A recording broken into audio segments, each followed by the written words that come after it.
more again. Jaguar the Bandog. We got Razorback Nation up in here with us. Mike Mathorn representing, man. Like I said, he got his information. And tonight we're going to get right into it. We're going to have some fun. We're going to talk about Frankie Bomp versus Lucky 7 influence on the American Sentinel. So what I mean by that, Frankie to an American Sentinel to create another American Sentinel. We're not talking about Frankie producing pit bulls or Lucky 7 producing other pit bulls, because Lucky 7, for those who don't know, is the father of Komodo. Komodo is the mother of Banshee. So Lucky 7 do have his impact as well on the pit bulls. We're talking about how they influenced it. So we're gonna have some fun. And just so you guys know, I told Lee about this last night. I was like, Lee, we're gonna do a Frankie Bomp. For those who don't know, Lee's favorite pit bull of all time is Frankie Bomp. You know what I'm saying? But he still made an exclusive video, which I have yet to watch. So we're gonna go back and forth and watch it and get some points and talk about it there. But I got my man Mike on there. He got the information. You think I know pedigrees? This dude, I go back like 4 generations. He go back like 6, 7. He on a different level. You know what I'm saying? On his pedigrees. So what's happening, man? What's happening, Mike? Oh, things are good, bud. Things are good. And yeah, I don't know. I'm just a student like you, bro. We're just major fans of these dogs, brother. You know what I mean?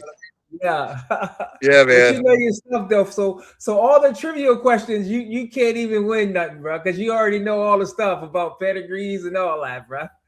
Man, I'm just a super fan like you, bro. I look at all these websites and watch all their videos, and just there to support and help out Ryan and Lee. Yeah, for sure, bro. Yeah.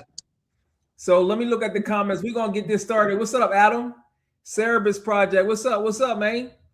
Shout out to y'all, man. We're gonna have some fun tonight. I know it takes a minute. I said let me get the Lee Robinson exclusive, because it's gonna be on his show tomorrow. He didn't even release it, but it's gonna be on there. And like I said, I don't know exactly what he's gonna say. I got some familiarity what he's gonna say because I know Frankie isn't there. So let's start it off. So let's get right into it. Let me add it to the page for y'all, and we're gonna have some fun tonight. Exclusive video, y'all. We talk about our pit bull line and our American Sentinels. So let's start right off the bat. Let's look at this dog, Boomer. Hey, Boomer. Now, Boomer was sired by, excuse me, I got the hiccups. Boomer was sired by Frankie Bomp. Frankie Bomp came from Madison Parker. Good boy. Good boy. Come on. For those who, I'm not a pit bull historian, but I've learned that Madison Parker was the strengthening and conditioning guys directly with Bert Sorrells. So he got Frankie Bomp straight from Bulletproof Kennels, which is Madison Parker, who is still active and still breeds. So that's Madison Parker right there. Check out the video. All the stuff is online. I've been standing here and I had to fuss at them to get them to calm down so y'all could hear me. And now that they're gonna calm down, they're gonna be a little bit cool. But anyway, this is Robinson's Boomer. Boomer, like I said, was off of Frankie Bomp, bred to Rosebud. I'm sitting on the ground and he's wanting to come out and play with me. Now, why does that matter? Look at this dog's tail. Look at his demeanor and how cute and interactive he is. And what I'm going to do, like I said, we're going to go back and forth, and we're going to talk about some breedings that's coming up, because Boomer, like his daddy, is hopefully, we got our fingers crossed, hopefully with Onyx that goes through, because this will be Onyx retirement breedings. How ironic that she's going to go do her retirement breeding with Frankie Bomp's son, Boomer. Wanting to be with me. Now you might think, well, who cares, Lee? I want a working dog. The cool thing about the Sorrells line is they have this soft side with the family, and they're super intelligent, but yet when it comes to work, they are about that life. They are 100% great dogs. All right, assuming you have a good representation of what a Sorrells dog is supposed to be. Not only do you get great health, great athleticism, great drive, great determination, gameness, all the traits that you would want in a working dog, you also get a high degree of intelligence. These dogs learn so fast. They condition very easily, and they're very healthy and very driven and very determined. In my opinion, there's not a more perfect line of American Pit Bull Terrier than the Sorrells line. And if you know Bert Sorrells, you know Madison Parker. Madison Parker was the person that I got Frankie Bomp from. Let's stop right there. Listen, he already just said what I said. He worked directly with Bert Sorrells. So Frankie Bomp is from the Bert Sorrells strain. Let's reverse it back to when Lee first kind of started. And it says not exactly when, but one of his most famous breedings with Bert Sorrells, directly from the yard. Bert Sorrells, Captain Skip.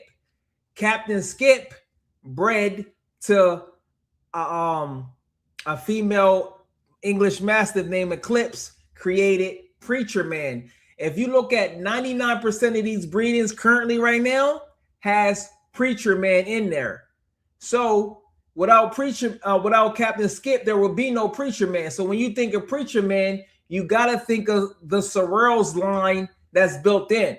So I don't know exact percentage, but clearly most of these people, it might be a small percentage way back, because like I say, a lot of the breedings be like 13 times Preacher Man. So if it's 13 times Preacher Man, then it'd be 13 times minimum of Captain Skip, which is Bert Sorrells. So we're gonna talk about it more.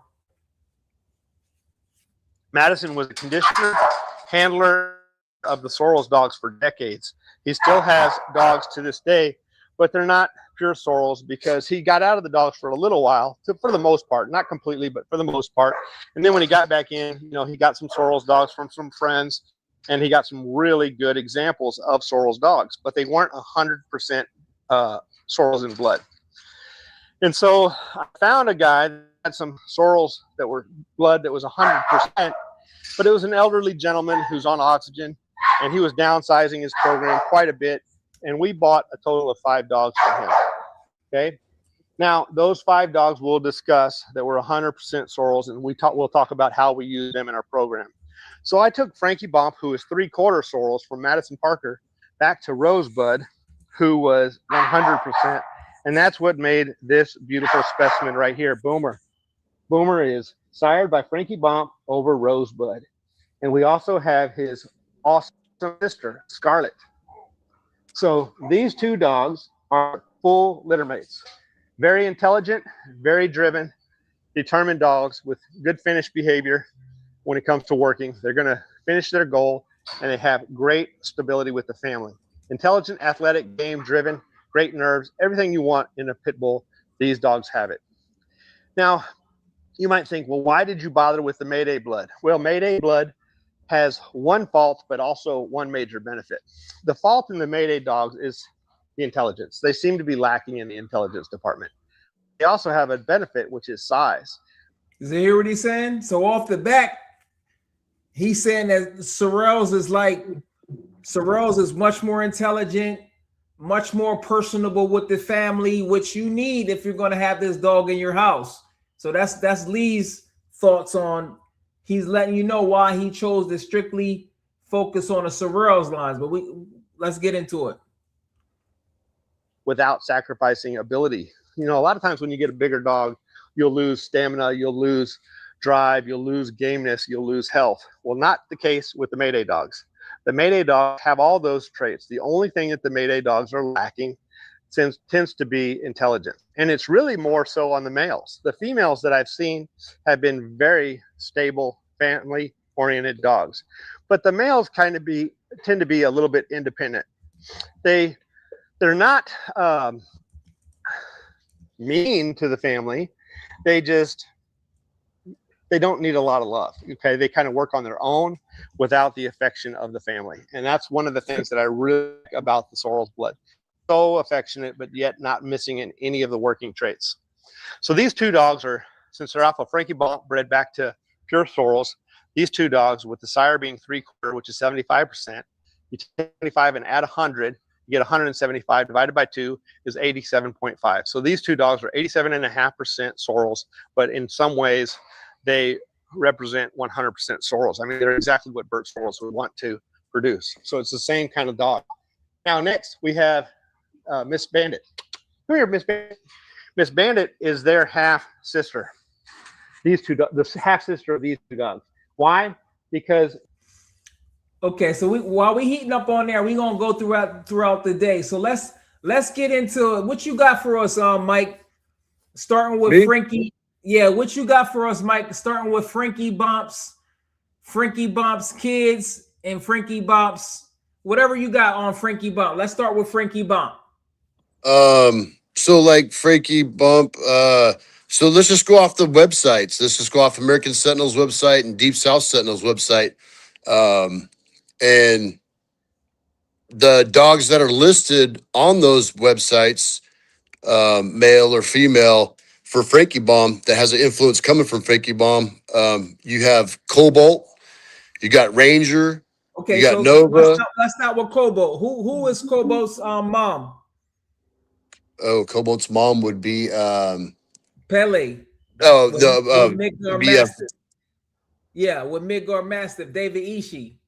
Okay, So Frankie Bomp and Pele created Cobalt. there you go. So that's in Cobalt. Just so y'all know, Cobalt, they should drop any day now. Cobalt and Biscuit. So they should be dropping those litters should be dropping every day. But go ahead.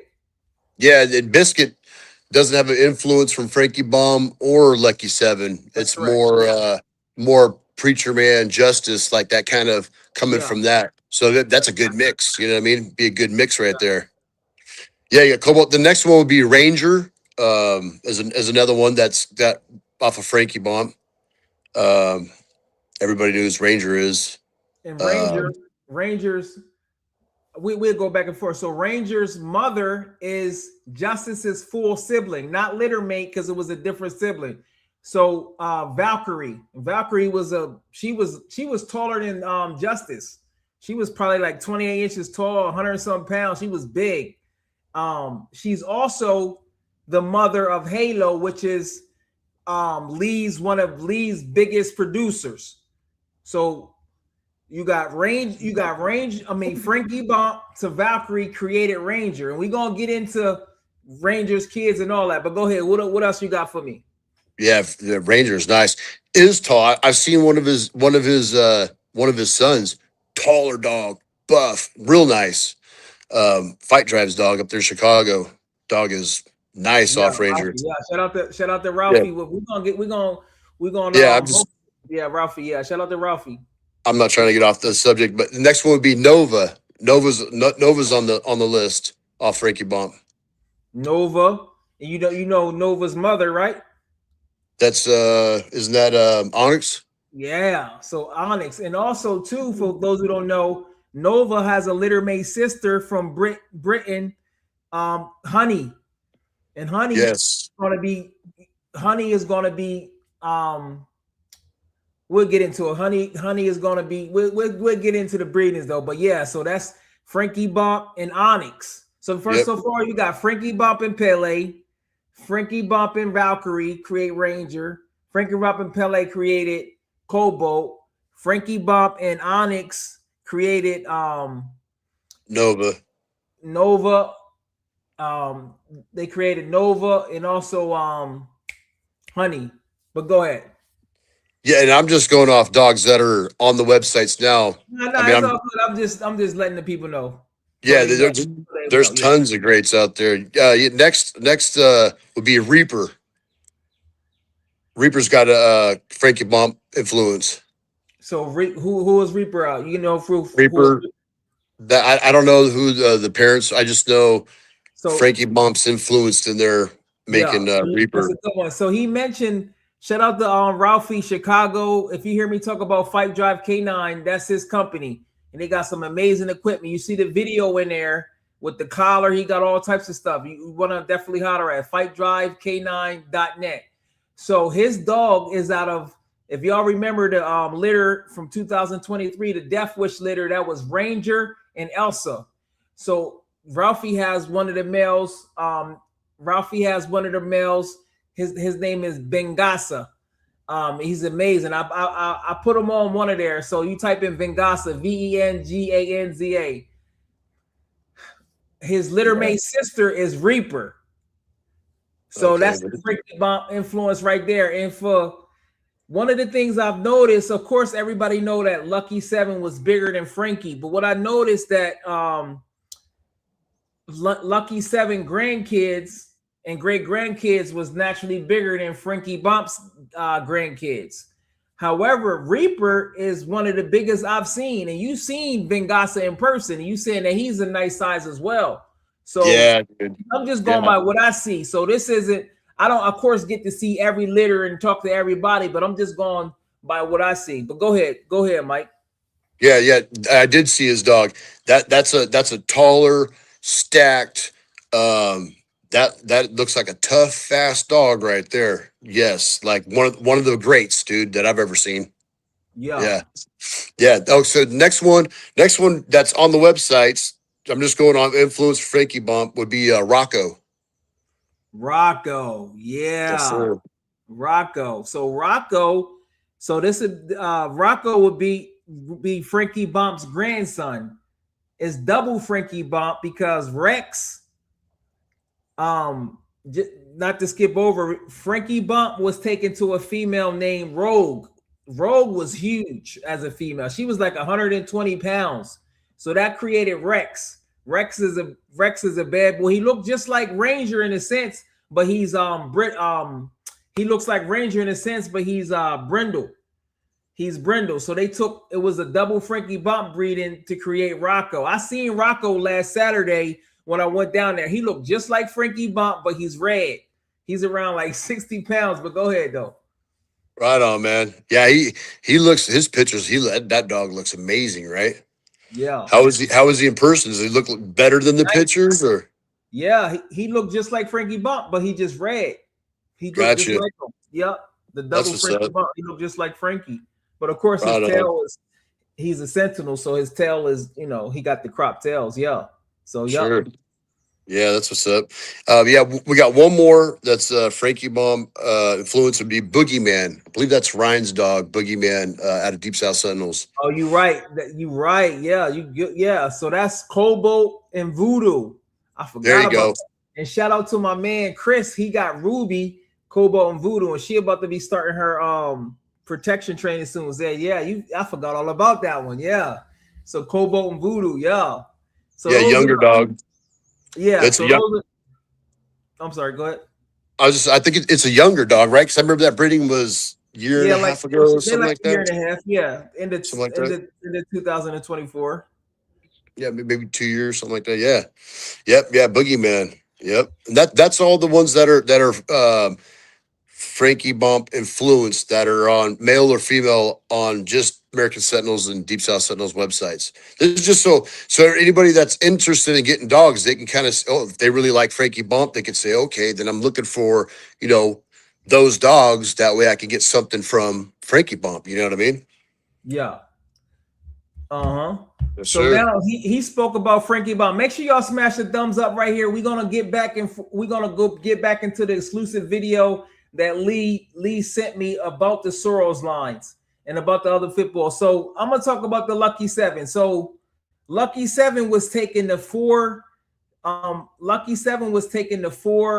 American Sentinels. One being Widow, which is Honest's mother, also to Widow, also the Patches, and then years ago he was taken to a preacher man's daughter named Preacher Girl, but that was called out the program, so I don't have no information on that. So we just gonna focus on the 3 times that Lucky 7 was bred. So first of all, we got Lucky 7 to Widow. Lucky 7 to Widow. I know they was born in March 2022. They was born a couple days before Jack. That created Danger. You got Ryuk, and they used to have Danger and Ryuk. That's from Widow. And then from Onyx, you got Vicious, you got Hair Trigger, which is my girl's Chakra's mother. And you got Vicious, which is the father of Congo. Congo, as we're gonna look, he's gonna be bred to Reaper. So that's where you got the combination of Frankie and Lucky 7. And third on our list, which a lot of people don't know, it's a dog called Garindio. Garindio was owned by Lewis with Iron Legacy, Iron Stone, Iron something. I had him on the show, Lewis, and he looked just like Lucky 7, but he's red, which is crazy. He was just bred to Lewis's other female that was bred by Onyx.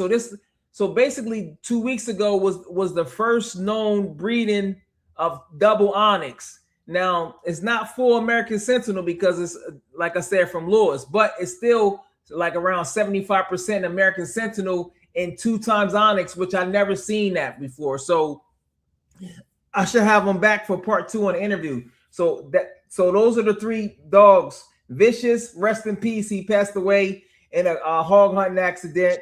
He did have 1 litter with Halo, and then you got Hair Trigger, which is my girl's mom. She's about to be bred to Danger and Garendio. And then thirdly, you got Lucky 7 to Patches. Lucky 7 to Patches created mostly everybody's favorite pound for pound American Sentinel is Maggie. Maggie's litter mate was Trinity as well as Slam. So Slam and Elsa and Slam and litter and Luna's litter from last year created some fire puppies. It's because he has Luna, which is Vader. Vader has some sisters and brothers, they both doing good.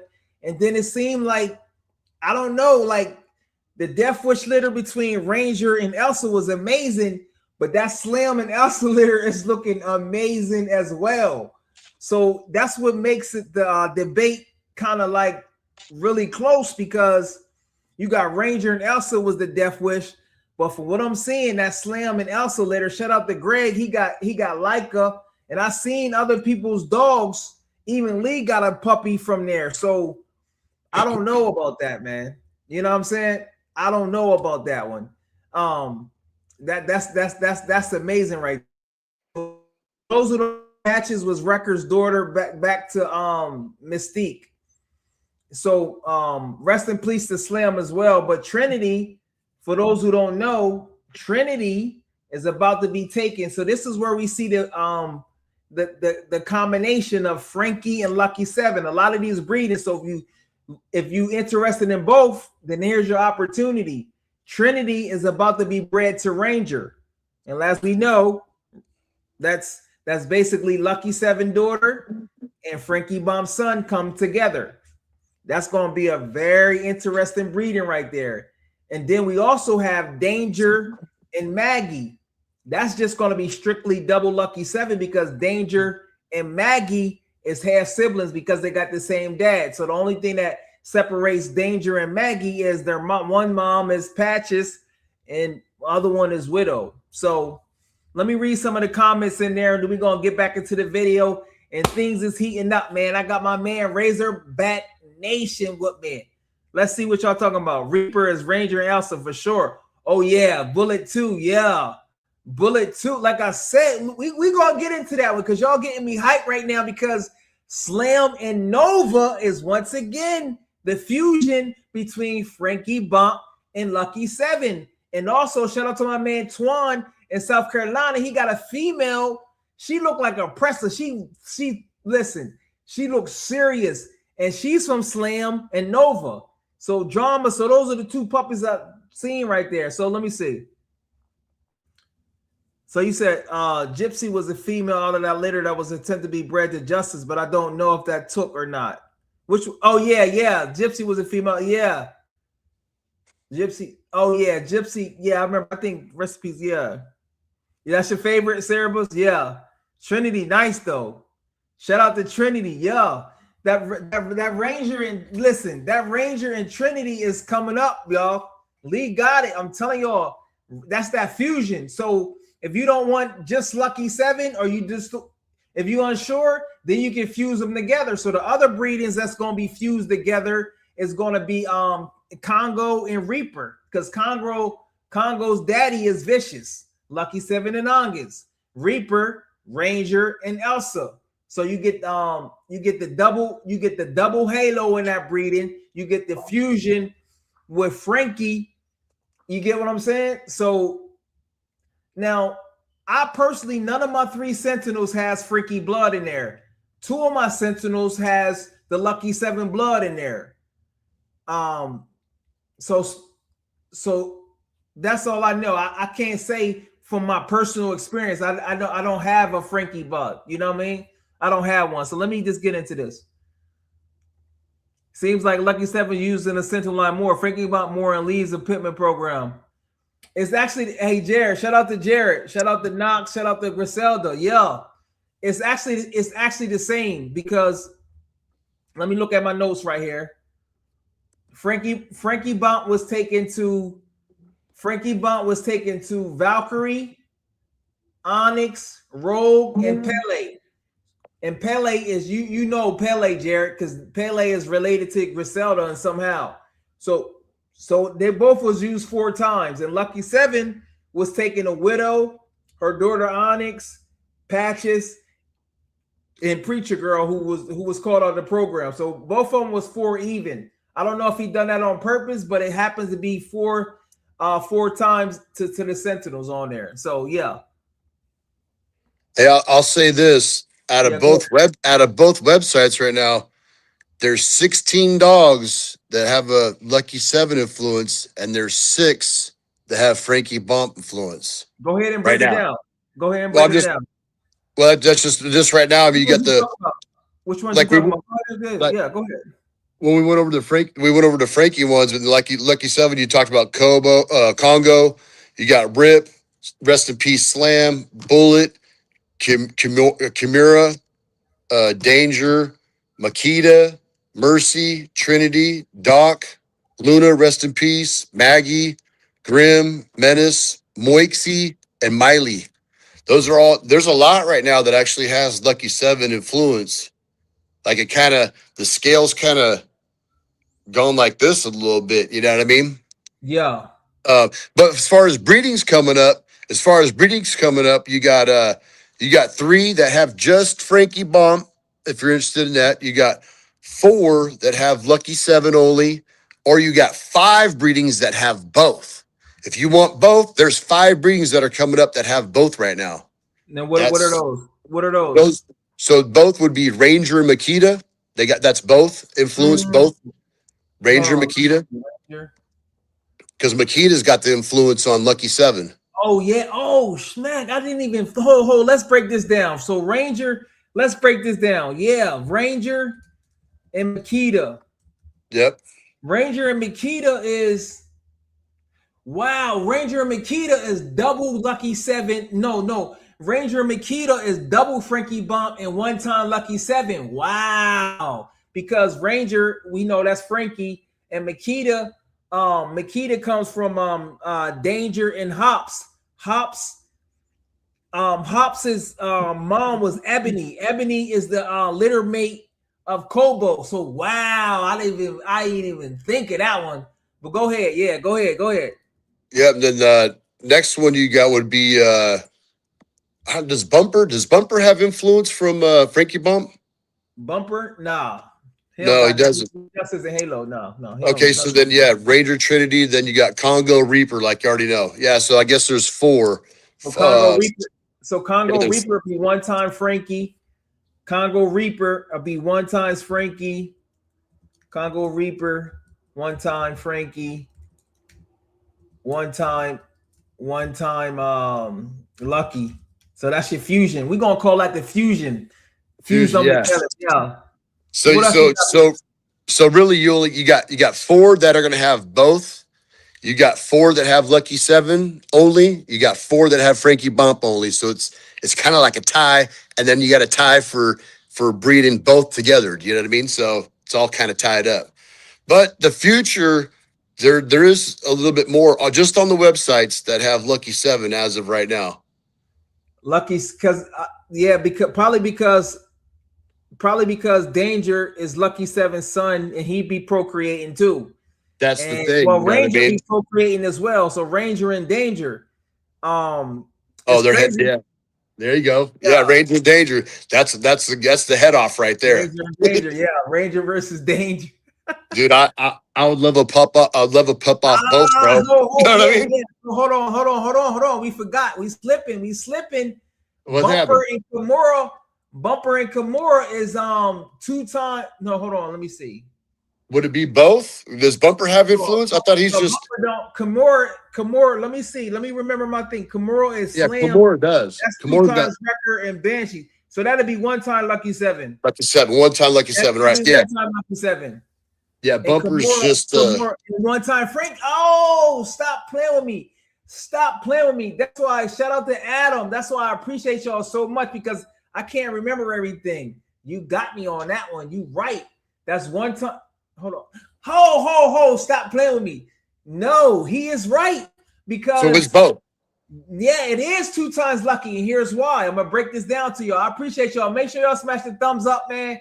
I appreciate y'all. If y'all want to join me, I'm gonna put the link in there. So here's why Bumper and Kimura is 2 times Lucky 7 and 1 times Frankie. I'm gonna break it down for y'all. Easy to follow. Kimura's dad was Slam, and her mom is Banshee. Banshee's daddy is Frankie. Okay, Banshee's mother is Komodo. Komodo's daddy is Lucky 7. Slam's daddy is Lucky 7. So you got that fusion right there. Stop playing with me. So there you go. You got it right there. That's it. That's that fusion. I appreciate that, bro. Yeah. Hey, Yeah, you know what's great about that breeding is Bumper, bro, because that's that justice blood that everybody wants. You know what I mean? Because it's like to me, bro, just outside looking in and then being a super fan, like you got Justice and like Wrecker, let's say, and then you got this Lucky 7 and Frankie Bomp. Like these 4 dogs to me are like the ones that are like that I'm after. You know what I mean? That I'd want. You know what I mean? I want from those 2 dogs and those 2 dogs. You know what I mean? Yeah. So while we're here, tell them how Vader is and how has he been growing as he maturing, and what's his personality like? Just so you know, that's Vader is Slam and Luna. So that got the Lucky 7. How's his personality? Yeah, he's a tough dog. That's a tough dog. That's a dog that they both have like that good structure, strong chest, thick arms that go straight down, back legs go straight down, big butt, thick muscles on his back legs, straight back, long muzzle, box muzzle, long teeth, big head, fast, strong, mean, tough dog, and lovable, lays in the bed. He's the most lovable dude that a boy dog I've ever had in my life. So he is affectionate. And remember, Lee said the Frankie was more affectionate than Lucky 7. But to use an example, that I'm sure Lee is telling the truth. However, say if you got a juicer at your crib, y'all, right? And you got apples and you got oranges, right? You make some apple juice. You make 2 cups of apple juice. Apple juice by itself is one whole element, and this goes in chemistry. And then you make 2 cups of orange juice. If you drink that separately, that's 2 separate things.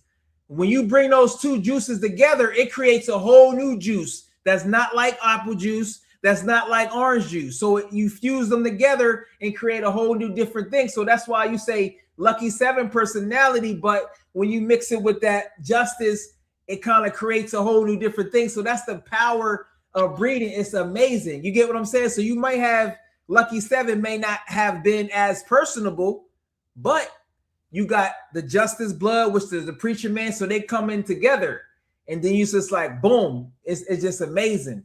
But go ahead though. I wonder, like, I don't know, how was Lucky 7? Was he? I imagine he was a tough dog, but I mean, is he? Was he like a hog hunting dog? What did he do? I seen a couple videos on him, but I don't really know more than what I watched in the videos. Do you know?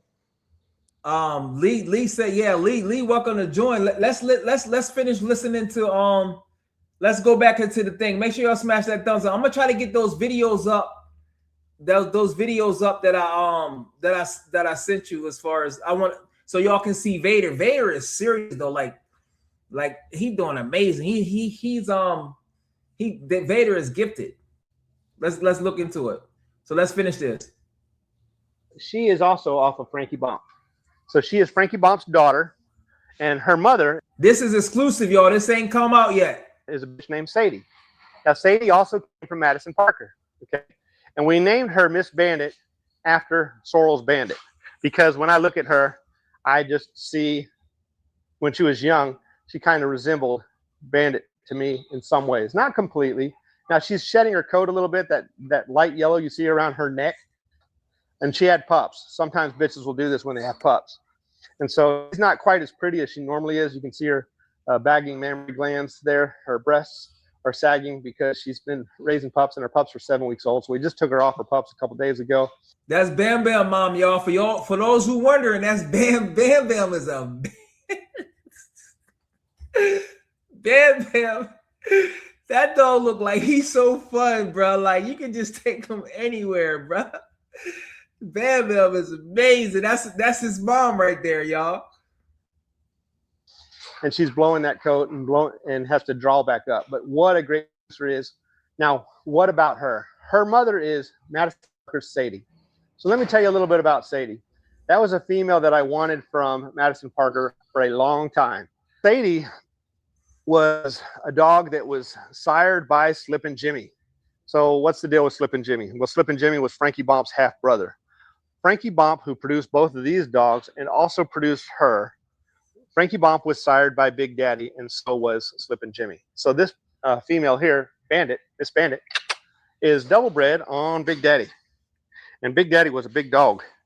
And Frankie Bomp was a good dog, good big dog. And so as a result of that, I think that Miss Bandit may throw some good-sized dogs. But yet, she is pure Madison Parker's version of the Sorrells blood.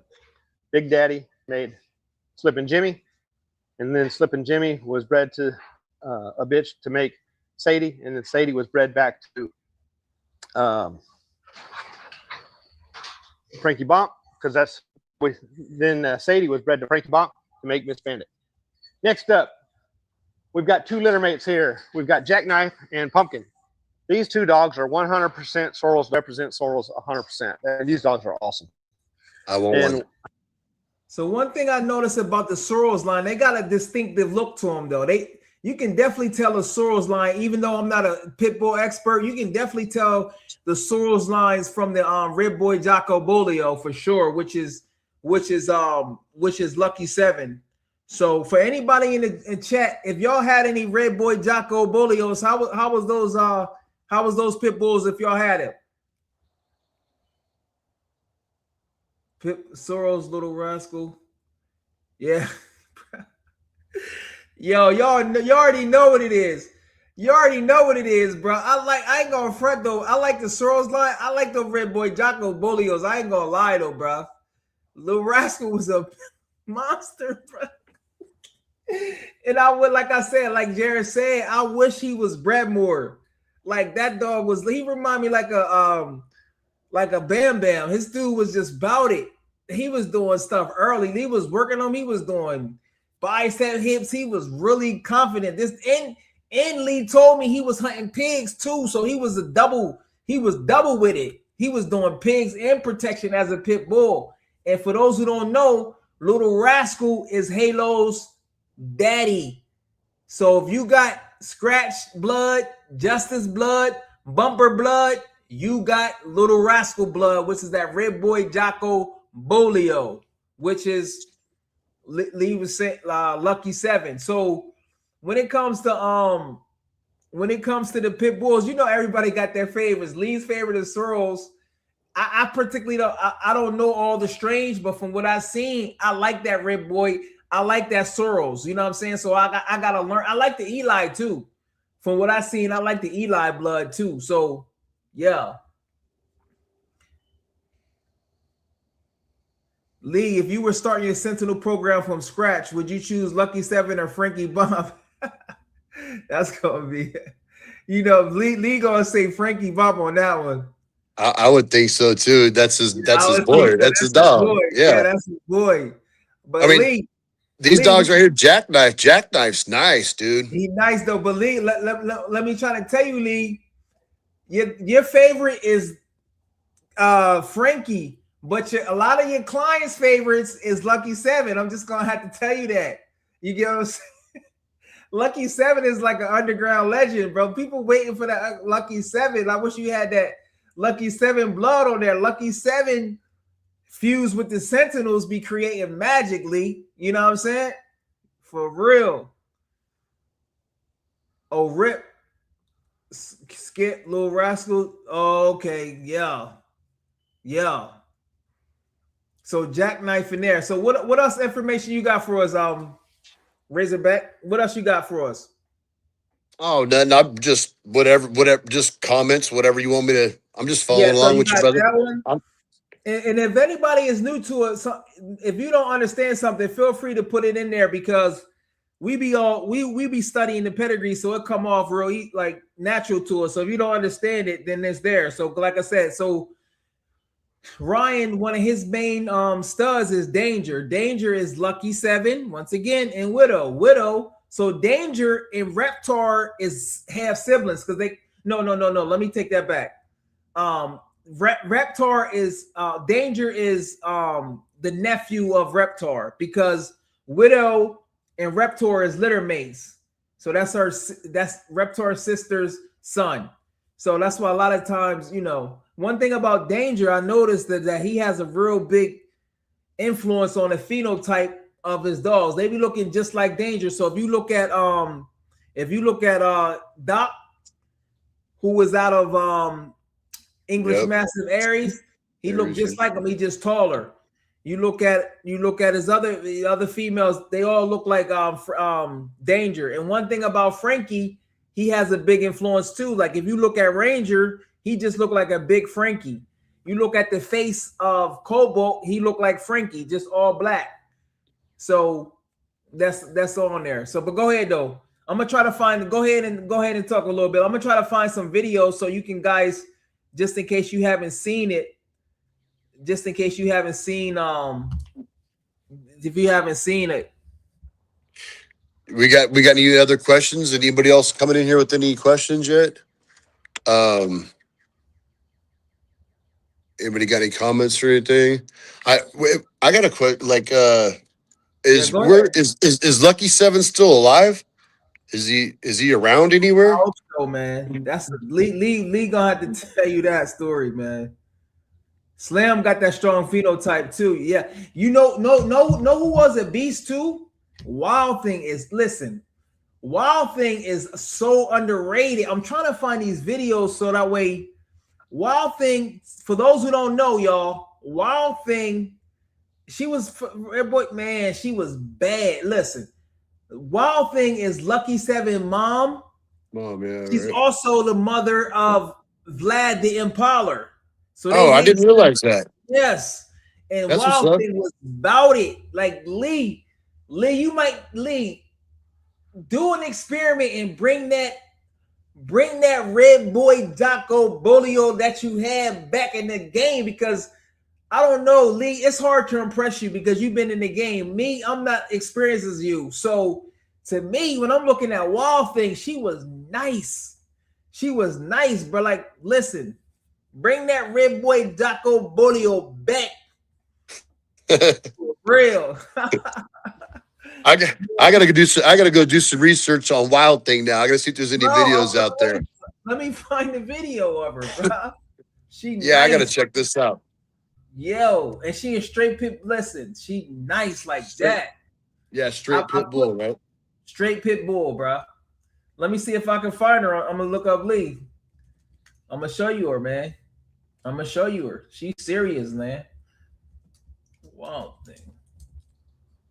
But Lee been doing it for so long. It's kind of hard to impress Lee. I can understand that.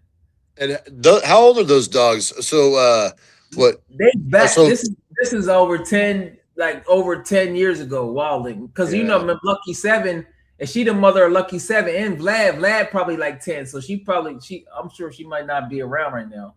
That's pretty cool. That's Vlad's mother. So then for Voodoo, that's Voodoo's dad's you got that That's wild grandma. thing. And So I got. And you see how voodoo at, you're gonna see it in a second. Let me bring this up. Yeah. Let me bring this up. That's where that comes from. That wild thing. I love it.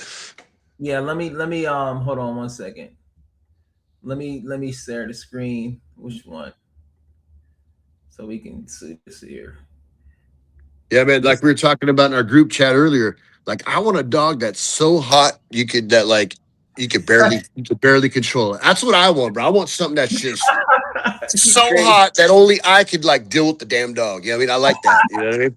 Be careful what you ask for. But this is wild thing right here, y'all. Check this out. This is a straight pit bull, y'all. Oh, that ain't no small dog. You look like she's about what, 40 pounds? There you go, good. No noise problem. So that's Lucky 7 mom, y'all. So if all that stuff we talk about Lucky 7, this is his mom. So he got the influence on it. Boom. He coming in there. Bam. Good girl. Good girl. Good girl. Good girl. She's standing in the pocket. Look, boom. Dang, that's what's up. Yeah. Good girl. So she created. Yeah. Good girl. Good girl. Good. He's serious. She's serious. Looks like it. Yeah. Yeah. I'm trying to. It's another video up on there too of that. So that's Lucky 7's that's Lucky 7's mom. I don't got no videos of Frankie Bomp's thing, but you know what? Let me bring up the videos for a lot of people probably never seen it of Lucky 7 because he got some on there. We're gonna look at Lucky 7's video during protection, and we're gonna look at Frankie Bomp's. Let's see. So this is gonna be good. Yeah, watch him back to back. Yeah, we're going. This is Lucky 7 right here, y'all. 5 years ago. Check out Lucky 7.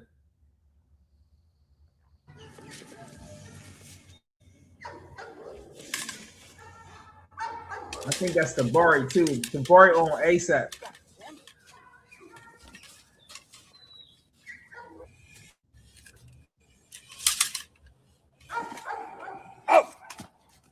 You went right at him. Lucky 7 quiet too.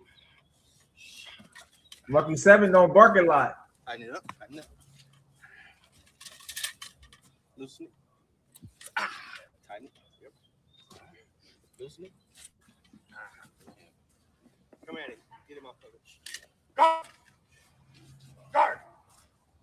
You gotta condition your dogs not to be equipment focused. Guard. Yeah, there's no barking, no barking at all. Now, I'm gonna talk about that in a second. So, because a lot of y'all got puppies that you like, why they don't barking? They probably got it from Lucky 7 because. Tag him on the shoulder.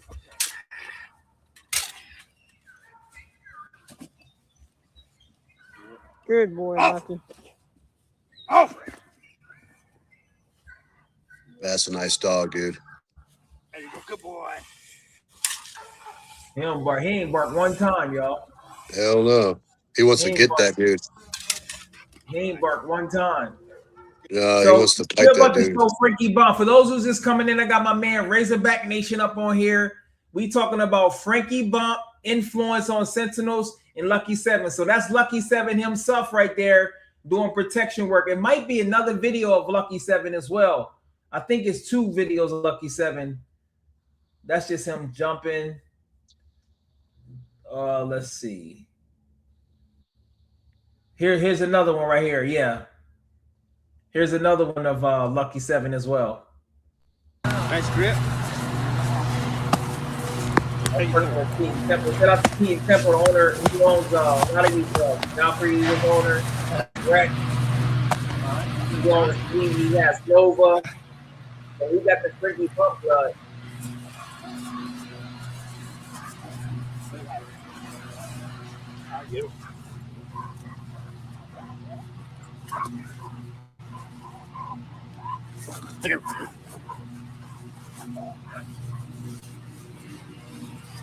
All right. Good boy. I need a vocal dog for him or for her. Oh! The dog is vocal. So yeah, so back before we get into Frankie Bomp, Aaron's Sentinel out of Slam and Banshee, he doesn't really bark as much. He don't hardly ever bark. So he probably got that from his granddad, Lucky 7. You see, he don't really bark that much. You know what I'm saying? I don't know exactly, but you know, you take traits out of your, you know, your peoples right there. So let me read the comments and let me get into Frankie Bomp. I gotta find a Frankie Bomp video, y'all. Yeah, correct. Yeah. So Trinity got Captain Skip, Snaps. Yeah, Lucky 7, Lil Rascal. Yeah, wow. Yeah, that's serious. I believe so. Yeah, I believe so. Lee can tell you, he in the chat. Wild thing, yeah, she was mostly Jeep, Redboy, Jacko, Rascal. Yo, yeah, that's him right there, Aaron. Yeah, he's Silent Assassin. He probably got that from his granddad. Yeah, got it from his granddaddy right there. You see, Lucky 7, and he ain't working at all. Yeah.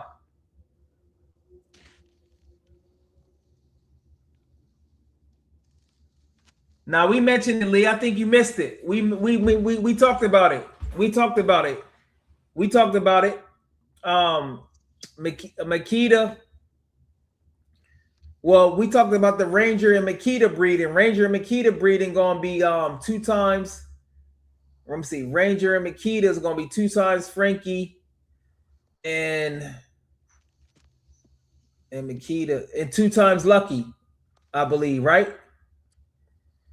Because let me see. Ranger is Frankie Bomp, Valkyrie. Makita is Lucky 7. No, Makita is Danger and Hops. Hops's mom was Ebony. Ebony's dad was Frankie. So that's Frankie coming in again. Danger is Lucky 7. And let me see, Makita. So it's going to be 2 times Frankie, at least 1 times Lucky 7 right there. Yeah. Yep. Yeah. So it'll be a mix. Think about it. Yeah. I'll be happy to think about it. So we want to know who, if y'all was starting y'all program, would y'all start with Lucky 7 or would y'all start with Frankie Bomp? Let me find Frankie Bomp right now. Yeah, everybody put a comment, that way we could tally it up to see what we got going on. What do you guys think? Frankie Bomp or Lucky 7, y'all? Who y'all got? Maybe they should watch the video first of Frankie. Yeah. Who y'all got? Frankie Bomp or Lucky 7? Let me find Frankie. Let me find Frankie.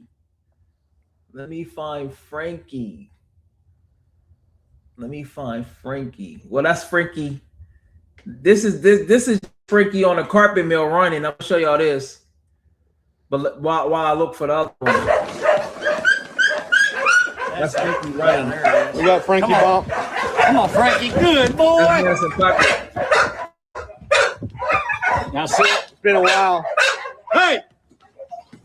It's been a while. Come on, Frankie. Hey, buddy. Work it, buddy. Work it, buddy. Good boy. Good boy. Good boy, Frankie. Good boy, Frankie.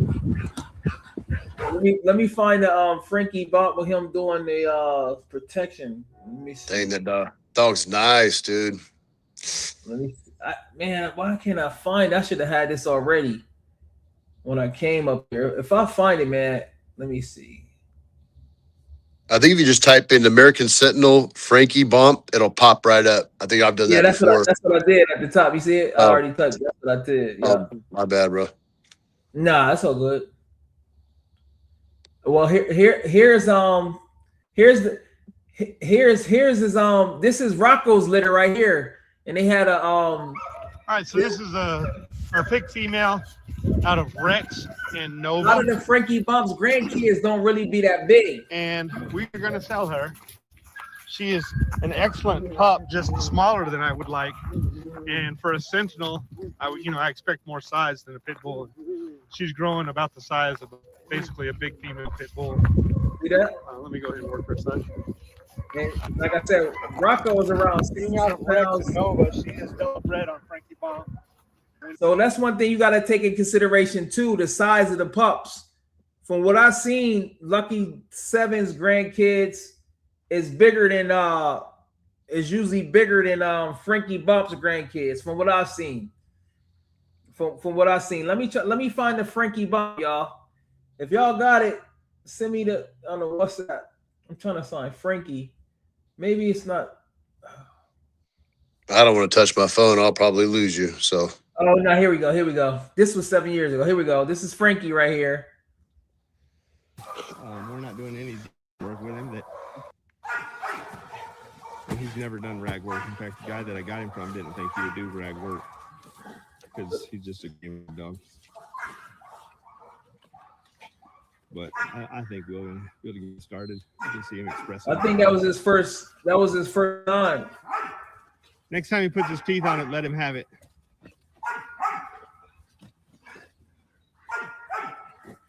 That was Frankie's first time. So Look at him, he wanting to hump it. There he goes. I told you. That's one way to work it. Get it, grab the line and get it out of there. So Frankie versus Lucky 7. Well, right, you're making me want Lucky 7 now, bro. You know what I mean? His prey drive linked with his sex drive. I've actually seen him express a tiny bit of defense before, but I wasn't sure if he was just choking himself out because it was a little bit of a growl, but I couldn't tell if he was more of a wheezing than a growl. There you go. He's thinking about it. He's a funny dog. This is what happens when you get a grown dog that doesn't have the imprinting for any type of protection work. Yeah. So Frankie first time. We gotta give him. We gotta at least give him. That was only his first time. You know what I'm saying? I don't know. Well, that was Lucky 7 first time. We gotta say a Lucky 7. There you go. You go. Good job, Keaton. Well, nah, he doing it. Good job, Keaton. Good job. He's trying to dominate that. Pull it out and grab that. Go forward.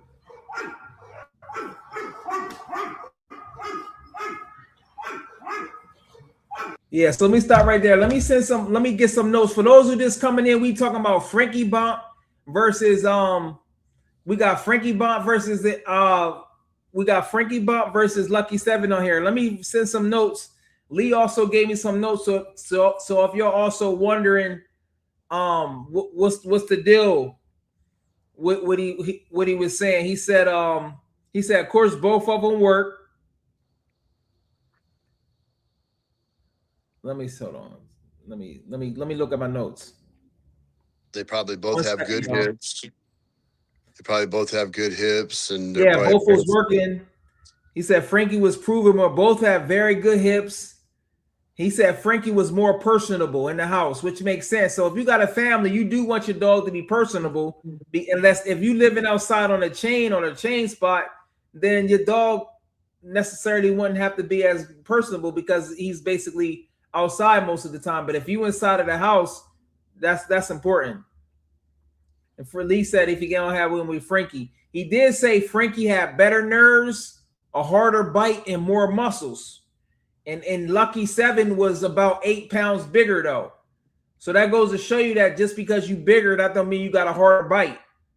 And he said the nerves was better, but from what that's Lee saying Frankie had better nerves. So there you got it as far as Lee's personal experience with him too. So you go with Frankie Bomp for sure. Okay. Lucky 7.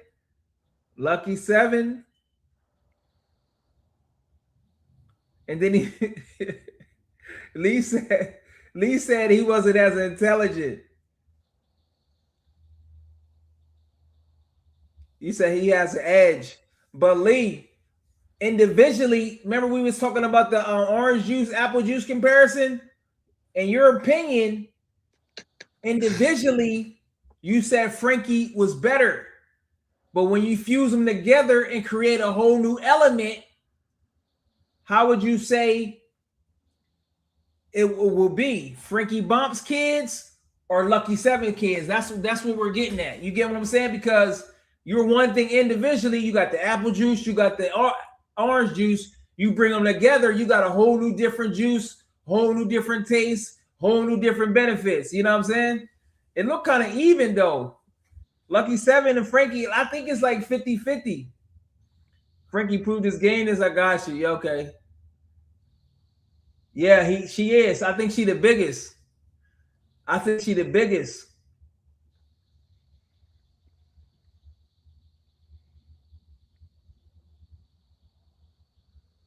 Oh, okay. I got you. Okay. That's what makes sense. Okay. Okay.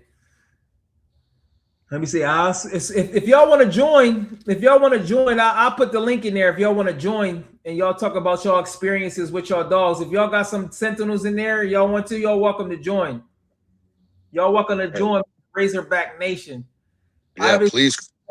Examples of many different bulldog blooders. Obviously, where you get them matters and all on, but I stack the Sorrells intelligence with any. Okay, makes sense. Like I say, y'all know about the Y'all know about the pit bulls. I'm learning from y'all. I'm a student. This is students of the game. I don't know. Yeah, if there's anybody out there that's been around both of them, unless Lee comes on here, man, jump on there. This is like an even split, buddy. Frankie. I can't see all the comments. You know, you're not looking at the because you're on your phone. You can it's to the right of your screen. If you don't want to mess the screen up, you can. It should be comments in the top right. That's all good. It's all good. Adam said, if I'm rolling in a catch a hog, I'm taking Frankie Bomp all day. All right. There you go. Lee says we sold more Sentinels off of Lucky 7. A lot of good feedback and a few not so much, but he produced well. We have sold less Sentinels off of Frankie Bomp. The females he were bred to were older and had smaller litters. Yeah, okay, makes sense. Makes sense. So if y'all want to hop on here, feel free. That's the link right there. You got Ranger, yeah. If I'm going to war with one Sentinel, I'm rolling with Ranger. And we know who his daddy is. Yeah, Ranger, a bad boy. Listen, sir. Ladies and gentlemen, listen. If you don't got a Sentinel or you want another Sentinel, I believe that Chewy is bad. Chewy and Ranger, come on, man. It don't get no better than that. You're going to have a double justice. She's super intelligent. She's very intense. And then you're going to mix it with Ranger. That litter right there might be Death Wish 2. We never know because we don't know. Nature follows its own path, but all we can do is, hope. But Ranger and Chewy should be due at the end of the month. Ranger and Makita is due in a couple weeks, I believe. And then you got Cobalt. This is all Frankie influence, y'all, coming to Biscuit. So that Frankie blood is about to drop any day now. Lots of Frankie blood. Oh, that's good. I do not know of any fake offspring that did not work. Okay. Yeah, that's interesting. Because for those who don't know, no matter how big your program is, if you have 10 dogs out of a litter, all 10 of them is not going to work. That's why you have pet class. Some ain't going to make it. And some just ain't going to do it. Because to do protection, some dogs ain't going to do it. So that's why when you talk to Lee, if you want a hog dog, hog dogs, a lot of the Sentinels can do both, but some are just more geared towards catching hogs and they might not do protection, and vice versa as well. You taking Voodoo, yeah. Voodoo, you can say she indirectly got the Lucky 7 because she got Lucky 7's mom. Because Lucky 7 is her uncle. So you got to get out with the Lucky 7. Pound for pound. Yeah, you got to get out with the Lucky 7 right there. She got the Lucky 7 bloodline. For those, what I just learned, Lee is the genetics expert, right? If you got full siblings, same mother and dad, y'all share 50% of the DNA. If you got half siblings, whether it's your same mom or same dad, you share 25% DNA. But check this out. If it's your uncle to a niece or nephew, or aunt to a niece and nephew, guess what? They share 25% DNA. So if you ever wonder why you might have brothers and sisters and they say, oh, you look just like your uncle, because they share the same DNA as half siblings. So with that being said, Voodoo and Lucky 7 share roughly 25% DNA coming from Wild Thing. So that's that Wild Thing right there. Yeah, Voodoo, shout out. Yeah, Voodoo is amazing. Yeah. But what else you got for us? What else you got for us, Mike? Oh, nothing, bro. I'm just with you, bro. You know what I mean? Yeah. I'm just going with you, brother. You know what I mean? Let me finish the video because I want to make sure we finish. We're gonna chop it up into pieces. So this is Lee talking about his Sorrells line too.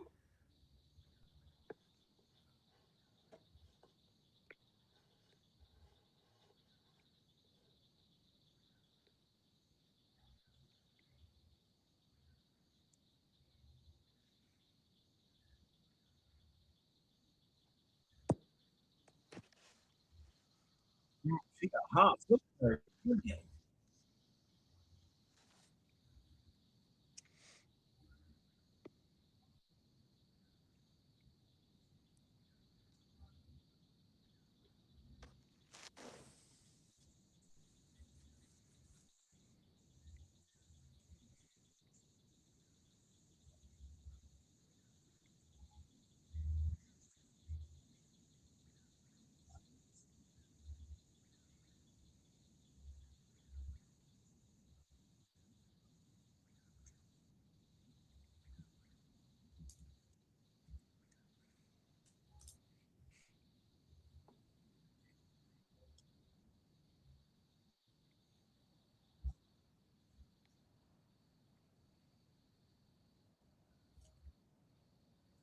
Can't get it to play or what?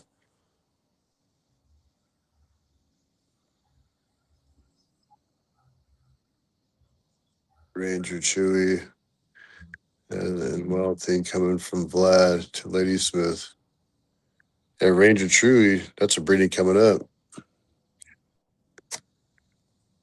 Oh, so I guess that's both. Shit. Oh, let's rewind this. He explaining the bolio. He explaining the. Hold on.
So if you got so Aaron, he has Ninja.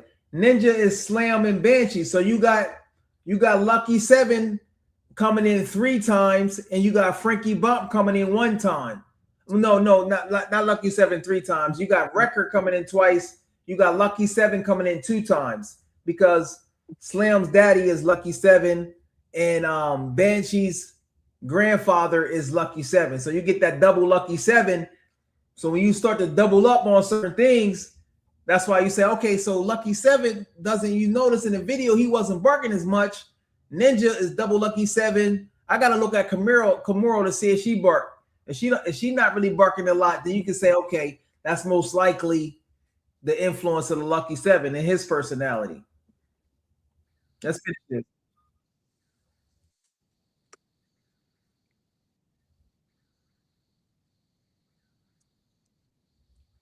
He's talking about Wild Thing. Red Boy.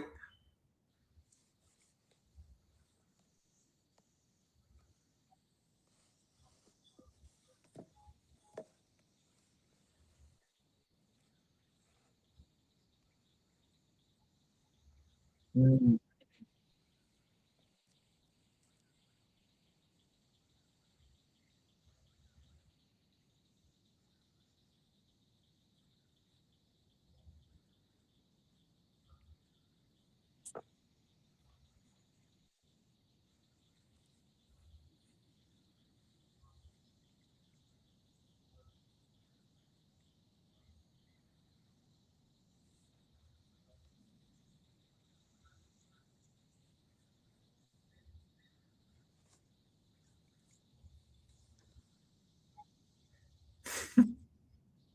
Devil is something, bro.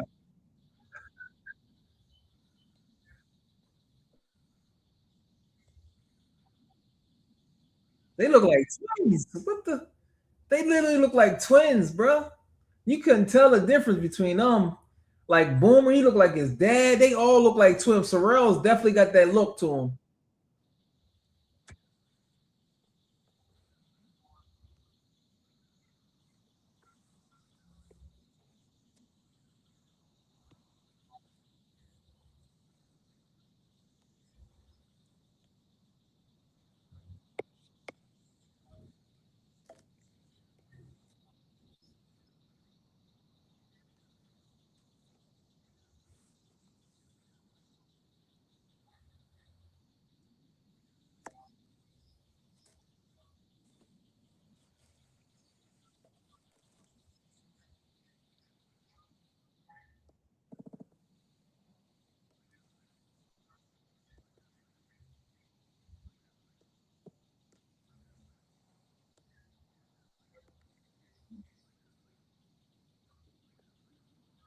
Man,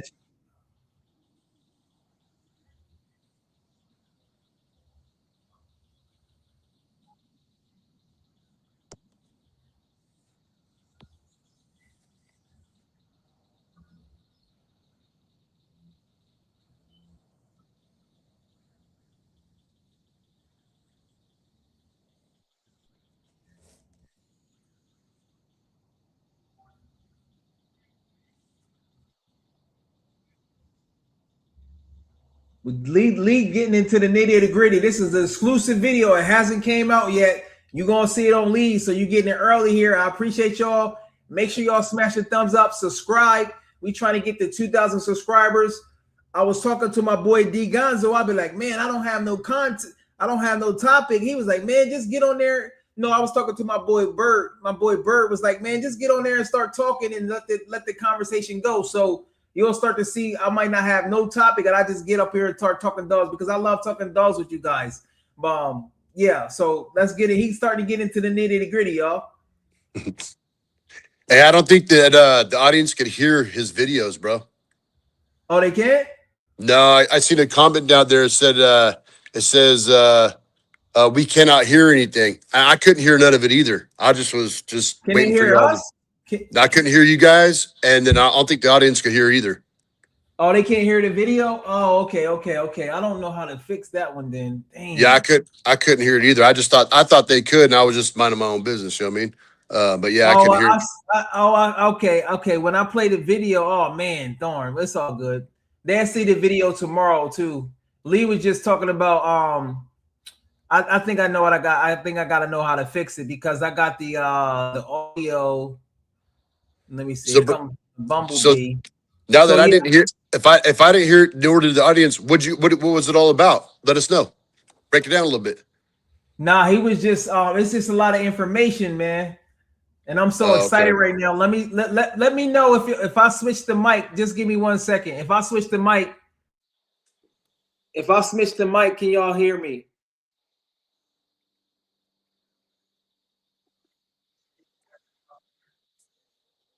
You know what? I can test it out myself because I'm on YouTube myself, so I can test it out to see if look at my own channel. 1 second. Let me see something.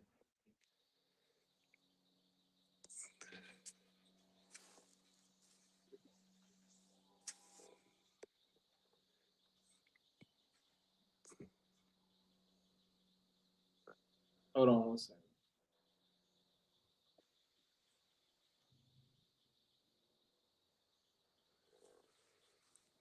Lucky 7, Frankie Bomb, Justice, Halo, Oh, you know Onyx, what? and Oh, okay, Pedigree. okay. I know what it is. I know what it is. Let me. This is why you couldn't. This is why you guys couldn't hear it. Hold on 1 second. I didn't add it to the screen. My fault. Sorry, guys. Sorry, guys. Let me see. Let me rewind it a little bit. My fault. That was my fault.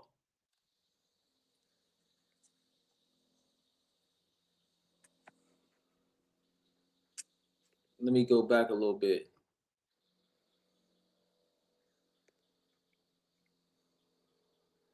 So she's 2 times Frankie Bomp, months old. Size on her. The brindle again is coming from Bacote, which goes back to plain blood, which is Red Boy. Okay, so she's got some Mayday stuff in her, and she's got some Red Boy coming in besides Mayday, and then she's got 2 times Frankie Bomp, which is heavy sorrels. And then we've got Bam Bam. Bam Bam, come here, bud. Good boy. Good boy. Good boy. Bam Bam is off of Boomer bred to Sadie. And we have his sister here, Miss Parker. Now, why did I name her Miss Parker? Miss Parker and Bam Bam are a concentrated version of Madison Parker's blood. Why? Because that was Boomer bred back to Miss Bandit. Miss Bandit was Frankie Bomp and Sadie, and then Boomer was Frankie Bomp Rosebud. So you'll notice the Rosebud has 100% sorrels coming in on that strain. So we've got Madison and sorrels coming together right here. So what is the commonality between this whole line? Every single one of these dogs is off of heavy Madison sorrels Parker. influence and Frankie Bomp influence, okay? Except for Jackknife and Pumpkin. They don't have Frankie Bomp, but they do have Frankie Bomp's mother, Misfit, in their pedigree. And the only dogs that have Lucky 7 in them are these 2 here. This one here is sired by Frankie Bomp over the Lucky 7 Wonder Girl combination, Komodo. Komodo was the bitch's, her mother's name. And then this one is double bred Frankie Bomp. So I would say instead of listening to rhetoric, look at what a person does. Again, actions louder than words because words are sales pitches and actions show what a person really is. Your actions speak so loudly, I cannot hear what you say. What was the problem with the Lucky 7 blood? Great. He about to get into what his decisions on Lucky 7. He give me an honest opinion, and we respect Lee for that. You know what I'm saying? Great working dogs and produce some males that tend to be independent. Now, this one here, why did I not stop the video? This is Spaz. Spaz, you can see she had some pups here. She is off of Boomer, bred back to Pumpkin, and she had 2 pups. That's why she's got her mammary glands full. We actually separated her pups from her yesterday, so she's really full right now. I'll probably put them with her a little bit to let her drain out, and then we won't feed her today, so she'll dry up and not get mastitis. We don't want that to happen. Okay, and then we'll separate her again after they kind of dry her out a little bit and take her off her feed. She only had 2 pups though, which is kind of unusual. We usually have larger litters. And then over here, you'll see 7 pups. We took 2 out of her and put them in with 5 from another litter, bred her to Bam Bam. And that's where the 2 pups come from. Hey guys, come on guys. These 5 are off of Jackknife and Miss Bandit. Those 2 right there going in and out of the doghouse are out of Bam Bam and Spaz. Okay, they are younger than these 5. These 5 are a little bolder because they're about 10 or 14 days older than those 2. And we're going to get them out in the yard later today. All right, so that's what's going on here at American Sentinel Canine. Now let's talk a little bit about our American Sentinels. I'll go back in that kennel and it open. So let's look at the influence that these dogs have on the Sentinel program. Just getting started, y'all. In the house, we have Reptar and also Chewy. But let's go down the line and we'll talk about Reptar and Chewy in a minute. This is a bitch named Makita. Makita is off of Danger, and her mother is Hops. Hops was out of Justice and Cobalt's sister, Ebony. So Ebony was sired by Frankie Bomp, which means Hops was grandsired by Frankie Bomp, which means this dog's great-grandsire is Frankie Bomp. But then her sire, Danger, is a direct son of Lucky 7. So she's got Lucky 7 in her. She's got Frankie Bomp in her. But then if you go back further in her pedigree, you're going to find a lot of Sorrells Captain Skip in her as well. So she's got all three, Frankie Bomp, Lucky 7, and Sorrells. This dog here is Elsa. Elsa is off of Justice and Halo. There is no Frankie Bomp and no Lucky 7 in her, but she still has the Mayday blood and still has the Sorrells blood, because she's going to have a lot of Sorrells Captain Skip in her. And then she's also going to have Little Rascal. Little Rascal was another Mayday bred dog with some Big Apple stuff in him as well. So this is another Sorrells Red Boy Jacko Bolio Tombstone cross bred back into the American Sentinel line. Justice and Halo is what made Elsa, but Halo was off of Little Rascal and Valkyrie. Valkyrie had the Sorrells blood, and then Little Rascal, of course, was the Mayday blood and Big Apple blood.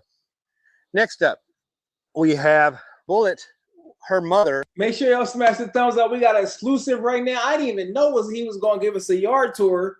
Like I said, this is my first time watching it, y'all, but we going to get into it some more. We just heating up. I got my man Razorback Nation up there. This is exclusive showdown. Frankie Bomp versus Lucky 7. Let's get it.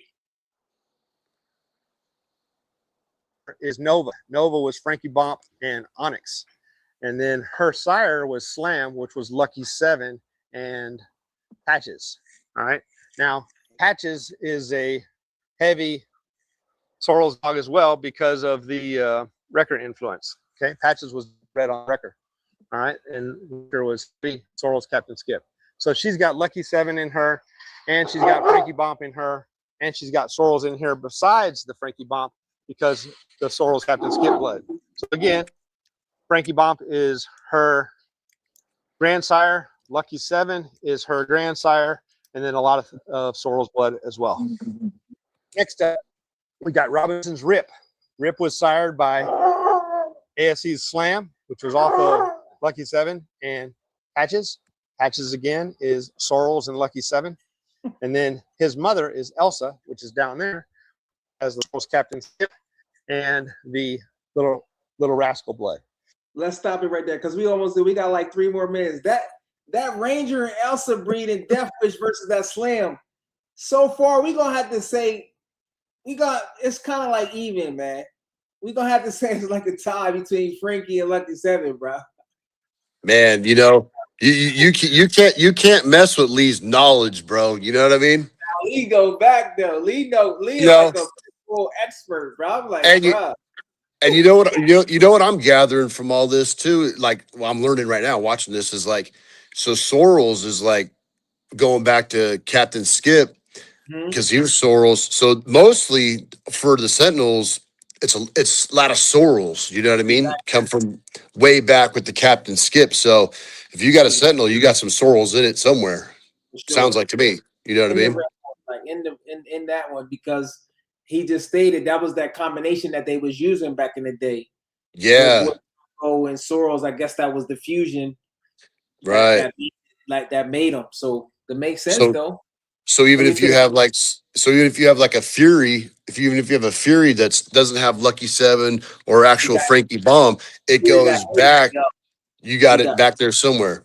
Yeah, because of Preacher Man. So if you see Preacher Man, if you see Scratch, that means you got Justice. If you see Justice, that means you got Preacher Man. If you got Preacher Man, that means you got Captain Skip. So there you go. Wondering if those who just wondering, but it goes deeper than that, because you can have Justice, but then you can also have Halo. Justice is Halo's uncle, because Halo's mom is Valkyrie. So that's even more Captain Skip and Preacher Man in there. So you got to go deep into the pedigrees, which I love to do. He got it. He might be the #1 pedigree guy. Him, And him and D Gonzo, my boy in Sacramento, y'all might be even because y'all can go way back, farther than me on the pedigrees. And I can figure myself doing the pedigree. Y'all go back. But let's finish this up right there. I'm getting so excited right now. Let's get it. So he's got Sorrells and he's got redboy, jacko, bolio, tombstone, but he does not have any Frankie Bomp. Then we got Biscuit. Biscuit was off of Scratch, bred back to his mother Halo. So he's going to be heavy Sorrells Captain Skip and heavy Little Rascal, okay, which is the redboy, jacko, bolio, tombstone. Then back here we have Congo. Congo was off of Vicious, bred to Halo, but we're going to come back to him so I can explain how Vicious was bred. This is Onyx. Come here, girl. Onyx is a predecessor before we started using Frankie Bomp and before we started using Lucky 7. So she has no Frankie Bomp in her and she has no Lucky 7 in her. But she does have Sorrells blood in her because of the Sorrells Captain Skip blood that was in our foundation. Now, she was bred to both Lucky 7 and also bred to Frankie Bomp. And she was just recently bred to Boomer. So she's going to have some Frankie Bomp offspring here again, hopefully, if we're keeping our fingers crossed. It looks like she might be pregnant. She's about a month in. Hasn't gained a lot of weight because she's older and it's early. So we don't know yet if this is just old age fat or pregnancy. But That's my baby right there, Onyx, man. My baby Onyx. Pregnancy gain. But I'm thinking that she's going to be pregnant. We'll see. But out of the Frankie Bomp stuff is what we got. We bred to Frankie Bomp to get Nova, and we bred her to Lucky 7 to get Vicious and Hair Trigger. Now, Vicious was bred to Halo to make this dog, and Halo was Little Rascal and Valkyrie. Valkyrie was a litter mate, not a litter mate, a full sibling, younger than Justice, Preacher Girl, all that stuff.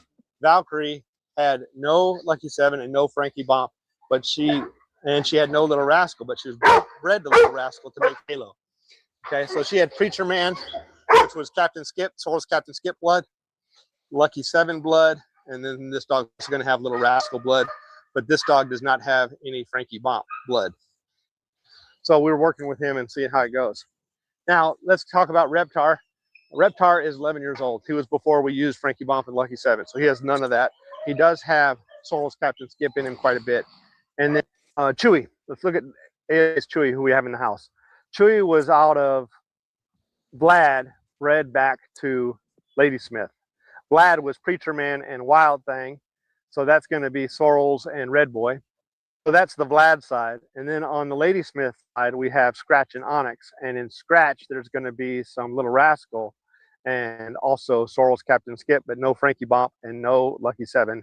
And then in Onyx, there's neither Lucky 7 nor Bomp, but there is also no Little Rascal, but there is still a lot of Sorrells Captain Skip. So anyway, that's a synopsis of the pitbull blood that we've used. Y'all take care and have a blessed day. Shout out to Lee Robinson for that exclusive. You'll see that on his page tomorrow because I appreciate him for doing that. So Lucky 7 and Frankie Bomp is so, man, I haven't had any Frankie Bomp blood. I mean, I don't have no Frankie Bomp blood. So yeah, shout out to Fury, yeah.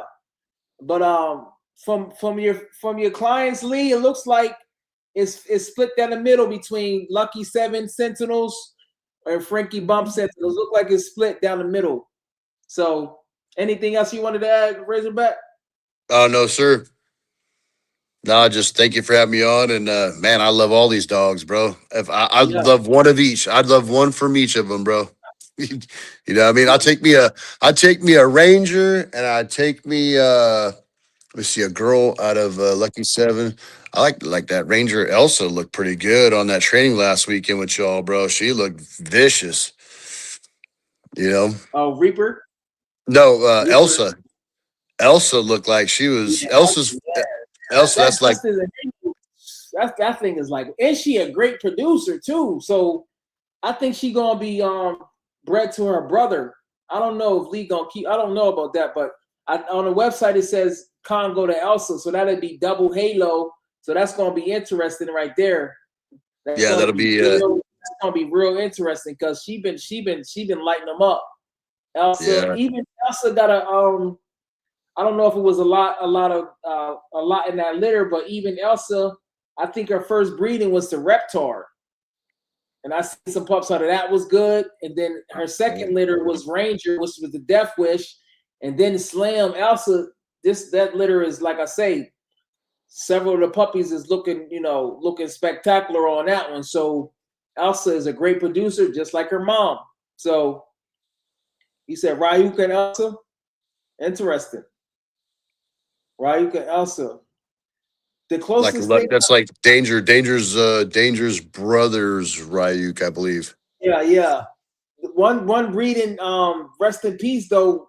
He done a breeding a few years ago when it was Danger and Luna. And they had this little puppy named Hazard. This dude was nice. This dude was nasty. He was a little puppy. Rest in peace, Hazard. Bruh, listen. That Danger and Luna, so Lee, let me see. Lee's gonna do Congo. I think he's gonna do Congo. If not, let me see. Danger, that will be interesting. Danger and Elsa. Lee, you ever consider that, Lee? Danger and Elsa or Ryu? Well, they got Danger, so.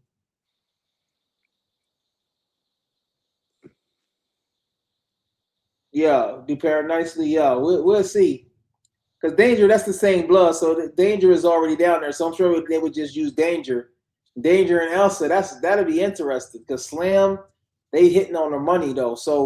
But you got what's with Danger and Maggie. Is Maggie and Elsa are sisters, right? No, Danger and Maggie is sister and brother. Okay, they got the same that's what it is. Yeah. So that's gonna be double. That's gonna be double Lucky 7 and 3 times Record. Because Record comes from Widow's. So Danger's grandfather is Record, and then Record comes in 2 times from Maggie, because Maggie's grandfather also is Record. Because Patches and Widow was half siblings. They got the same daddy, and just different moms. Yeah, Patches' mom was Mystique, and then Widow's mom is Justice's litter mate, which is Tiggy, which is crazy, right? You see how it goes back to that. And anytime, like I said, anytime you mention Justice, you mention Preacher Man, which Preacher Man's daddy was Captain Sip, which is that Sorrells blood. So it's in that bloodline. You know what I'm saying? So even if you don't got Lucky 7 or Frankie, you're more than likely gonna have to have at least that Sorrells coming from Captain Skip, or most likely both, with the Red Boy coming from Wild Thing, Lucky 7 and Vlad's mom, or Lil Rascal, Halo's father. So it gets real interesting. Yeah, man. Also, yeah, you're right. Yep. Hey, like I always say in our little group chat that we're on, you can't go wrong with any of these breedings. You know what I mean? I always say, like, pick one. You train that dog up, dude. It's going to be fire. You know what I mean? So anybody that's listening that doesn't have a Sentinel yet, get you one. Any of these breedings are good. My purpose of doing this channel is just to bring awareness. So hopefully these videos that I do and the vlogs I do is hopefully is beneficial to you out there. So Lee said Danger produced very nicely with Trinity. A client harassed me enough to sum up. He gonna do it again. It's gonna be interesting to see, because Danger and Trinity genetically is not the same, because Maggie and Trinity is 2 different things, even though they litter mates. That's coming up too. So we got our fingers crossed on Maggie, because we want to have Maggie's successful litter. You know what I'm saying? To see how that go. Yeah, she's pregnant, right? Is she pregnant? Yeah. Yeah, that's what's up. Yeah. He said heavy Captain Skip via Record. Yeah. Because Captain Skip was a lot of Record. For him to be so big though was Record. Yeah, he was a lot of Record. Widow and Patches. Yeah, so you get a lot of Yeah, so that's where it's coming. So that's that big fusion right there. You getting, well, you got Captain Skip, not Frankie, but you still got the Sorrells blood. Yeah, so let me bring up some videos because a lot of times people don't know. So we bringing up these people. Let me show you what they looking like. If I can find it, I wish I kind of had it already in a playlist. This is Captain Skip.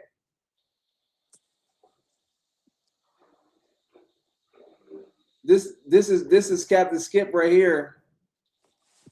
Let's see, Captain Skip. Captain Skip was about it. Yeah, obviously. Work it.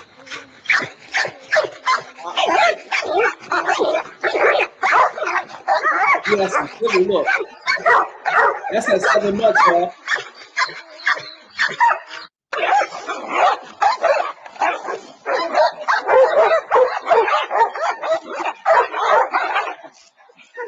Go back in. All right, good boy. There you go. Courtney.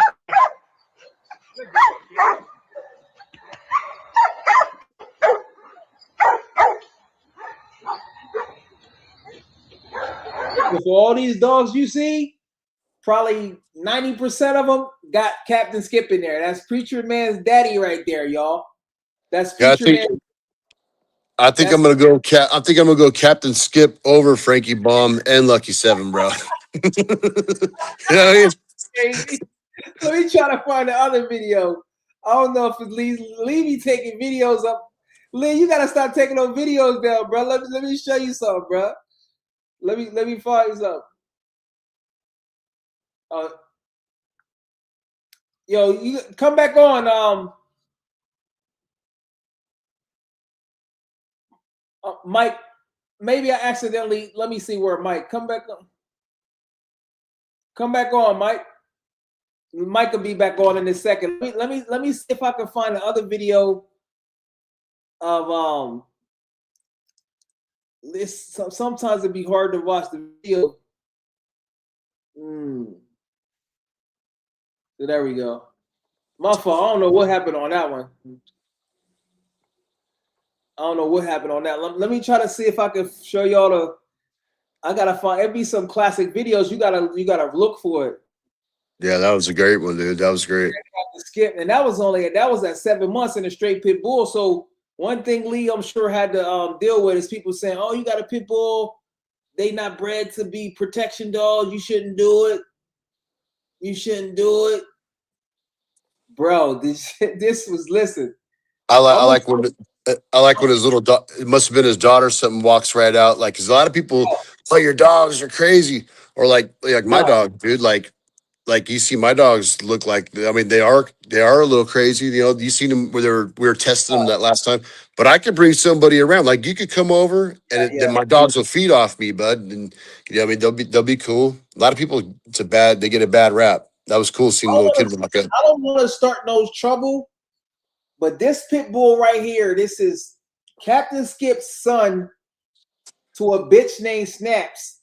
Lee told me personally, this dog, straight pit bull, y'all, was like 80 some pounds. Straight monster named Chief. And we're gonna show him right now, y'all. Check him out. This is Chief, y'all. The video this is from a while ago, over 10 years ago. This is Chief, y'all. Chief, for those who don't know, Chief is related to Record. So if you got that Record blood, you got that blood because Chief is the grandfather. Chief is the grandfather of Record. Because Record's dad,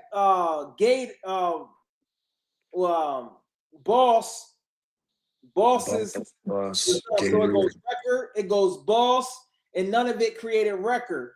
None of it was from Preacher Man and his littermate sister Gator, and Boss was from Chief, which was Captain Skip and Snaps. Captain Skip and Snaps back to Bandit.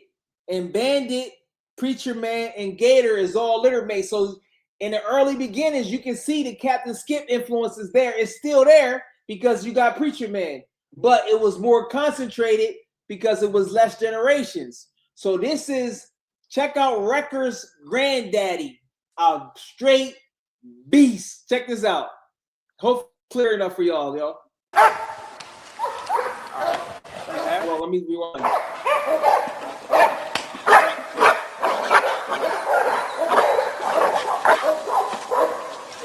He looked like more like, to be honest with you, he looked like Lucky 7, actually. He looked like Lucky 7.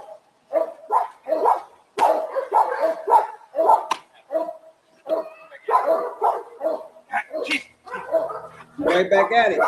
That's Record Granddaddy, y'all. Captain Skip's son. 80-some pounds. He not bad. He in a pocket. Yeah, I like when them dogs be in a pocket ready to work. He's in a pocket ready to work. Shout out to Record's great granddaddy. So I'm telling y'all right now, so if y'all getting all these breedings, y'all got this blood in there, y'all just letting out. That's why we got these shows, so we can just let y'all know, because Lee been doing this forever. You know what I'm saying? Lee probably didn't forgot most of this stuff. He was like, oh yeah, he didn't forgot. But check it out. Great pitbull, right?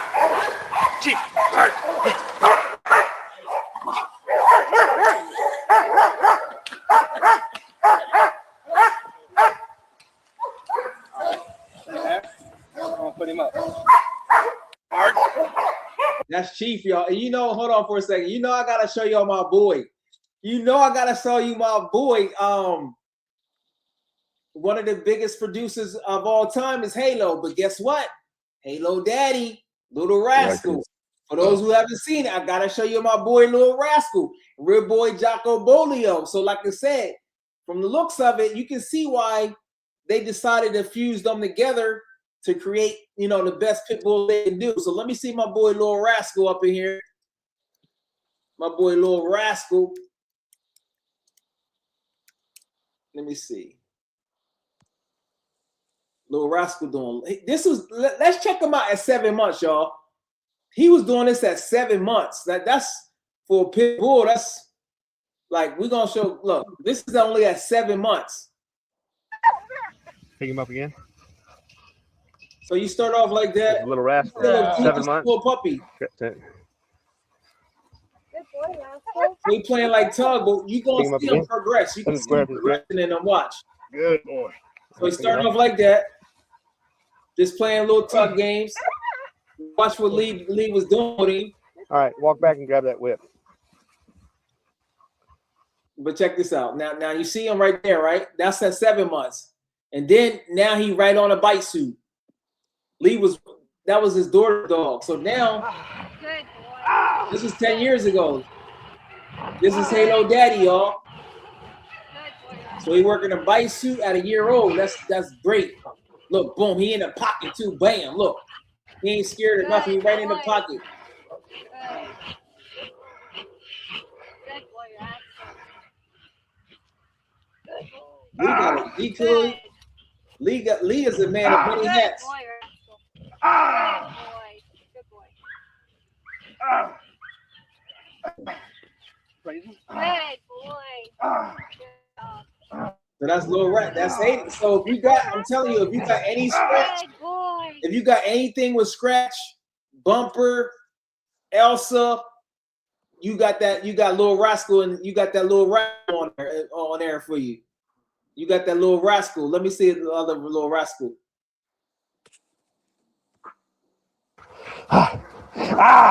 Good grip. All right, Good boy. good. Now I'm going to talk to my daughter a little bit as I talk to you. A lot of protection trainers see no value in doing something like this, which is sport type work, and there is value in it. Little Rascal's a year old, and he displays a lot of prey drive. Good boy. Good. So if you wondering where a lot of your drives from, shout out to Lil Rascal, man. Yeah, so you got Little Rascal, you got Chief, Frankie, Lucky 7, Captain Skip. I showed you Wild Thing. Wild Thing. That's Vlad and Lucky 7. So if anybody got Lucky 7 blood, you got Wild Thing blood. Let me see. I think it was 2 videos. I think it was 2 up there. Yeah, well, I can't find it no more. Yeah. So yeah, there you go. I can't find it no more, but hopefully y'all have that on there. And like I said, Leah, that video that you seen, that's gonna be on Lee's channels right there. Let me see if anybody got any more comments up in there. Yeah, that boy, that he was a beast. Yeah.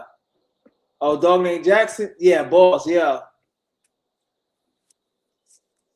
Okay, bring you in for a second. Okay, yeah, go ahead. I put the link in there. Let me bring it in again. Hold on 1 second.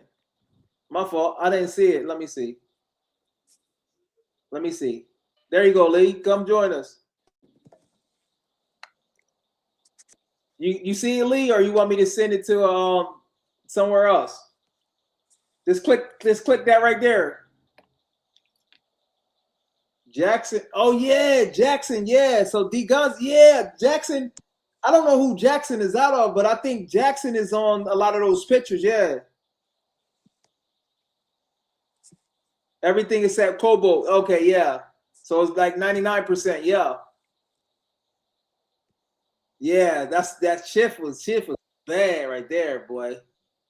She was bad right there. Lee Robinson, welcome, man. I appreciate you giving us that exclusive.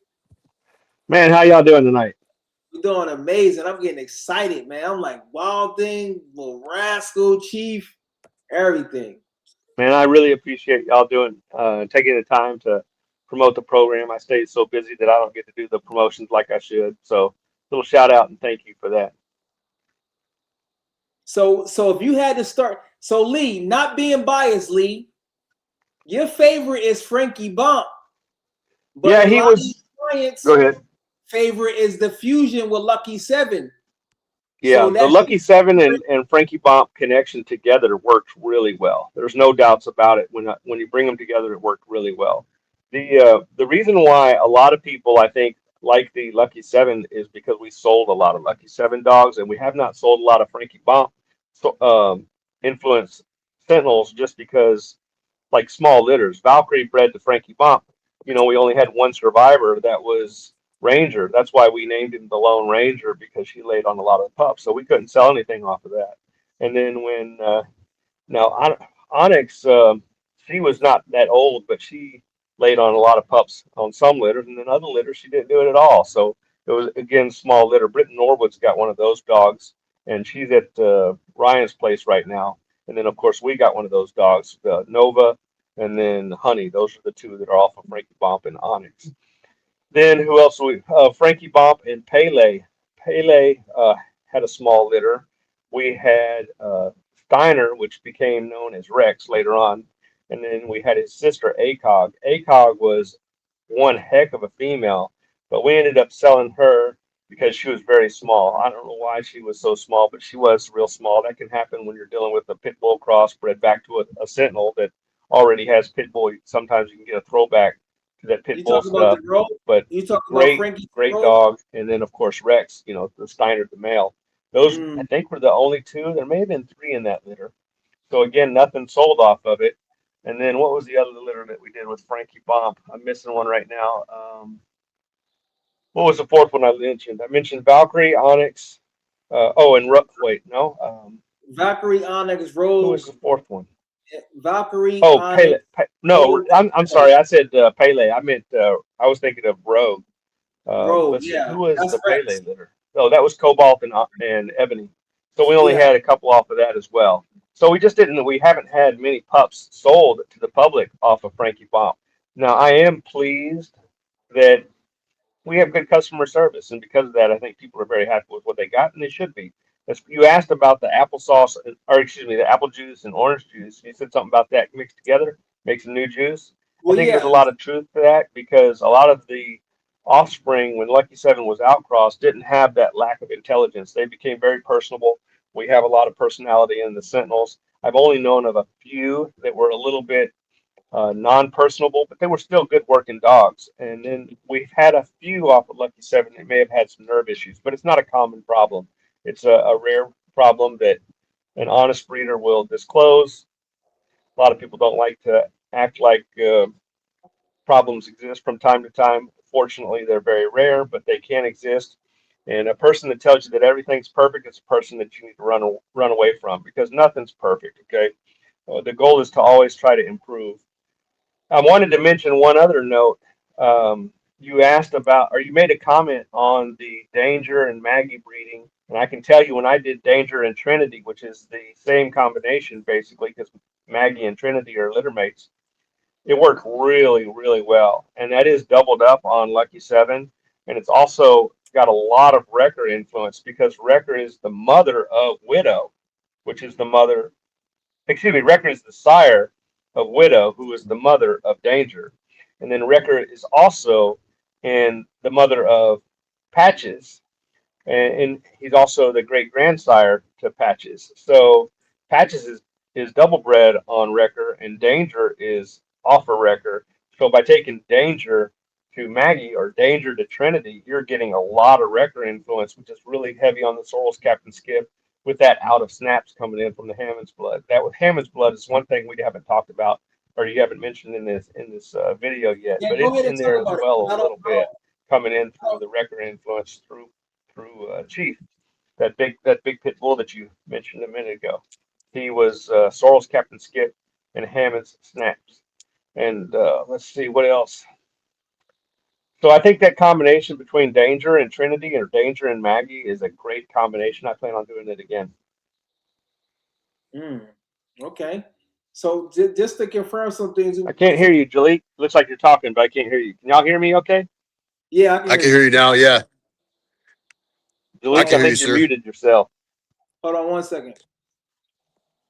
1 second. 1 second. Uh-oh. Let me switch my mic. Can you hear me? Huh.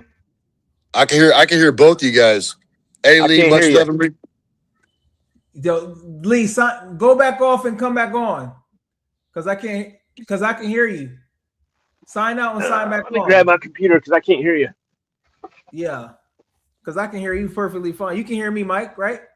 I can hear both you guys. Yeah. For a minute there, I couldn't hear Lee, but I can hear both you guys now. Yes. Oh, okay, yeah, I can hear you guys.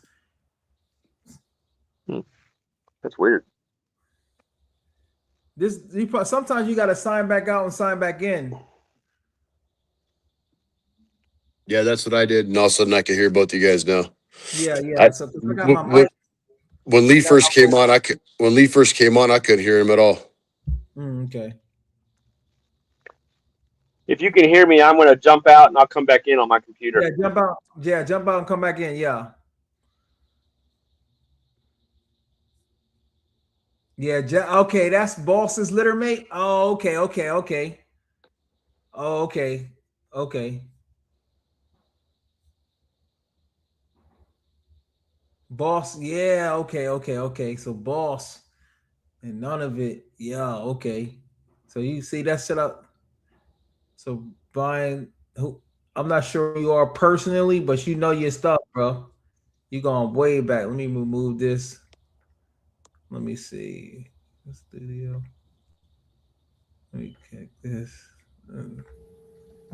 Lee, you there? Yeah, I can hear you now. You hear me now? Okay, yeah. Sometimes you gotta go out. So Lee, can you speak on the Hammonds? What's Hammonds about? Is that like Red Boy Jacko, or how is Hammond's blood? Pitbull's word.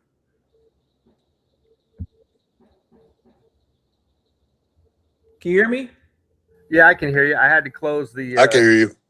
I had to close my YouTube app because I was hearing you twice. Oh, okay. Through StreamYard and also through YouTube. Or you can at least press mute. You can just mute it and then still. I got it fixed now. It's good now. Okay.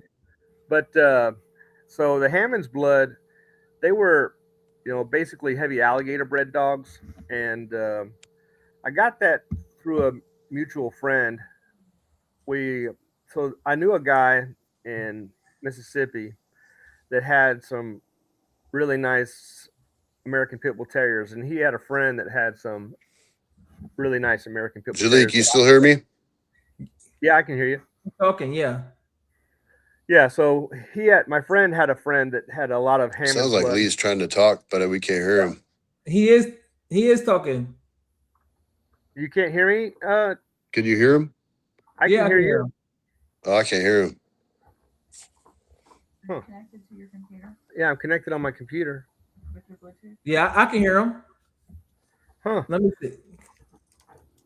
So you were having a problem a minute ago with me. Maybe you have to bounce out and telling me he may have to jump out and Yeah. come back in like I did. Can y'all hear us? I don't know if they cutting the stream I can off, hear you. but go ahead, Lee. Yeah, So his is frozen. Yeah. yeah, you may have to bring him back in.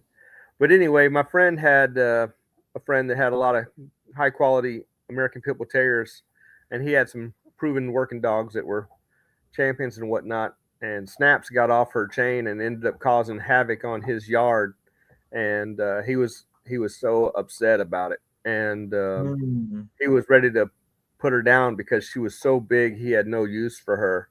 But she was a pure Hammond's dog, and before he put her down just because he had no use for a dog that big, he told my friend about it, and my friend said, "Hey, don't put her down. I know the perfect guy for her," because not many people can handle a 70-pound American Pitbull Terrier, and she was a size.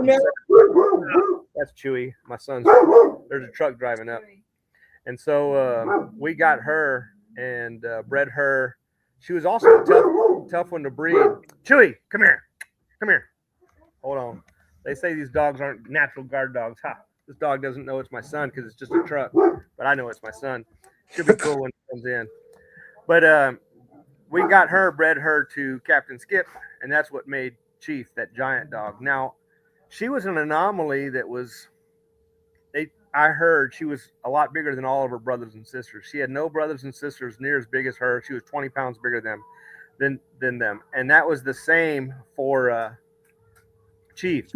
He was 20 plus pounds bigger than all of his brothers and sisters. So we sold all of his brothers and sisters when they were big enough to tell who was who. They were nice dogs, but Chief had all the good traits that we wanted, plus he had a lot of size.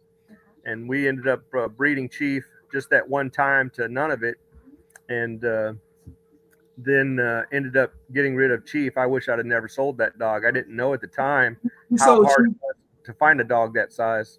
You took Chief to none of it? I thought you took Chief to Bandit. Yeah, Bandit. Okay, yeah, Sorry, okay. Bandit. Yeah, we took Chief to Bandit, and then that's what made Boss and Jackson, and then Boss and Jackson were bred to none of it. So my apologies. And that's what made Wrecker. Oh, so you got Jackson and none of it. Oh, okay. Oh, okay. So you got both of them birth. Oh, okay. So Jackson, don't you be having Jackson?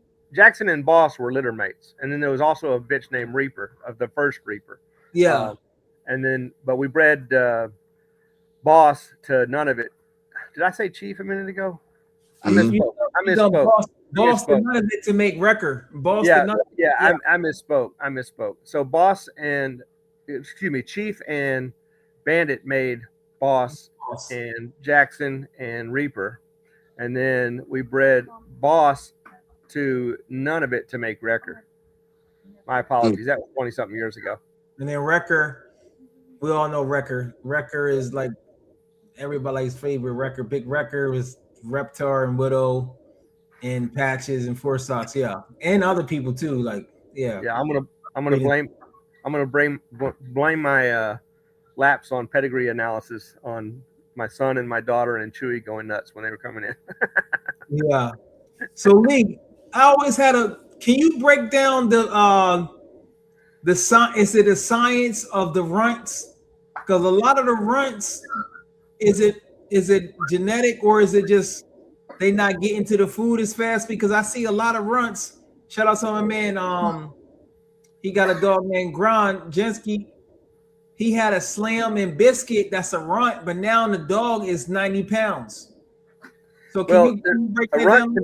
A runt can be a runt for several different reasons. It could be genetically a small dog, or it could have been a late ovulation. So even though they were all born at the same day, maybe it was a day younger in the in the ovulation. So now it's basically like 2 days younger or a day younger, even though it's born, or when it's born, it may only be 1 day younger in development, or also through when they're lining.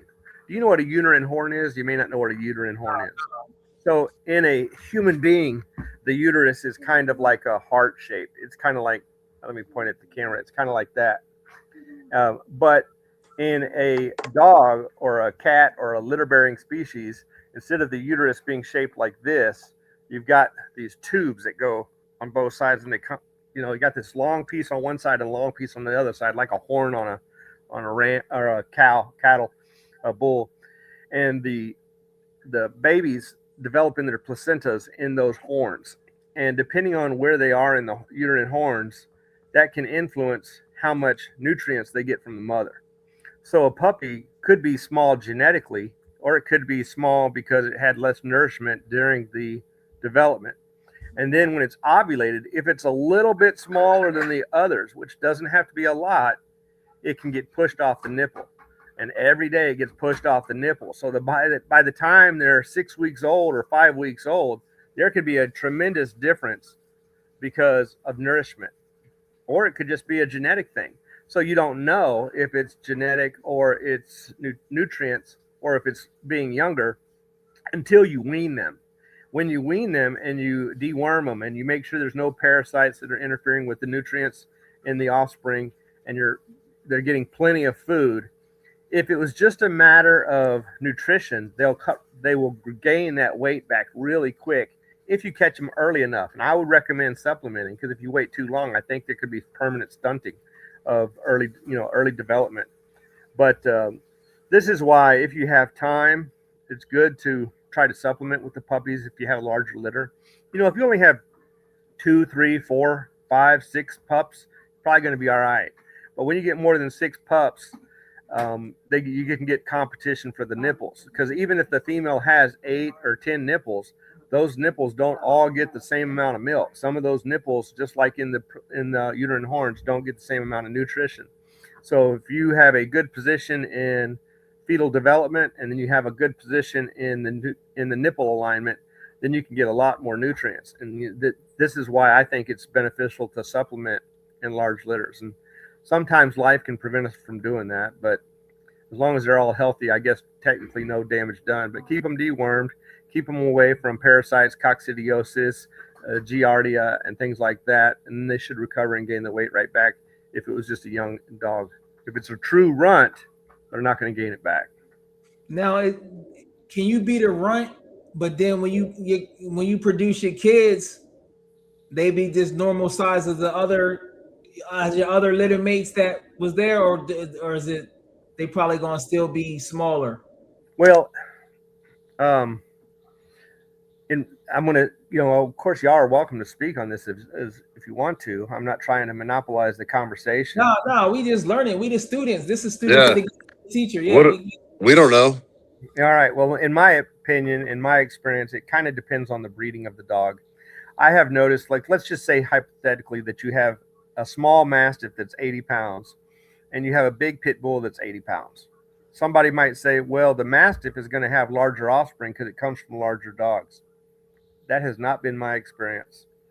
In my experience, something from the large pit bull, it could be a growth factor hormone that I have seen, that when you breed a large dog from a smaller population to another large dog, it's easier to get large dogs. When you breed a small dog, like let's say I had a small mastiff and I bred it to if I had a small mastiff and I bred it to a mastiff, let me back up. That's not really the right analogy. If I had a small mastiff and I bred it to an American Sentinel, I sometimes do not get big dogs. If I have a really big pit bull and I breed it to a Sentinel, a lot of times I'll get some good sized dogs. Now, that doesn't always work, because remember, it's kind of like flipping a quarter. Genetics is kind of like a quarter. For every trait, or it's not trait. Well, yeah, it is not. It's really called a loci. So traits can have a single loci, which is a location or an address for where that is found genetically in the individual. But some traits can have many loci.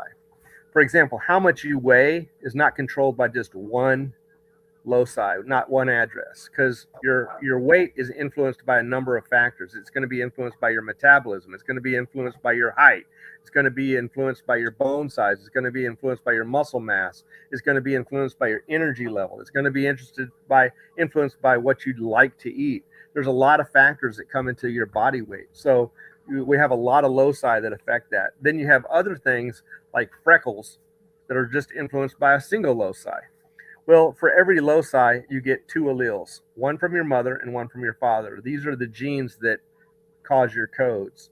So for some things like weight, it's clearly going to be polygenic. So why is a dog bigger than another dog? Is it big because it has a lot of muscle? Is it big because it has a lot of height? Is it big because it has a lot of bone? Is it big because it has a lot of a thick tube and short legs, or a long body, or long legs? I mean, all these things can come into play.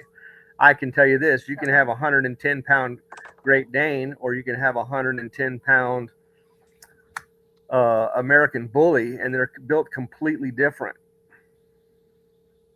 One is a lot more solid than the other. The Great Danes tend to be fragile. So it's you can't make absolute rules, and in that sense, it makes teaching genetics difficult, because I see a lot of oversimplification by people that on YouTube, especially, that want to talk about genetics, that really don't understand how complicated this thing is, because it's like a matrix. A matrix is like a spider web. There's so many factors that come into play, and we want to come up with these very simple rules as if they're always true. So, I have seen some 80-pound pit bulls produce some giants. Let's look at Wrecker. He was 62.5% American Pit Bull Terrier, but yet he weighed 128 pounds. He was a giant. Why? Snaps was an anomaly giant. She produced Chief, which was an anomaly giant, which produced Boss, which was an anomaly giant, which produced Wrecker, which was an anomaly giant. And then Eclipse was a very big female. People don't realize how big Eclipse was. When I bought her, English Mastiff. For Yes. those who don't know, English Mastiff. Yeah, go. Yeah. The unfortunate thing that I've learned in the dog world that chases size is almost always exaggerated. It's like they had a very optimistic scale that they used one time, and then they even exaggerated that reading. So the scale wasn't even calibrated, and then they added more pounds to it anyway. And they also weighed the dog after it ate, and it was very obese, and it hadn't taken a dump yet. So it's like, come on, y'all. I called up the guy that had Eclipse looking for a quality English Mastiff, and I told him, yeah, it's true. So I called up the guy that had Eclipse, and I didn't know he had Eclipse. He had 28 Mastiff type dogs. He had some Great Danes, and he had some English Mastiffs. He also had some American Bulldogs, and he also had some Rottweilers. He had a lot of big dogs. And I told him what I was looking for with the Mastiffs. And when I was describing what I was looking for, he stopped, because it's very unusual in the Mastiff world for somebody to want a big beast that's going to do protection work. Most of these Mastiff breeders advertise the gentle giant, and I told him what I was looking for, and he said, you wouldn't be interested in an adult, would you? And I was like, actually, I'd have a preference for an adult if it's a good one.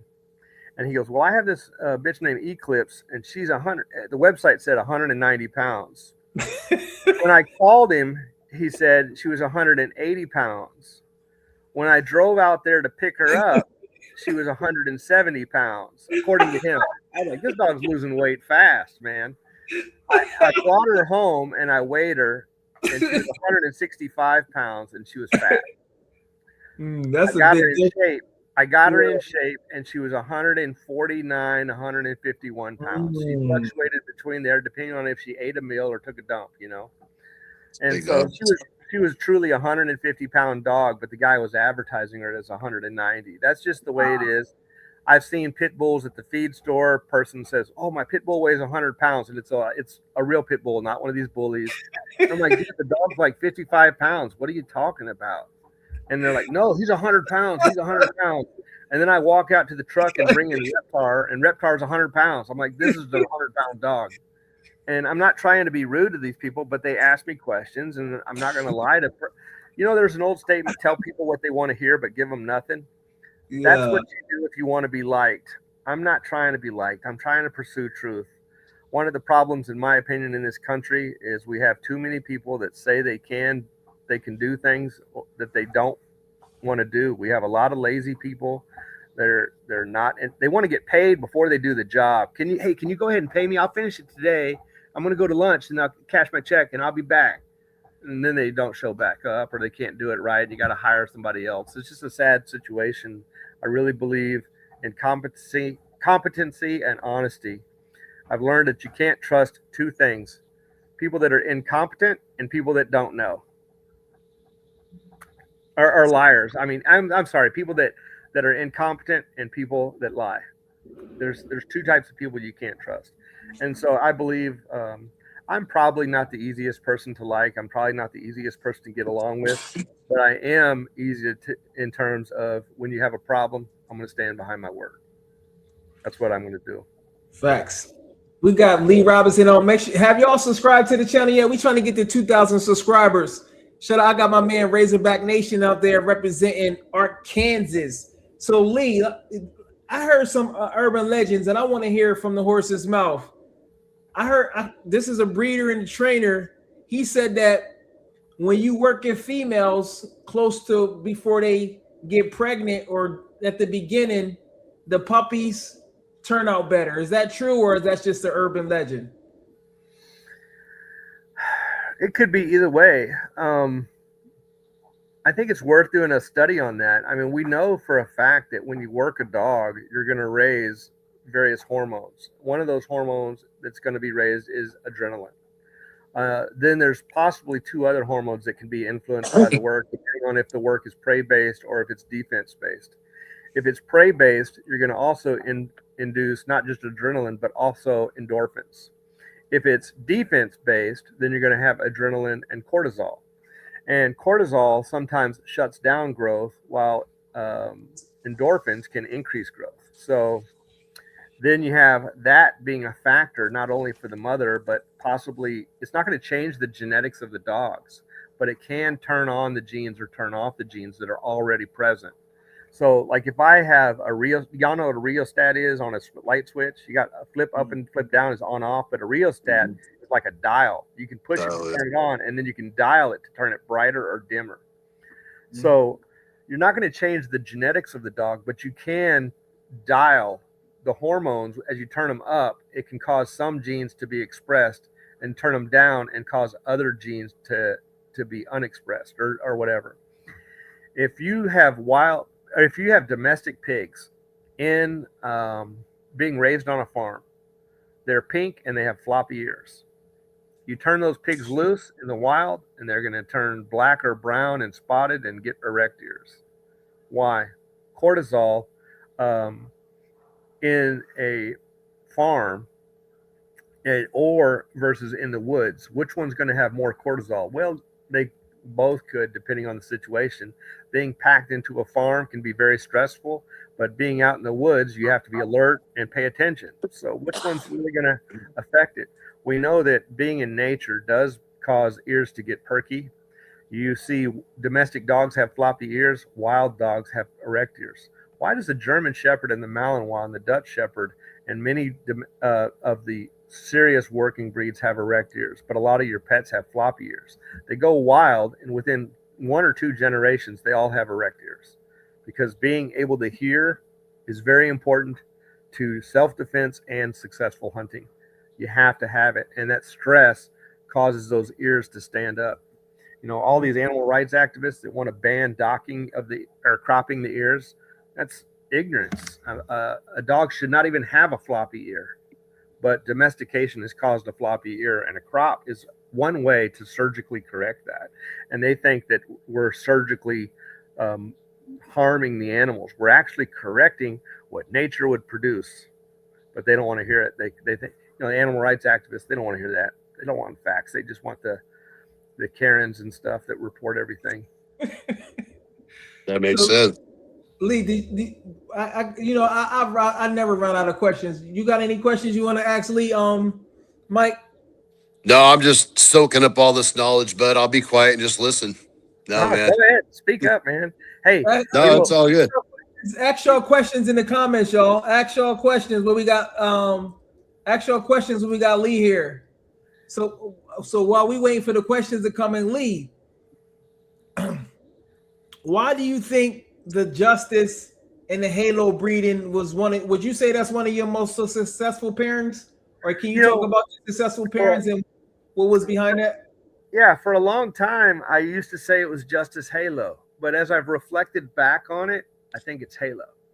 Because we bred Halo also to Reptar. Man, go look at Devin Gamble's dog. Absolute beast of a dog. Devin Gamble got Justice and Mystique, right? Yeah. Well, Mystique was Reptar Halo. Reptar Halo, yeah. Mystique was Reptar Halo. And so, we bred Justice to Mystique to make that dog, and Mystique was a great dog. I think Ryan bred Mystique. Ryan at Deep South Sentinels bred Mystique. I don't know what he got off of her, but I think she was a great dog. I probably should have kept that dog, but right now I'm really struggling with some serious decisions on what I need to do. I've got 10 pit bulls and 19 American Sentinels, and I've got some great breedings that, man, you look at my website, I've got a lot of reservations, and we've had some people that want to buy our American Pitbull Terrier program, the whole thing, but they don't want to pay what it's worth. You go talk to what's the guy's name? I can't remember his name right now. I'm drawing a brain fart. Dave Ramsey. He says a business is worth 3 to 5 times its net revenue.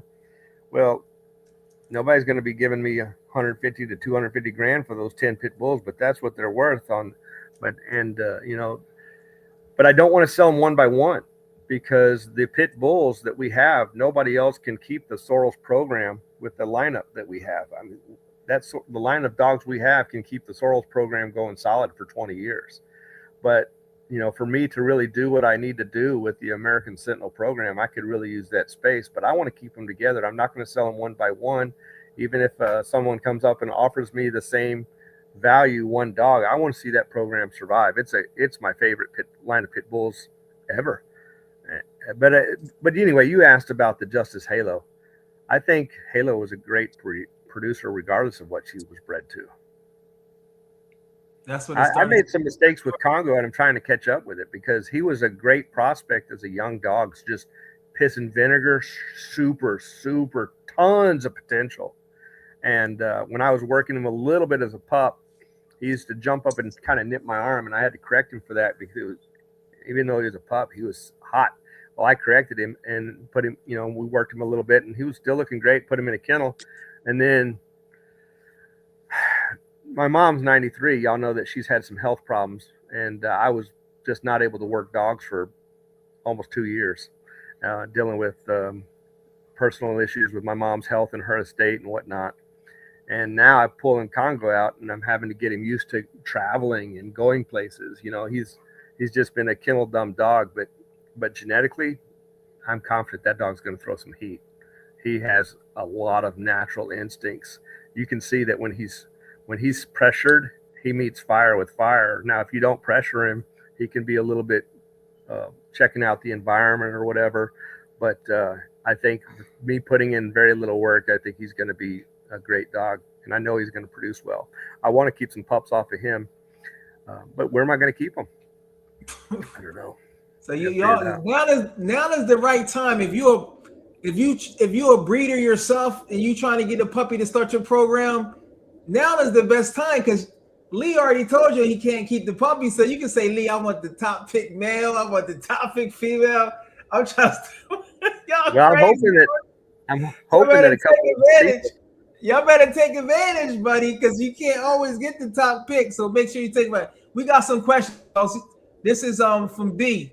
He said, I like to ask Mr. Robinson his opinion on Mr. Temple's dog Rex. Is he strictly hall dog traits wise, or does he possess the traits for man work as well? Great question. We've never done man work with him. He's just a hog dog. That doesn't mean he can't do it. He was named Steiner when he was young, and he went to a hog hunter in Texas because him and Steiner and ACOG, that was the two females.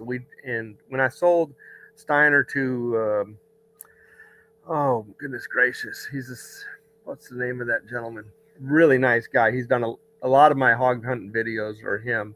I am having a brain lapse. I wish Keaton Temple would come in here. He'd tell me who it was in just a second. When you do hog hunting, you don't want your dogs to be man aggressive because you're hunting with sometimes your best buddies that see the dog regularly, but you're also hunting with people that don't see your dog regularly. And they might be managing a bay dog or another catch dog that you're working with.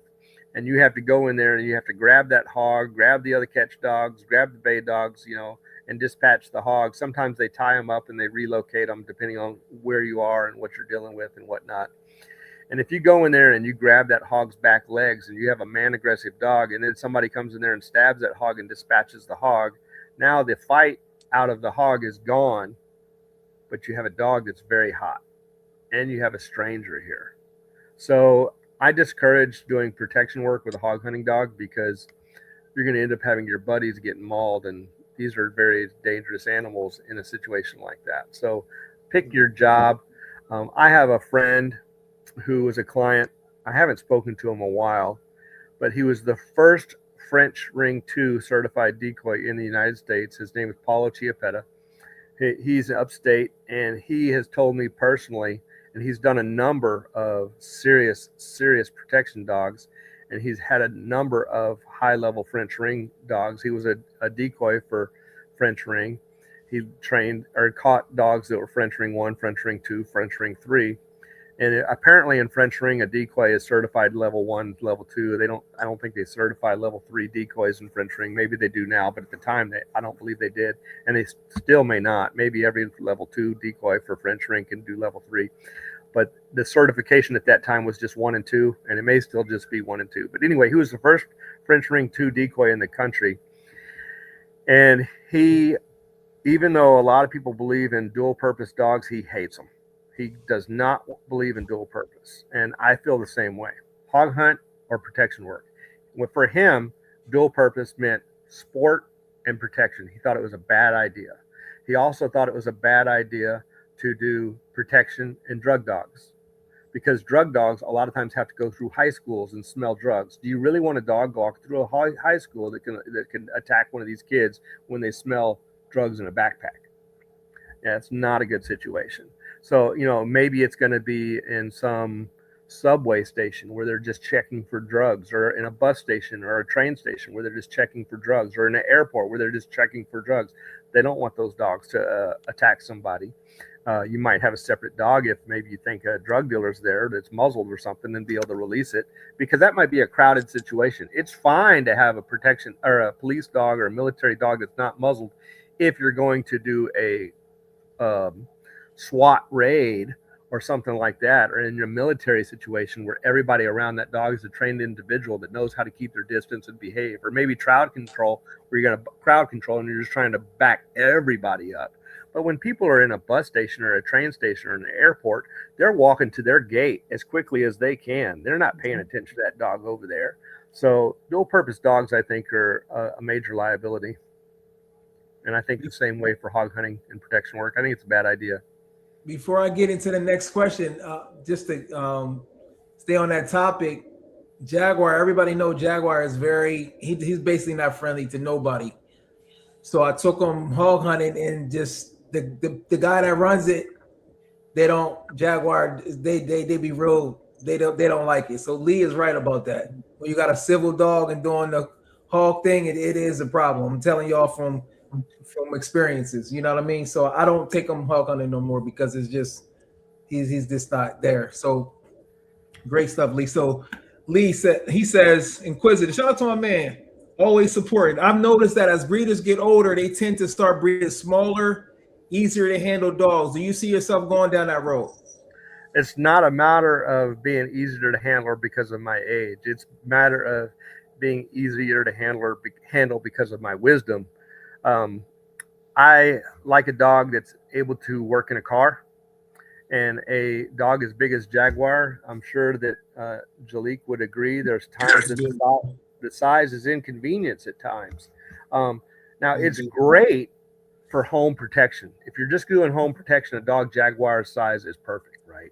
Because you don't need them to be mobile in a car. But when I don't know if it's a macho trait when I was young where I wanted the biggest, baddest dog, or if it's just because I admired them. You know, I can't go back in time and re-psychoanalyze my objective, but I can tell you that a pit bull is too small, and I can tell you that a mastiff is too big.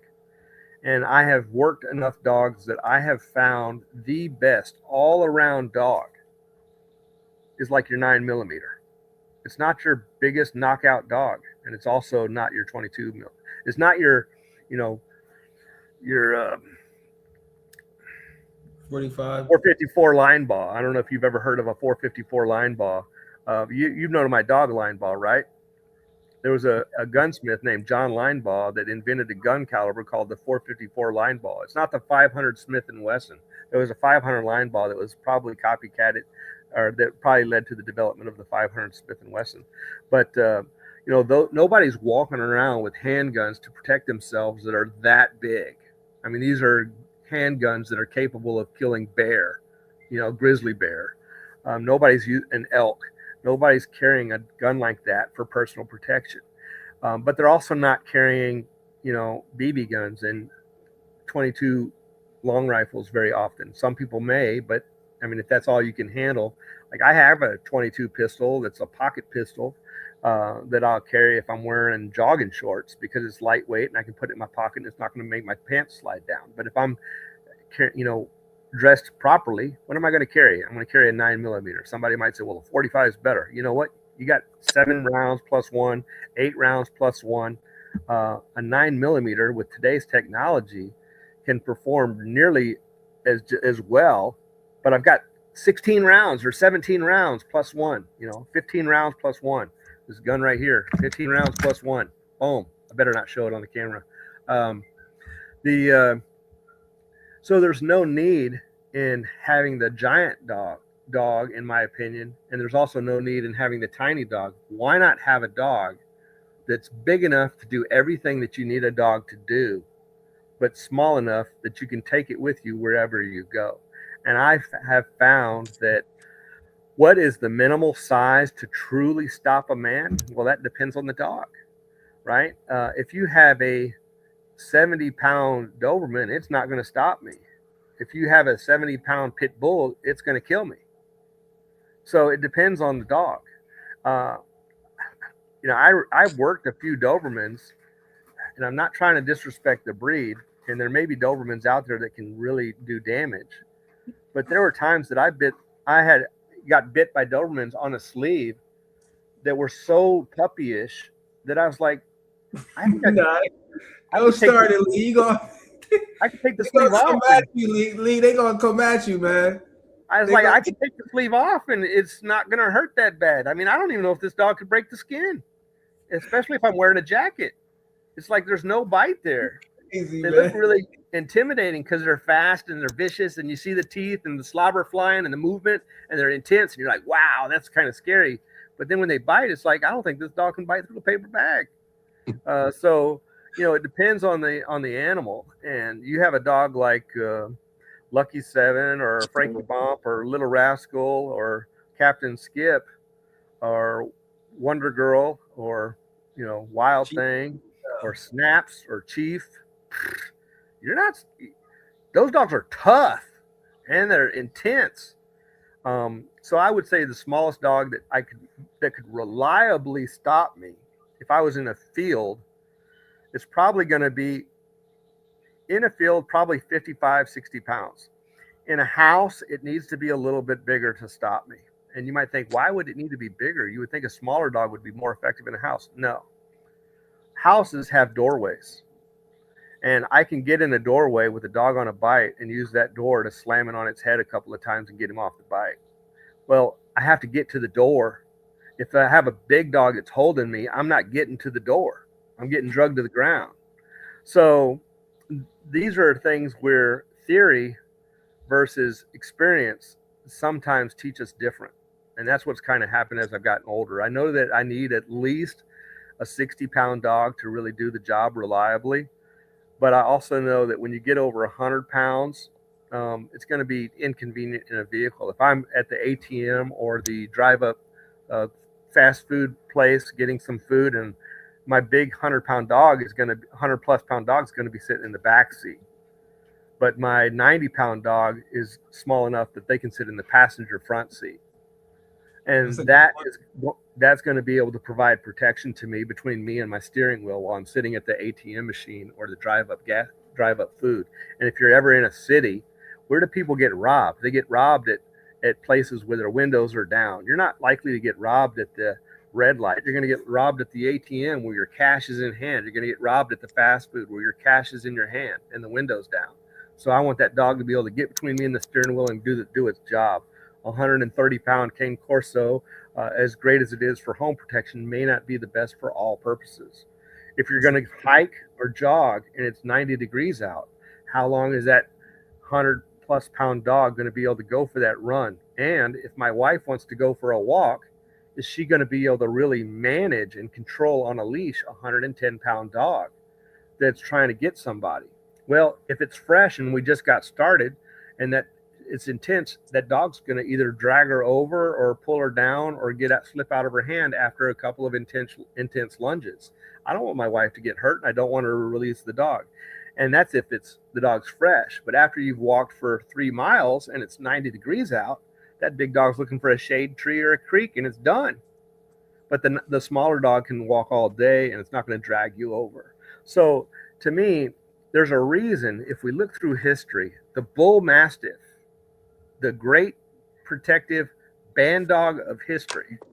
If you go back, this is what the band dog was the bull mastiff. If you go back a few hundred years, back then they were 80 and 90-pound dogs. Today, the bull mastiff's a 150-pound dog. What happened? People chased size instead of performance. The German Shepherd, the best German Shepherds were 70 and 80-pound dogs. Now they're 100-pound dogs. Malinois came in and now they're like 50 to 70 pounds. And sometimes you see a big Malinois or a Dutch Shepherd that might be 70 to 80 pounds, but they're kind of anomalies. They're not so rare that I should call them anomalies, but they're certainly not the norm. The Dutch Shepherd may be 70 to 80 pounds, but your Malinois are a lot of times 50 to 70 pounds, mostly probably about 55 to 65. If we look through the old working Rottweilers from 100 years ago, what size were they? 70 to 90 pounds. Now the Rottweilers are 120, 130 pounds. What's the difference? Performance is the difference. Every great working protection dog in its apex was like 70 to 90 pounds. I think that there's a reason behind that, and that's where the performance wins. So while I like the bigger dogs, I am 56 years old. I'm going to be 57 this summer. I am not the athlete that I once was, and I will still outwalk and outwork most dogs. That's how pathetic breeders have done their job. They can no longer produce animals that can just walk on a hot day. Now, I do have a pretty good heat tolerance, but despite being fat and old, I can work all day. I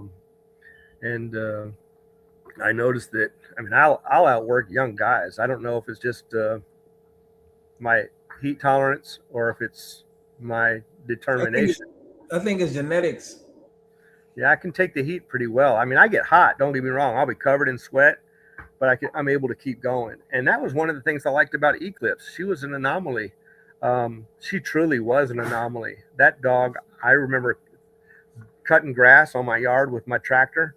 She would before I had a zero turn, we'd be out there cutting grass with a bush hog or whatever, rotary cutter, and Eclipse would be just going crazy trying to get that rotary cutter, and I'd be cutting grass for 4 hours. And the whole time, this is in the summer in Mississippi heat, when the grass is growing, And I'm like looking back, waiting for that dog to have a heat stroke. I'm like, do I need to turn this tractor off so she doesn't die? I mean, this is a 150-pound dog running around. And yeah, there's some individuals that have that kind of heat tolerance, but most dogs don't. Awesome, Lee. So the next question, it says, Lee, what is your average COI for American Sentinels canines? And tell us what COI is, and then go from there, Lee.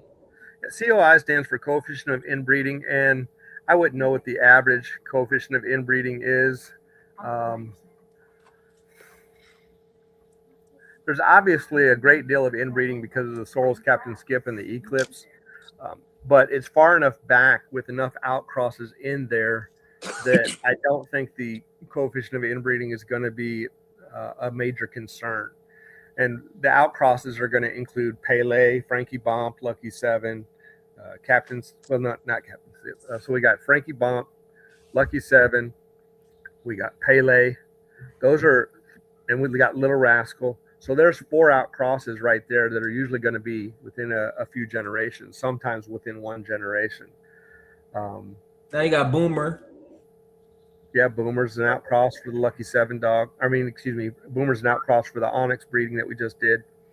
Wild Thing was an outcross for the Vlad dog. So there's going to be enough coefficient of inbreeding, the coefficient of inbreeding is going to be low enough. It's not going to be a serious concern. The highest inbred dog I ever had would have been Wrecker. And he had a coefficient of inbreeding at 37.5%. Captain Skip, right? Yeah, that's right. 37. That's right. 37.5% was his coefficient of inbreeding. The highest I've ever seen on a pedigree analysis that I've done, if I remember correctly, it would have been so high that, frankly, I think the breeder was telling a story, and that would have been Floyd Boudreaux bred Blind Billy to his daughter, and then from that to his granddaughter, from that to his great-granddaughter, and from that to the great-great-granddaughter.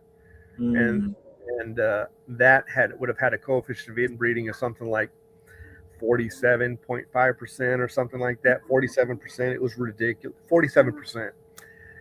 The dog should have been sterile at that level of inbreeding. The pit bull can certainly take a higher coefficient of inbreeding than most breeds, but most breeds you're going to start suffering from what's called inbreeding depression around 25%, and usually by the time you're at 35% you're sterile.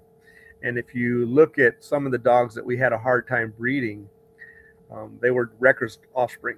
So Wrecker had a coefficient of inbreeding of 37.5%, and he produced a couple of great dogs. I mean, I never had a puppy off of 4 socks. If you can pull up a picture of 4 socks to share it. Yeah, 4 socks. I got a picture here. I can do it. Look at 4 socks. I got a picture of it right here. Let me. I can share it. It gives me the option. This dog was an absolute beast. 4 socks, for those who wondering, that's Patches' litter mate. I think both of them was over 100 pounds. They was both big. 4 socks was a giant. She was probably a 120-pound dog, and there's she looked nice. Oh, she was a beast. 120-pound female, but we bred her a few times and never had a litter off of her, and I think it was because Wrecker's coefficient of inbreeding was so high. And then Patches, we bred her like 5 times and had 1 litter off of Lucky 7, which was a complete outcross. And that's how you got the Patch. That's how you got the Maggie, Trinity, and Slam. Yep. So her mom, so she was 120 pounds. And we talked about that before. Her mom, how big was her mom, Mystique? Like 75 pounds? No, Mystique. Oh, yeah, probably that's about right. Yeah, that's right. I was thinking of Devin's dog. Devin's dog is pretty big. I think she's about 100. Yep. Let's see. Let me remove this one here and show you another dog. Y'all might know this gentleman. Let's see if you recognize him here. So Slam and 4 socks and Patches had a few other. Oh, let's see, where can I find it? Litter mates. Yeah, they had a few litter mates.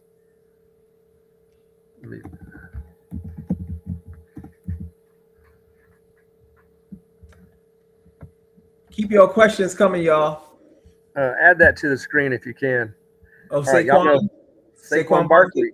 Giants, okay. Saquon Barkley.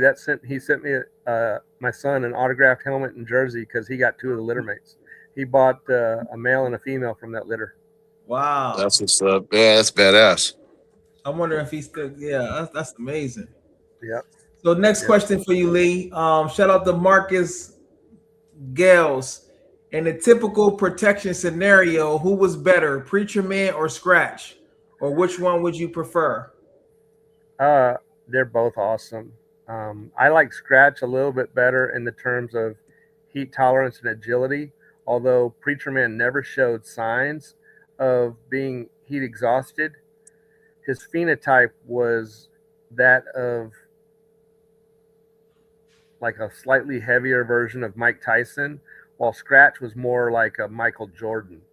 So, you know, Scratch just was so athletic that if you were outside on the top of a sedan, you could have been on the roof of a car. Scratch is going to get you.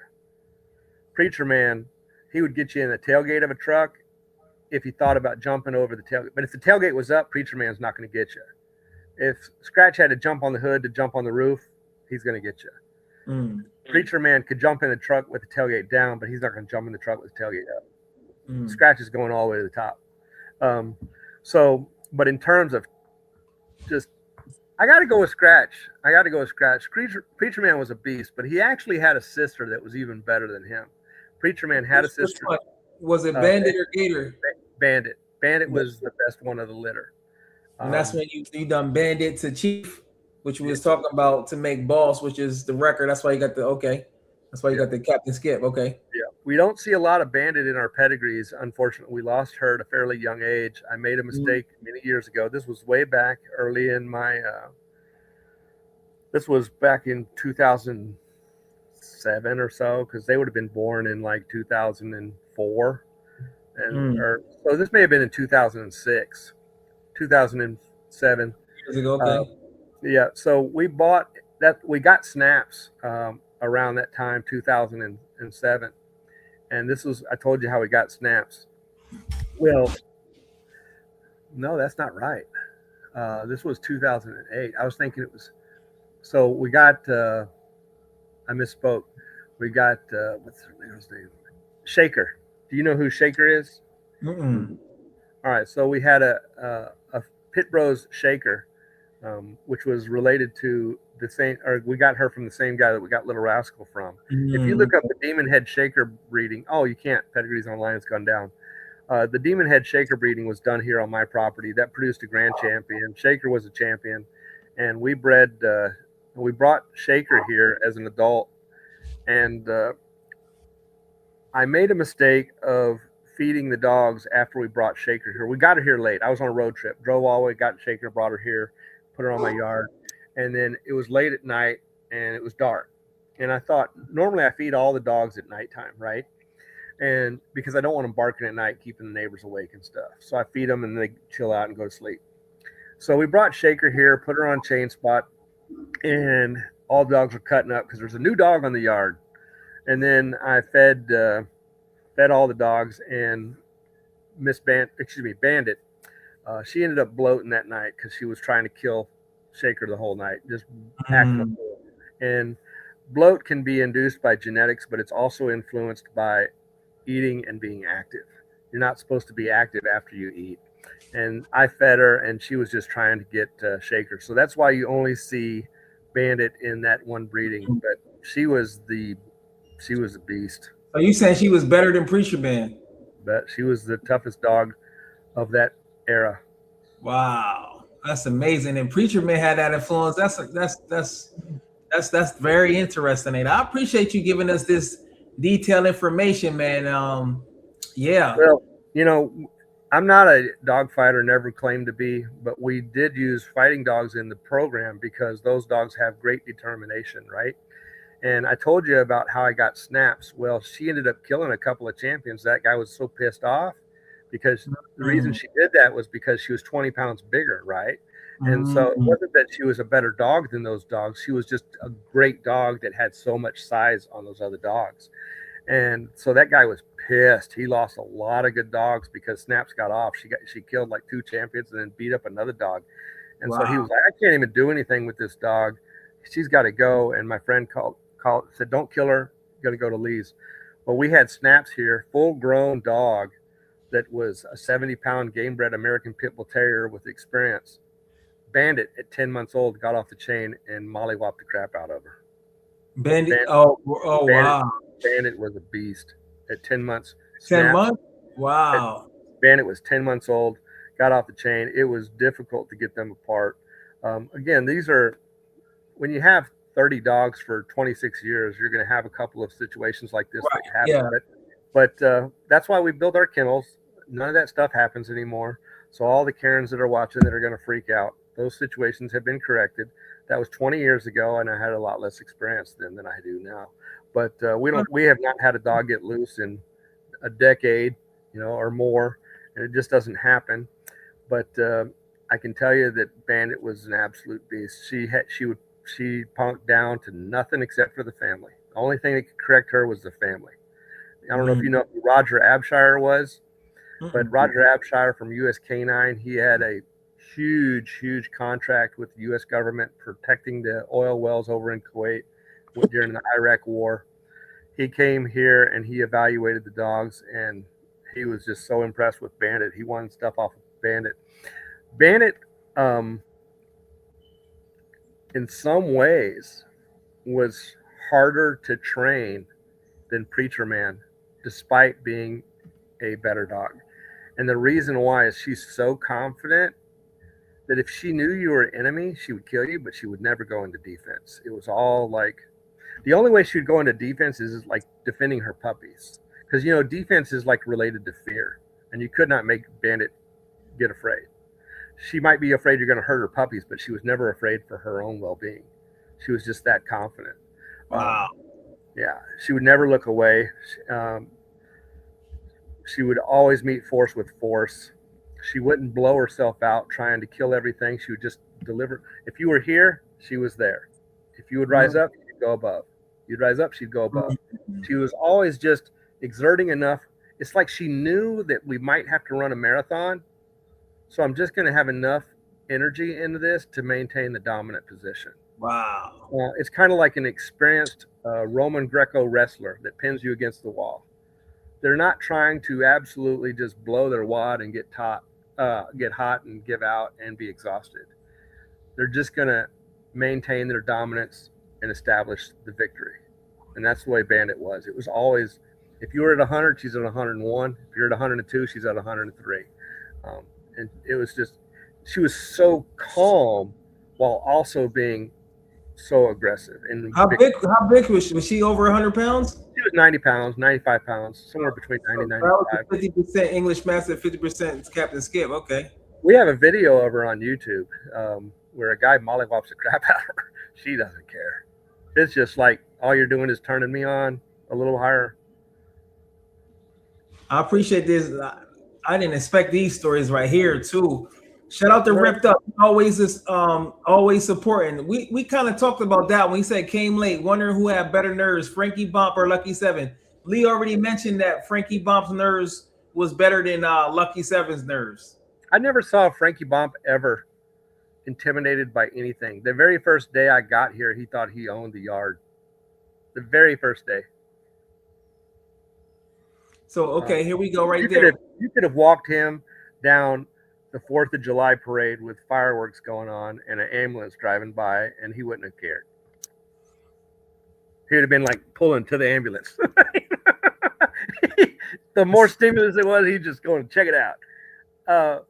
Lucky 7, if you look at he had some nerve issues, but his drives were so high that when he was stimulated, he'd work through them. He was never a runaway kind of nervous dog. He would just kind of like, it's almost like his brain cells were not working. He would just stand there, kind of like look around, but disinterested. And so maybe saying he had weaker nerves may not be the best description, because it wasn't like he was nervous. He was just not inquisitive. So so if they was both high school students, you would say Frankie Bomp was in college prep classes and Lucky 7 was in the regular classes.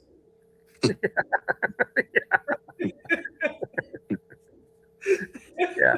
You know, I do remember one time. Now you gotta start talking bad. You know, Lucky 7 is an underground legend, man. We love Lucky 7 was a great dog. Okay.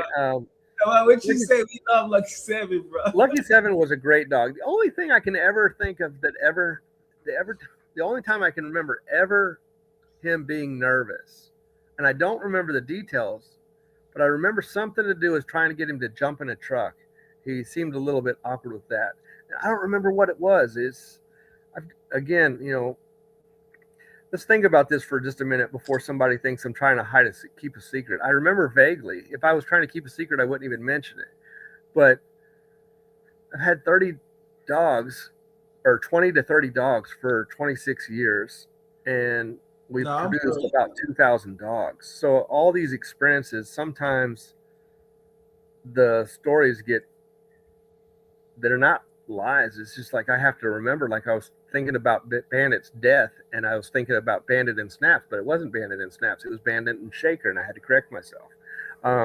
So, you know, this is going back 20 years on some of these stories, 26 years on some of these stories, and I just have to think about it for a minute to remind or get my recollection right.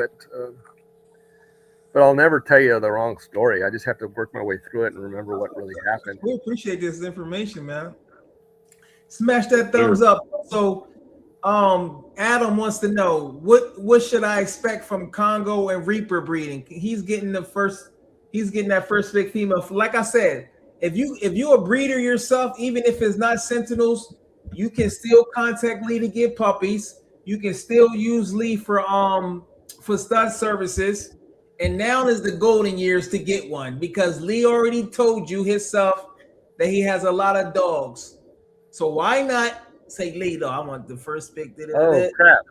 I see I got Adam for the first female, and I was like, wait a minute, that can't be right, because I know I'm keeping one, and I don't even have myself down for a male or a female. I got to fix that. I can't, you know, I guess Adam is, he bought my female. I had a female reserved. I see he paid a premium. Yeah, he paid a premium. He bought it out from underneath me. So I'm gonna have to go with a male on that one, I guess. Yeah. So what you expect? What can you expect from that? I think you can expect this. Man, I think that's a great breeding. I mean, let me pull it up. Let's drop. Yeah, I think it's influence. Hey Mike, can y'all run it? I gotta take my pups out to the bathroom. Go ahead and run it. Okay. Yes, sir. Yeah, I think Congo and Reapers, that's influenced with both Lucky 7 and Frankie Bomp, right? Yeah, before you leave, I think I need Jalik's permission to share this screen.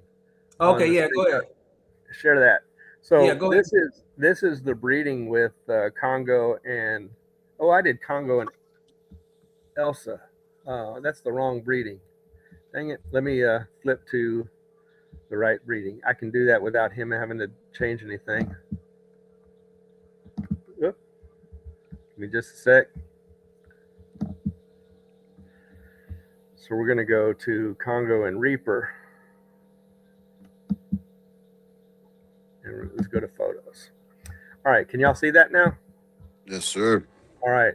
So what can he expect? Well, we've got Congo is going to be off of Vicious and Halo. Vicious is going to be your Lucky 7 and Onyx. And then Halo is going to be the female that I think was the best producing female that we've had in the last 10 years. You know, some of the other great females, if you want to look for great producing females, look at Halo, look at Valkyrie, look at Blue Jean, and look at Lynn. And guess what? They're all connected. Boom, boom, boom, boom. This line here always threw heat. Always. This female side was just always throwing heat. Never had low consistency on those lines. Lynn always threw very high consistency. Blue Jean threw very high consistency. Valkyrie was a great producer. Halo, great producer. I'm hoping that we see that with Congo as well. And then what are we taking it to? We're taking it to Elsa line that's also off of Halo, off of Valkyrie, off of Blue Jean. So I'm expecting some great stuff. And then guess what? Ranger is off of Valkyrie, which is off of Blue Jean, which is off of Lynn. So this is a very similar. Ranger and Elsa are bred very similar in that we have a lot of Valkyrie blood and that Blue Jean blood coming in there. The difference is Halo was Little Rascal Valkyrie, Ranger is Frankie Bomp and Valkyrie. So it should be a really good combination. And here we have Little Rascal and Valkyrie. So we've got a lot of Valkyrie with 3 phenomenal pit bulls. Valkyrie Little Rascal, Valkyrie Frankie Bomp, Valkyrie, excuse me, I misspoke.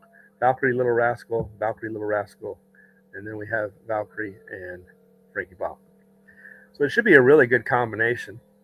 Yeah, it looks like it. 2 times Halo. Choose female off that. Keep a female off that for sure. The Congo dog is a very fight-driven dog and prey-driven dog, probably a little lower on defense. Reaper's higher on defense. But I think she needs more balance, and I think he needs more socialization. So I'm going to try to develop her prey, and I'm going to try to socialize him to get him. When I say socialization, I don't mean with people. I mean environments. He's got to develop his relationship with me, and when he does that, I think this is going to end up being a much better dog than the public is aware of right now. Yes, we put some videos out, and yes, he's looking good, but I think he's going to look a lot better than he is. But we'll see. I'm really looking forward to breeding him to Elsa also. Elsa's a great dog. This Ranger-Elsa combination worked really, really good. It's hard to know what's a better producer, Halo or Elsa. Hard to know. Elsa's been how old is Reaper right there? She's about 2. Let's see if I have her So birth date. Congo's about. I don't have her birth date right there. Let me go ahead and stop the screen share and see if I can look up when they were born.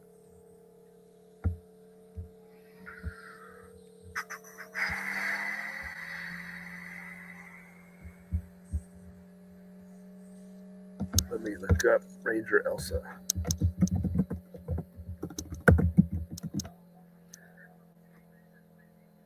It's the Death Wish litter.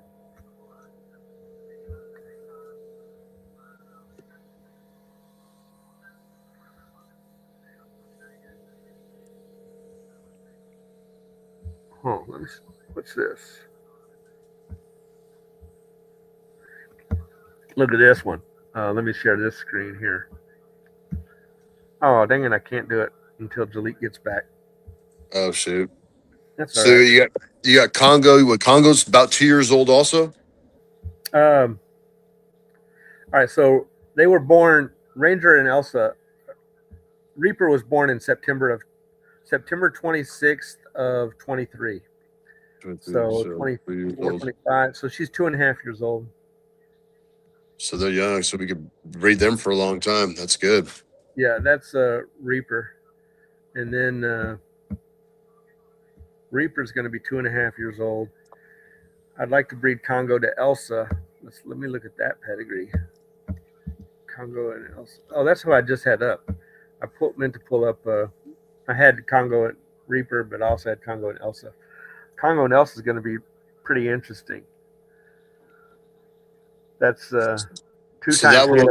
That one's 2 times Halo up close. The Congo Reaper is 3 times Halo.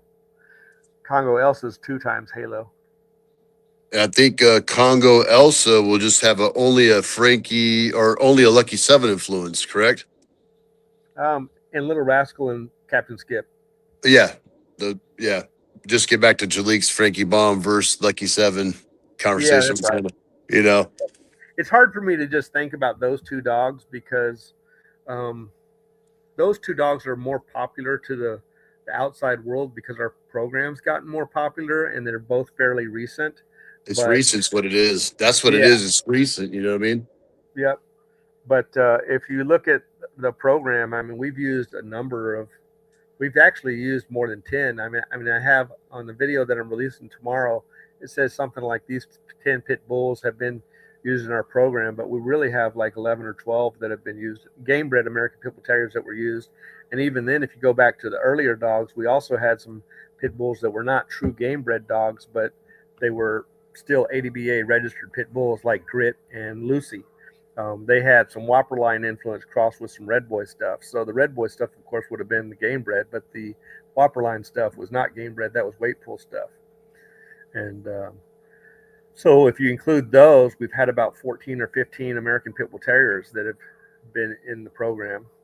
Gotcha. I don't like to call Grit and Lucy American Pit Bull Terriers. To me, there's only one true American Pit Bull Terrier, and that's the game bred American Pit Bull Terrier. But they are ADBA registered Pit Bull Terriers, nevertheless. Gotcha. I would say we have 12 game bred and 2 more non-game bred, but still tough and gritty and awesome dogs. Good. Yeah, so Jalik's back.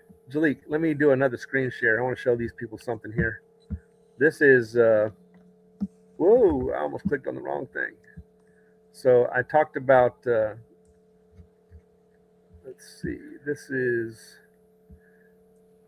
let me pull this screen share in. And I'm going to share my Facebook page for just a sec.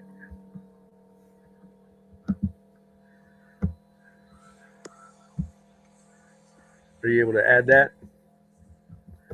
This dog here is a Ranger Elsa dog. And this is one tough hog hunting dog. This is her after she got into it with a hog. All busted up, never let go. Look at the tusks on that hog. Did y'all see them razors? Look at these razors. Right? And which dog is this right here? This is Ranger and Elsa. Look at the teeth on that hog. Hell yeah. Yep. So, you know, this is what basically got into Vicious.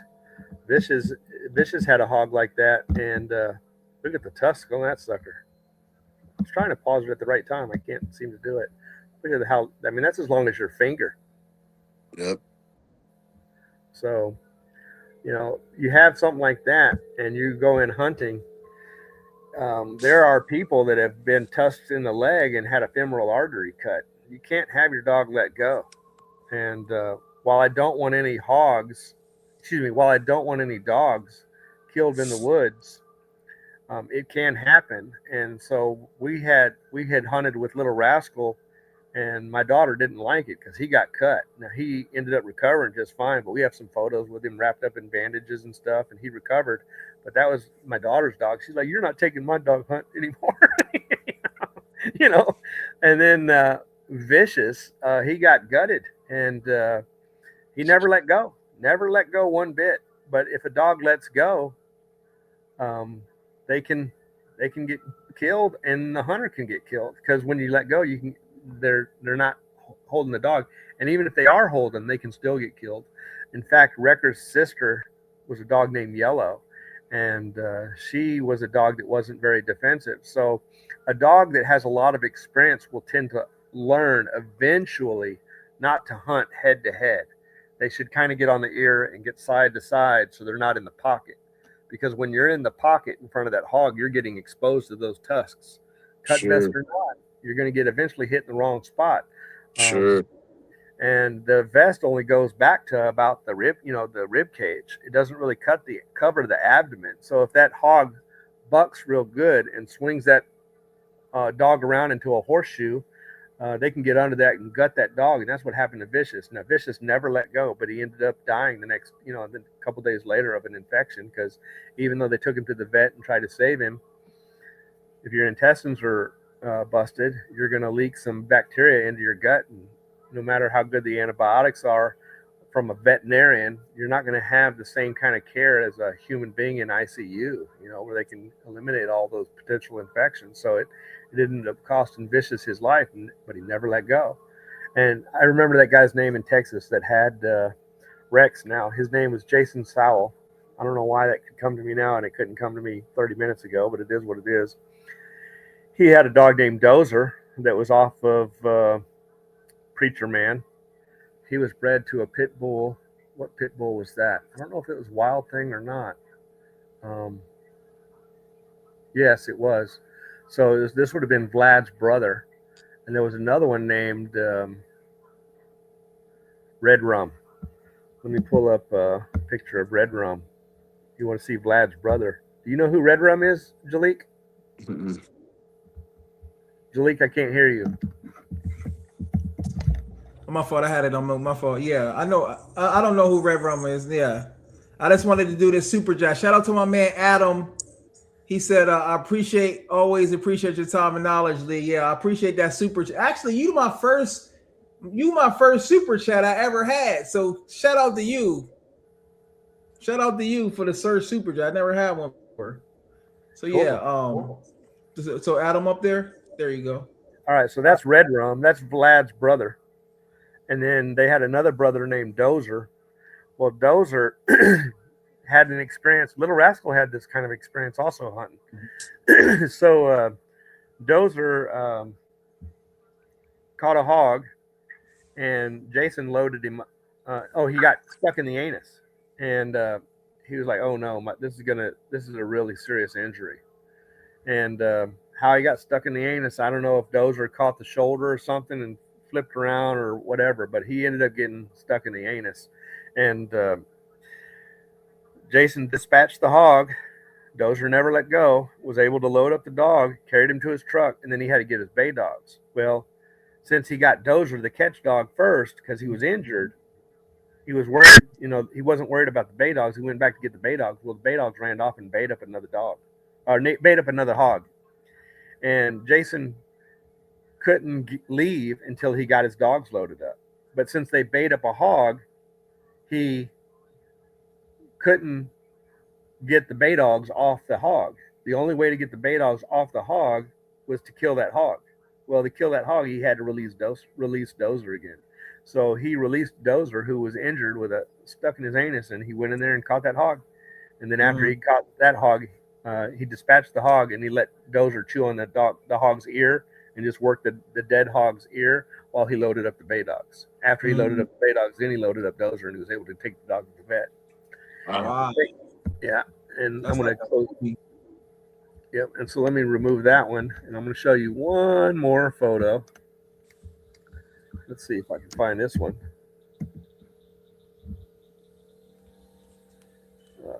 I know I've got it. Oh, you know what? This one's going to be on my Facebook page. Let me go to this picture here. I don't think I have it on my computer, but I've got it on Facebook. I know I've got it somewhere.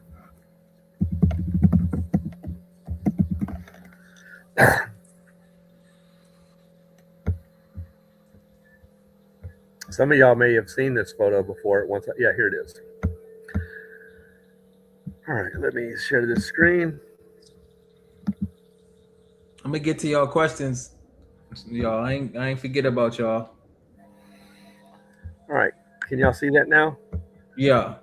All right, so this is Keaton Temple's back. So Keaton got hit by a hog and slammed on his back.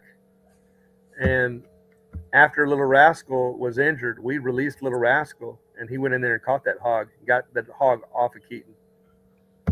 And there's his scar from that injury. Y'all see, told y'all that's Halo. A lot of y'all, if you got scratch bumper, a lot of these dogs got that Little Rascal blood in there. You know what I'm saying? You wonder why your dog got so much drive and stuff. So that's Keaton got stuck by the hog in the leg and also slammed on his back. And that's his leg. He had blue jeans. Now you might think, well, how can he get how can you get cut when you didn't even cut the blue jean? Well, I don't know, but there you go. Or maybe that's the other leg. I don't know. But wow. And then Little Rascal. If you're gonna do hog hunting, you gotta be serious. It ain't no joke with the hunting hogs up there. You can't be playing games. Like they say, you don't play boxing, you don't play hog hunting, you don't play games. So that's why you have to have a determined dog. I've told people the same thing with hog hunting, same with protection work. If somebody comes in through my daughter's window, the dog doesn't have to win the fight. The dog has to stay in the fight. Because as long as the dog stays in the fight, my daughter is safe. They can't attack my daughter if they're having to deal with the dog.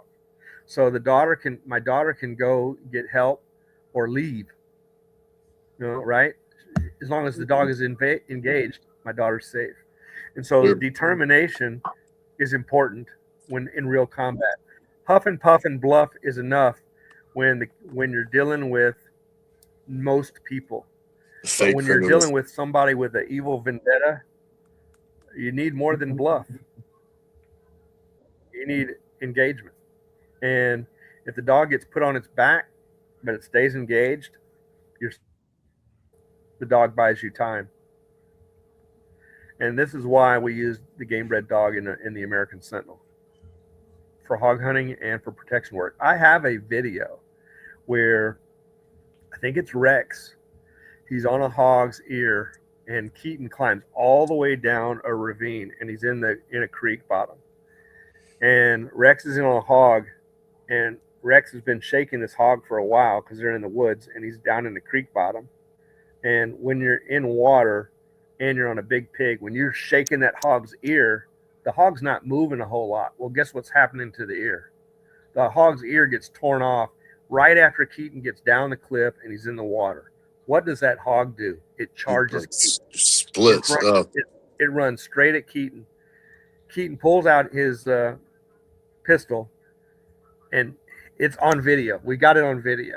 And I'm going to release it eventually, but I got to find a way. How do I release it? Because YouTube will give me a strike on my channel for uploading a gunfire and a hog.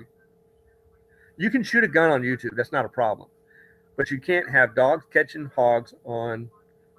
And it's weird. Like, there's ways to get around it. Like, if I used to get strikes on my channel because we had hogs catching dogs. Now I had to upload them on either my website or my Rumble. So if you want to see the hog videos, you got to go to my website or Rumble. So I can upload this to my website, but YouTube will let you upload it if it's for educational purposes and it's not just dramatic content. So if I upload the video and just let it play, it's going to get me a strike and it'll be taken down and it'll hurt my channel.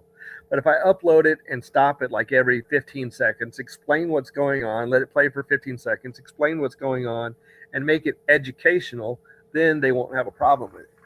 But the Rex grabs this hog. He's shaking the hog in the water. The hog's ear rips off. The hog charges Keaton. He pulls his Glock out. He had it on camera, right? He's by himself. Keaton doesn't like to hunt by himself anymore because he's had situations like this happen. And his wife is like, "You cannot go hunt by yourself." Keaton's a man. He's going to do what he wants to do, right? But he realizes it's not smart. He's got children, so he's now hunting with partners, But he's got his cell phone in his hand, and that hog starts charging it. Well, he throws the cell phone and grabs his pistol and pulls it around, and the camera is flipping around in the air. So you get a glimpse, and then it's away, and then it's a glimpse, and it's away.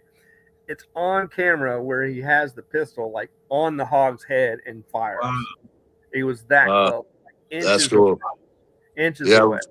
We got to see that one. Then the camera goes underwater and it goes bloop, bloop, bloop, bloop, bloop. That's like a movie right there. American Sentinel, the movie. Let me get to the super chat. Shout out to my man Adam.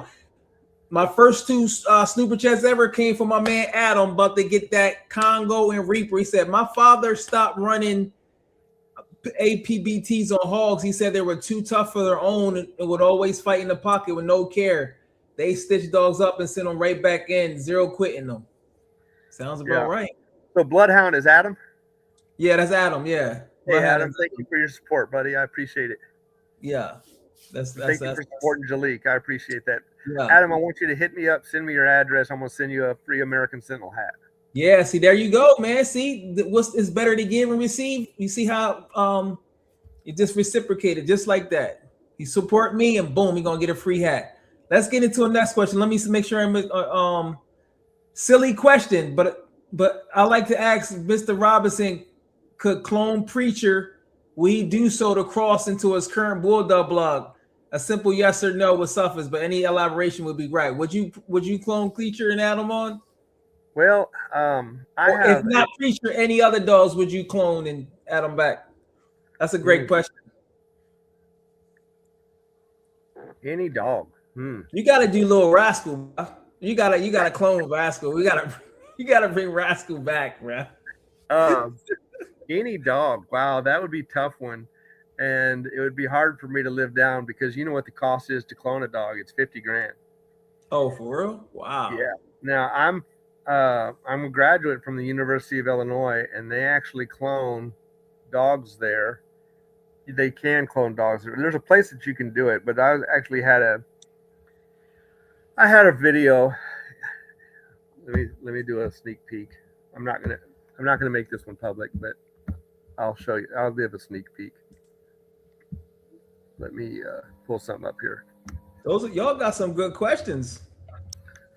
Shout out to my man Razorback Nation, just chilling, man. Razorback Nation is the pedigree champion, for real. Just listening, soaking it all up, bud.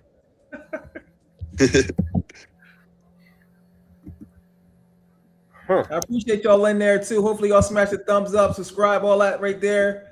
You got my man Adam. Hopefully, if y'all don't already have a Sentinel, hopefully these lives can help you out, because that's the whole purpose of it, just to help you out and also have fun. Why not learn to have fun at the same time? What they call edutainment. Clone. I don't think cloning is an exact match though. Genetically it is, but it's not because dogs have spirits, so you can't clone a spirit. So you can't have a dog that's exact. You can't clone a spirit. I don't think so. That's just my opinion. What you think, Lee? Because you do have spirits inside of dogs and humans. What you think? I think humans have a body and a soul. I don't know if dogs have a spirit or a soul, but they do have an environment, and that you have nature and nurture, and you cannot recreate the nurtured aspect of a dog. You can try to, and you can do a good job raising a dog, but that's not the same as another dog. Every dog is an individual. You can have two brothers raised in the same house, but one of them's older and one of them's younger. You know what I'm saying? They're different. Even with the litter mates, one be totally different. Well, even if they're identical twins, one is usually a little bit more dominant than the other. Not always, but why? Well, maybe they got in a fight when they were young and one of them won and then one of them lost. Well, right there, their environment's different. I cannot find the video that I was looking for. I've got it on my computer somewhere. I think Lee already answered this one right here. He said, "Are you thinking of adding another breed of Mastiff?" No, I don't think so. No, I'm past all that. Yeah, Lee answered that one. Or take the Sentinel back to the English Mastiff. Ryan is doing deep, so he's doing Fury to Aries. I think she's pregnant right now. Well, anyway, I got a video. I spoke with the professor. I don't know where that video is. I spoke with a professor at the University of Illinois because I graduated there, and they were one of the cloning places, and we talked to them about possibly cloning one of our dogs. And I thought I was going to have it in because I graduated there and we had good friends. They still wanted 50 grand. So wow. I'm not going to spend 50 grand on cloning a dog. And but you know, we had a real good conversation about it. But you have to have really good sample of DNA, okay? And when you have, I never collected semen from Preacher Man, and the reason why is I'm trying to move forward. I'm not trying to maintain. I'm trying to move forward. I've got semen collected off of two dogs, Tate and Frankie Bomp. And the problem with a Preacher Man type of dog, when it's an F1, the offspring are not going to be as consistent as a multi-generation dog or a pure breed. A pure breed is going to reproduce consistently, and a multi-generational dog that has a lot of filtering, bottlenecking of genes, genetic selection, generation after generation after generation, you eliminate the undesired traits, and again, you get consistency. So pure breeds have consistency, and multi-generational dogs, which is basically a pure breed, has consistency. Whether the AKC or the UKC or the ADBA or some other registry out there recognizes the American Sentinel, that the fact is there are American Sentinels now that are over 10 generations deep. Wow. Yeah. And so there's going to be some dogs that are very consistent. Preacher Man was an F1. He was a hybrid cross. So therefore, his offspring are going to be less consistent. So he would not be the one that I would want to clone, because the cloning needs to get me further along the goal, and that would take me back to an F1. So I wouldn't want to clone him, most So likely. you'd want something that's the 10 generations forward then. Like That's Scratch? all it represents. Would you do Scratch? Scratch would be one of my top contenders, if not the top contender. I think he's the best dog in terms. Scratch was a game dog. People can say that you can't have game bred band dogs or whatever. Well, the term game bred band dog doesn't mean that the American Sentinel is game. It means it's founded off of game bred dogs. Okay. Well, when that happens, you occasionally will get a game dog that's not an American Pitbull Terrier, and we just pissed off a bunch of people because all of your American Pitbull Terrier fans that think the American Pitbull Terrier is the only game dog in existence. It makes no sense if you think about it logically. The American Pitbull Terrier didn't exist a couple hundred years ago. Okay, they created it by crossing the Bulldog and the Terrier. There used to be a journal called the Bull and Terrier. So those dogs, even if there was gameness around before them from the Bulldogs or from the Terriers were known to be bringing in the gameness. And some people debate about that, like Richard Stratton disagrees. He thinks it was always the Bulldog and no Terrier added. Well, even though I respect Richard Stratton, I respectfully disagree, because the Bull and Terrier Gazette talked about the Terrier crosses. And if we look at some of the dogs in the old pedigrees, there were some lighthouse dogs that weighed like 19 pounds, 27 pounds. How are you going to tell me that that's a pure Bulldog when it's 19 pounds or 22 pounds or 27 pounds? Those dogs are clearly Terrier type breeds. And so we know that the Yag Terrier is capable of being game. We know that the Pitbull Terrier is capable of being game. The Patterdale Terrier is capable of being game. And I've seen some game Sentinels. Keaton Temple had a phone call from his wife about a couple of dogs that got into it, and he had to get home. And it was, let me think now, the dogs' names. Rex and Agro? no, the big giant dog, Zeus. They got into a fight last over. Zeus is from Justice and Betty Crocker, right? Yeah, it was over an hour. They got into a fight before he got home and was able to separate them. He didn't want his wife to separate those dogs, you know. Yeah. He got home and it was over an hour, and Rex and Zeus were going at it. Well, if you've gone over an hour, you've got a lot of determination. I would call that a game dog, you know. I'm not going to say it's a dead game dog, but some people believe gameness is all or none. You know, dead game is the only game dog, and if it's not a dead game dog, then you can't call it game because it might quit in 2 minutes. I don't believe in that. I think gameness is like height. You know, some are tall and some are very tall. To me, it's a rheostat. It comes in degrees of gameness.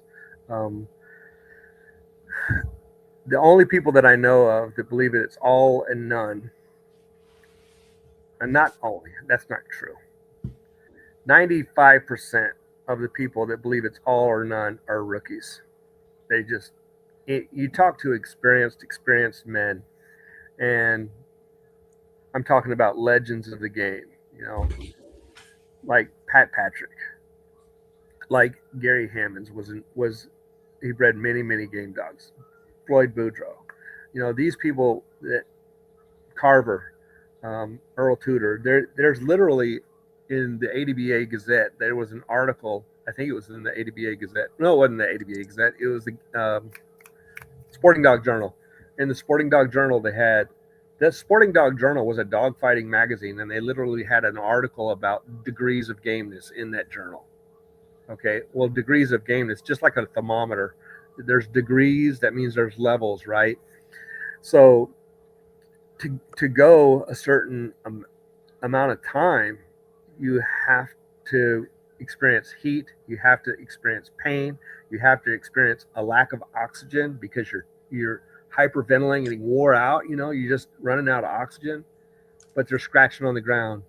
Scratch got his name because he got knocked out on an accident, and he was literally unconscious. And when he came to, what did he do? He couldn't even walk. He was scratching on the ground and tried to re-engage his oppressors because there was multiple. And he hit the concrete on his head. That's how he got named. He was a very tough dog. Ladysmith was a very tough dog. You see this type of stuff when an accident happens or in a hog hunting situation once in a while. 95 hog hunts out of 100 are not tests of gameness. You might see a dog that goes in there and has a rough fight with a hog, but very seldom does it really test gameness. But once in a while, you have a dog on a hog hunt that tests gameness. When a dog is gutted and its intestines are laying out and it's still on hold, that's a test of gameness. We had a dog that was bred by Coleman Langham that caught a hog. The hunters were out hunting, and it was wintertime, and the hog crossed a river, and the dog was drug across the river when it was icy, but it was breaking through the ice. The hog got out of it was real thin ice, so as they were swimming, they were busting the ice. But the hunters can't cross that river because they're out there wearing their clothes, and you get in 33-degree water, just 1 degree above freezing, or 32-degree water because it's literally frozen on the top. You're going to get hypothermia and die, right? Or potentially die. They don't want to do that. So they had to drive around the creek to catch that dog. That hog was being caught by that dog for over an hour. And when the hunters got there, they stabbed a knife in it, and the hog looked like it was dead, but they just verify hog's dead now. And then they make a video. This dog fought this hog for over an hour, and it had the hog by the throat. We have that on video. Wow. It's on my website. I'm not going to show the video here, but I will show you. Check the websites out. I will show you the screenshot. Let me. Can I share my screen again? Sure. Yeah. Let me get this super chat real quick. Hey, Adam, once again with the third one. What's the ideal? Okay, we'll get it. What's the ideal age to start protection work? That's an excellent question. So soon when you do this, get right back into it. Then we got your other questions. Yeah. All right. So here's my website. If you go to my website and you click on chat forums or about us, go to the discussion forum. And from here, I see some things I need to approve, but we can go to hog catch dogs. And from there, you can see this video that this guy caught somewhere in here. It's going to be one of the. Yeah. I mean, we've got a lot of videos right here. You just click on one, caught hog. Because I don't want them to mess the live up. I'm not going to mess up your video. This is not going to be a video that messes up anything that messes up. I don't know if this is it or not, but no, that's not it. But you can just go here and click on these videos, and there's a video that these hunters show, the one I'm talking about, where he crosses the river and the hog catches it for over an hour. You might think, well, why? That sounds cruel. Look, hunting hogs is dealing with an animal that is food. It's also a pest. It also destroys habitat, which interferes with wildlife. So we have to get these hogs out of there. And there's some places you can't do it with traps, and there's some places you can't do it with AR-15s and helicopters like they do in some places. Some places, the woods, the canopy is too thick. You can't see the hogs from when you're flying above. And who can afford a helicopter? So we have to be able to eliminate these hogs out of the woods for food or for habitat control or game control and wildlife conservation and things like that. And one of the best ways to do it is with dogs. And if you're going to go in there and a hog can literally kill you at sometimes, it's nice to have something that's going to steady that animal. These dogs are excellent predators, and they provide a great degree of safety to these hunters that are able to do that. Well, it crossed a river, and they had to drive around and go over there, and the hog, it eliminated the prey. It's on the video. You can go watch it on my website. Awesome. Thanks for sharing that information. What's the ideal age to start protection work? Depends on the dog. It depends on the goal. If you're wanting to do sport work type protection, which is not really true protection, and that's going to be offensive to some people, but there's a reason why Paulo Chiappetta did not like dual purpose, multi-purpose dogs, cross training, because in order to be truly good at combat for real life and death, you have to be the type of person that says, I don't want to necessarily be in combat unless I have to be, because if you wanted to be in combat all the time, you'd probably be in prison, right? So you have to kind of like not want to be in combat, but then when combat arises, you're willing to step up and do what needs to be done. You know, if the enemy dies, you don't want that to happen, but if that's how you have to be safe, it's not your objective to eliminate the enemy, but it is your objective to be safe.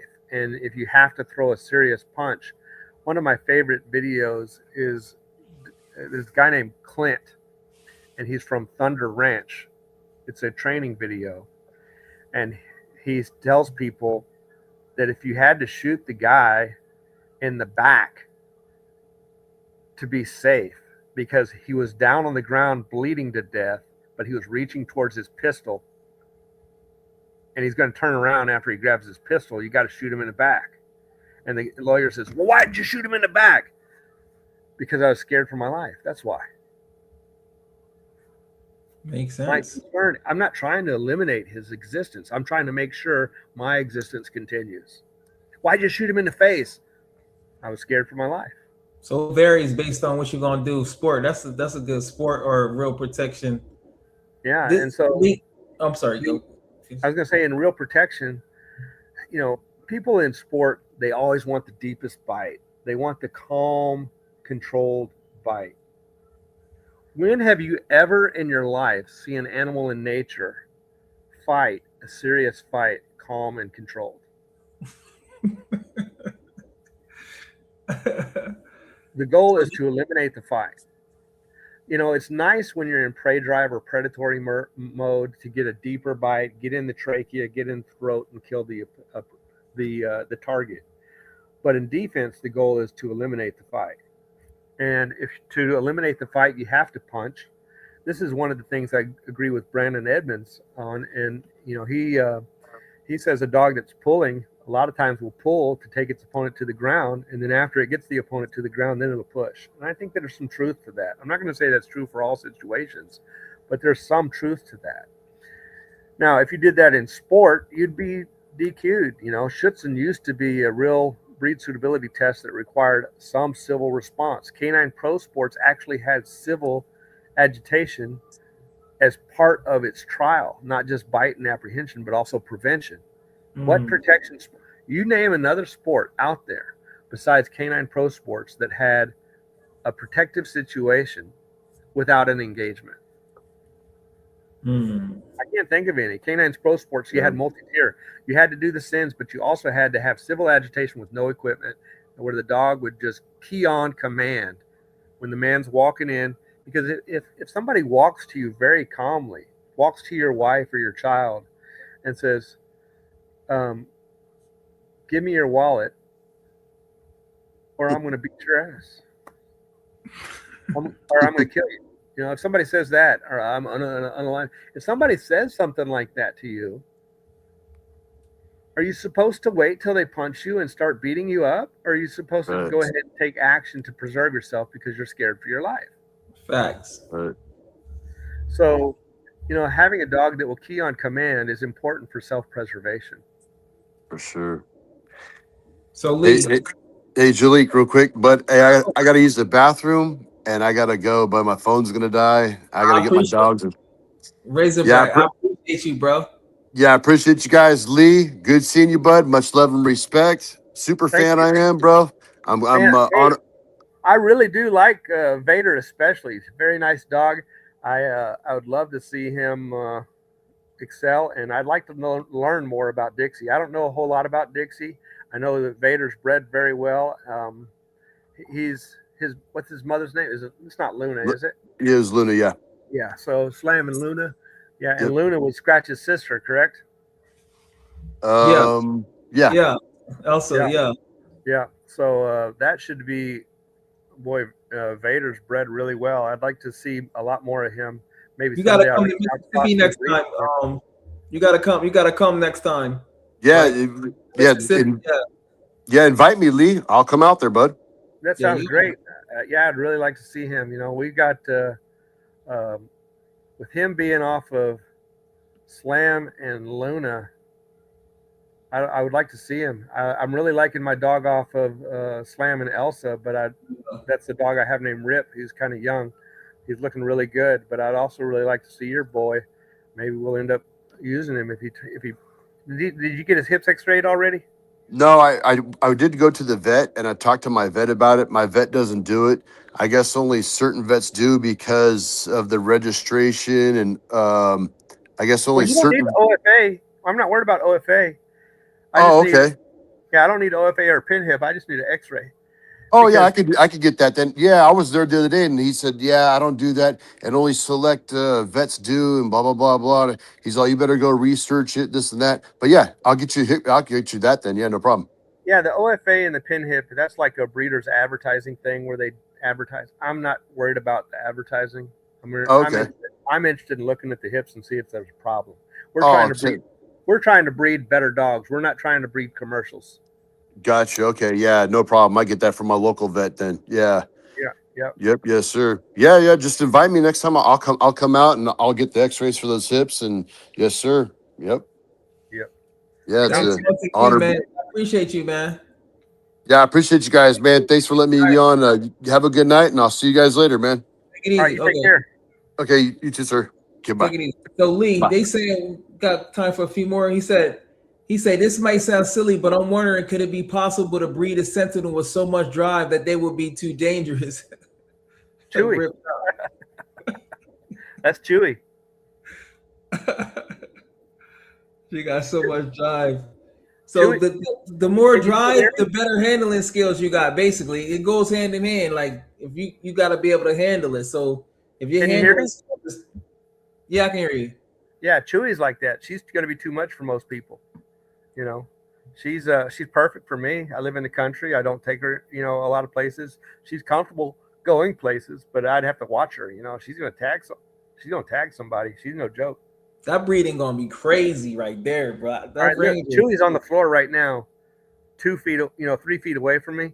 Oh, she is? Okay. Yeah, and listen to this. Chewy, what's that?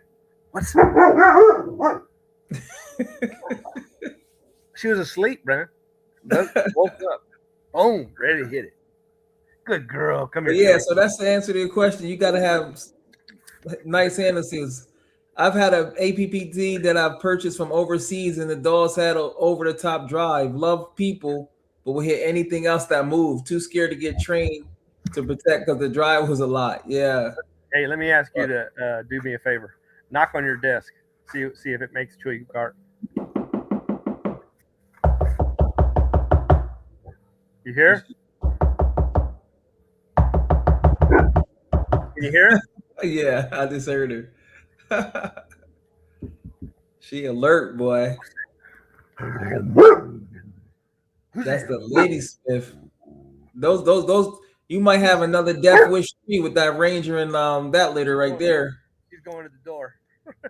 Looking at the door. Yeah. He was 66 pounds and had another pit from Spain that was more balanced. That's why I was wondering about Sentinel too driven to have as a practitioner. To be honest with you, just having my Sentinels, they got the drives. If you don't feel like you have handling abilities, especially since a lot of the Sentinels aren't really friendly to strangers, then that will probably be too much. I'm gonna keep it a being with you.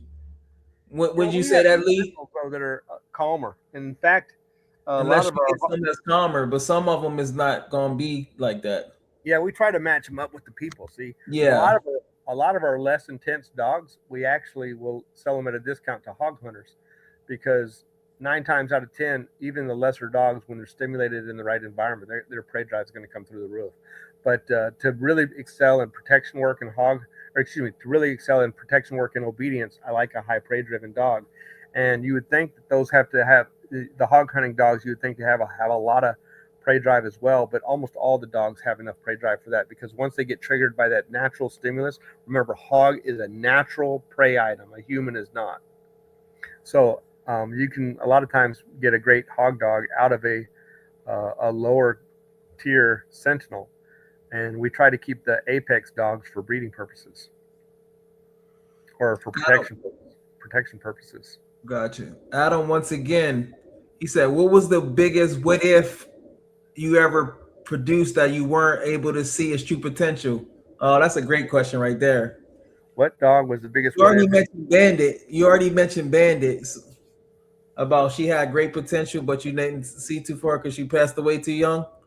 Hold on, question. Let me read this. What dog was the biggest what if you ever produced that you weren't able to see its true potential? Well, Bandit died young, but she showed her potential. Oh, okay. But he's asking for the ones that did not show. I would say Chief is one that I bred once that I would like to have seen more of. Bandit was only bred once, but I mean, they were all great. Chiefs were all great.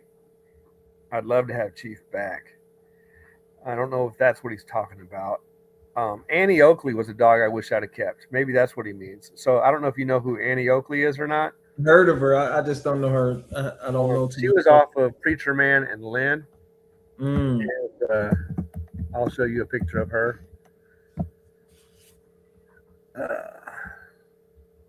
Let's see here. You've seen this dog before. Oh, I seen. Yeah, she looked nice. Yeah. Yeah, I should have never sold her. We sold her and never bred her, and I'm disappointed with the person I sold her to.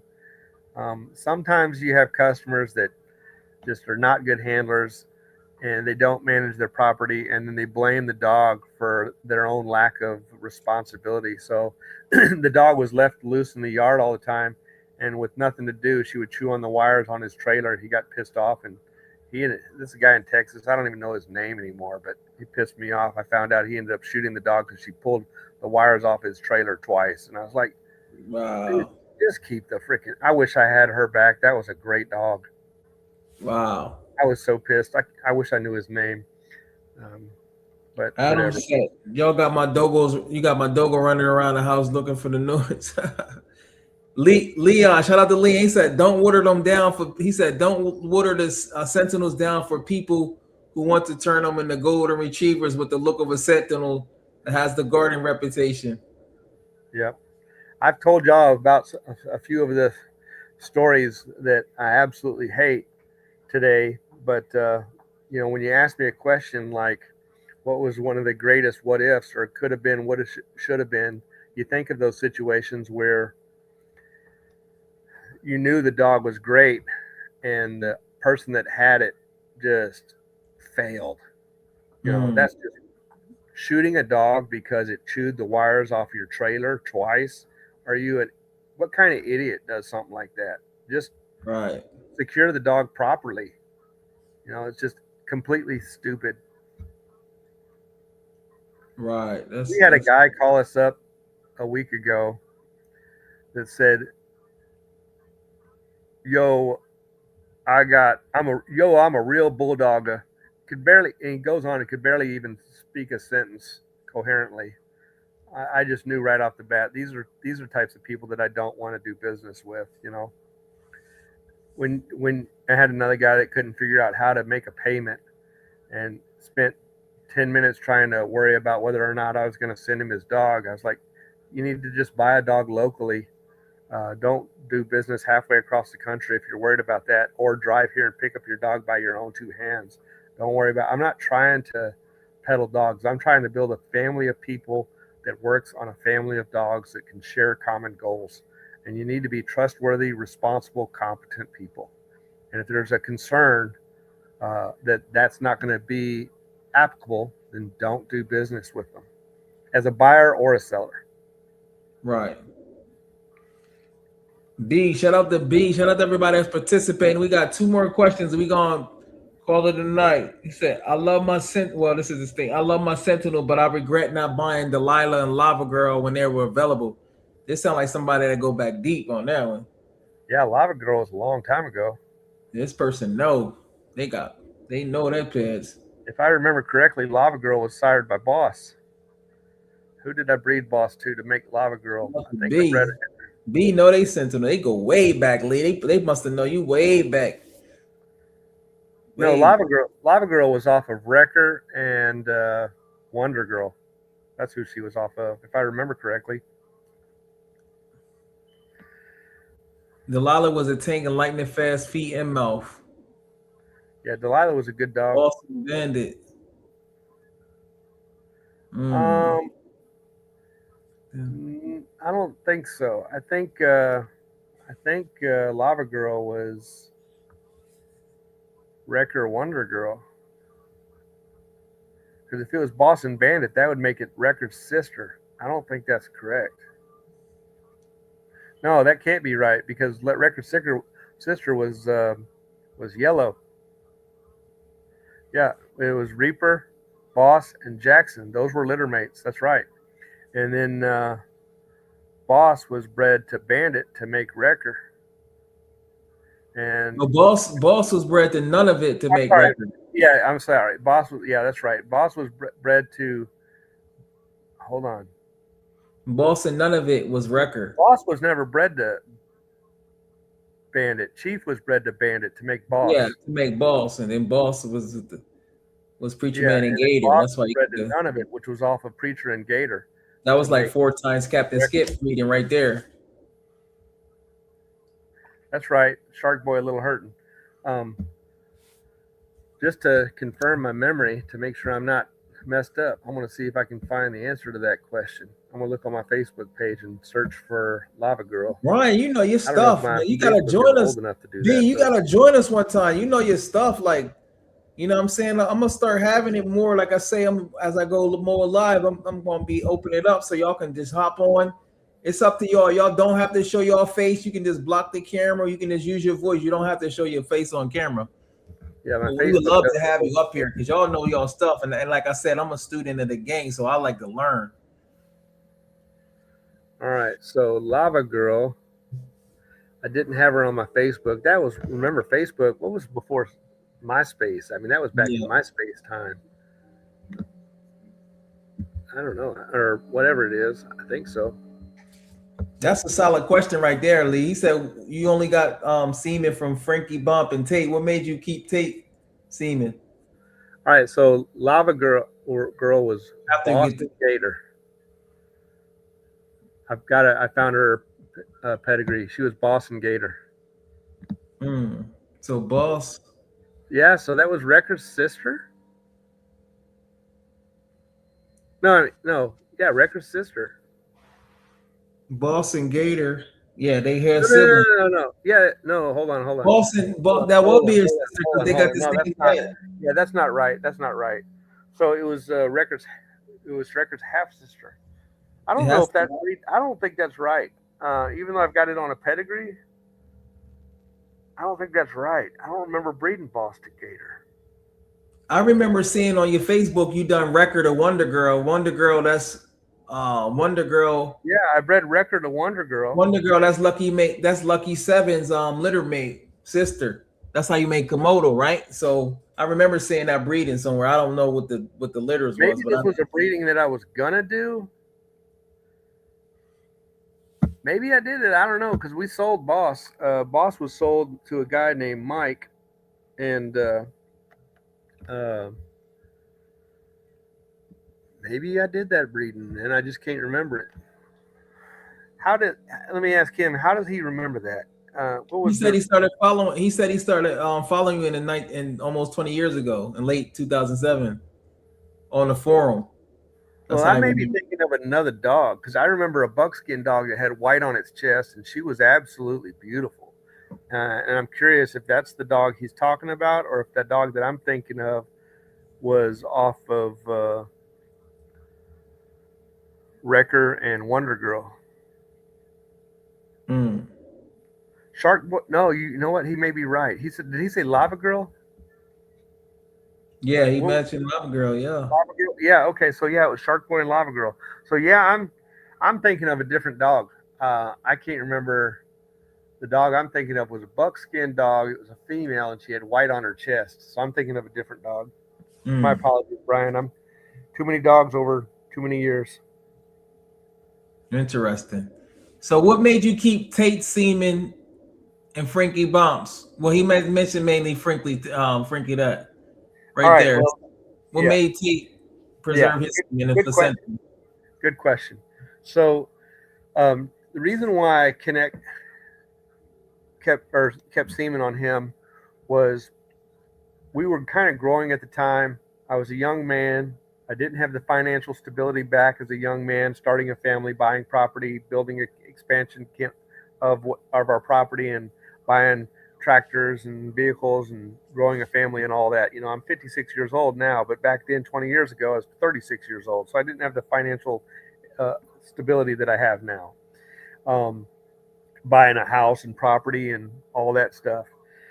And so we got a good offer on Tate, and I sold it. I collected enough to sell him and to collect semen on it and pay for the semen storage and still profit without having to keep him for a long time. Now, sure, I've spent all that money on his storage over the years because we've kept, we pay $100 and something a year to store it, and all these years have gone by. So we've lost all that money, but I'm waiting for the right female. Now, if he was alive, I would have bred him to several females, but I've only got enough semen for one breeding. And so we're waiting for a female that has some good size to her and that also has some good bone to her, because Tate was a little bit on the lean side. I don't know if everybody here knows what Tate looks like, so I'll drop a picture. I would like to see, Yeah, I'll drop you. Do you know what Tate looks like or not? Nah, I don't. I've never seen him. I think he's kind of red, maybe. Is he red? You've seen him, you just didn't know it. Okay, yeah. So let's see if I can share screen. And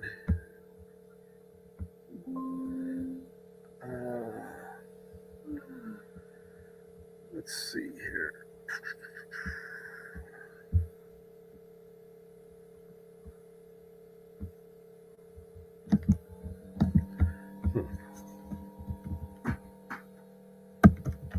Yeah, I hate it when it does that. So I'm trying to find a nice picture because I wanted to be able to share you a bunch of pictures, but it's not letting me share a bunch of pictures. It wants me to share one. This picture here shows him the best, but you can't see him working. I got more pictures of him working. Let's see if here's one of a nice one of him working.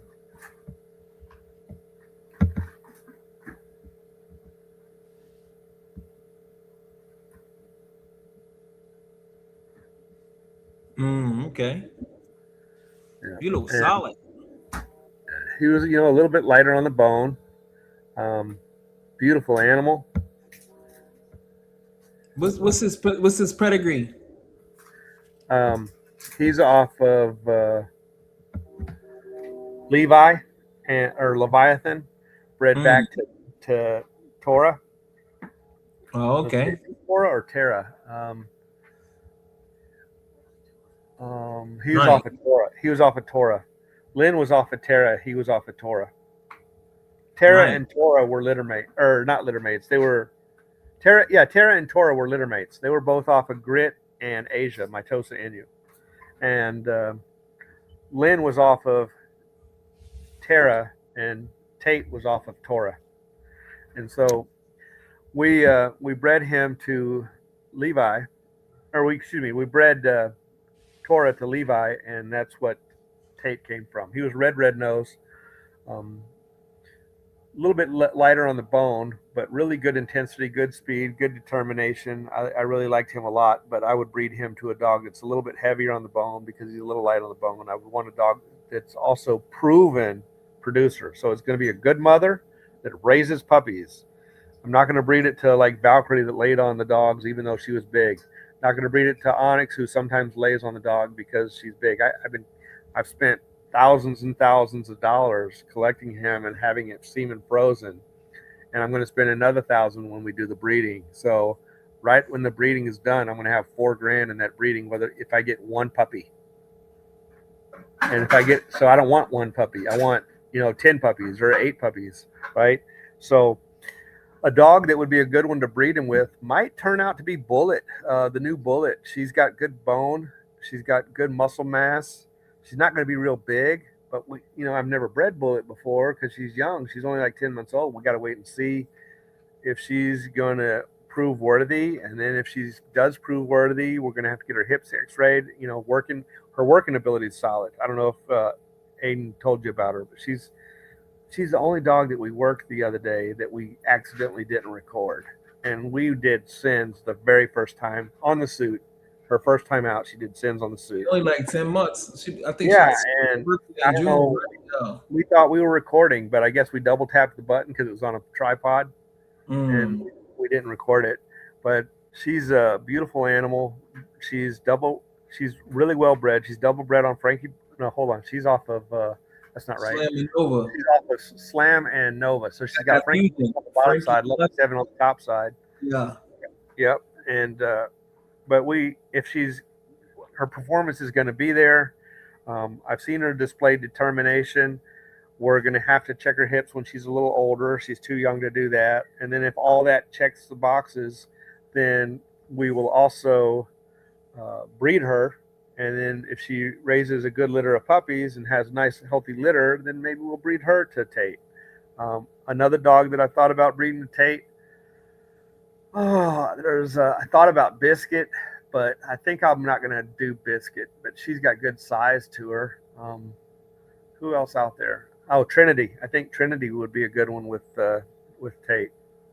And that's something I might would do. I mean, I wish Trinity was younger because we haven't done a whole lot publicly with Trinity. I don't know if you knew about her stomach.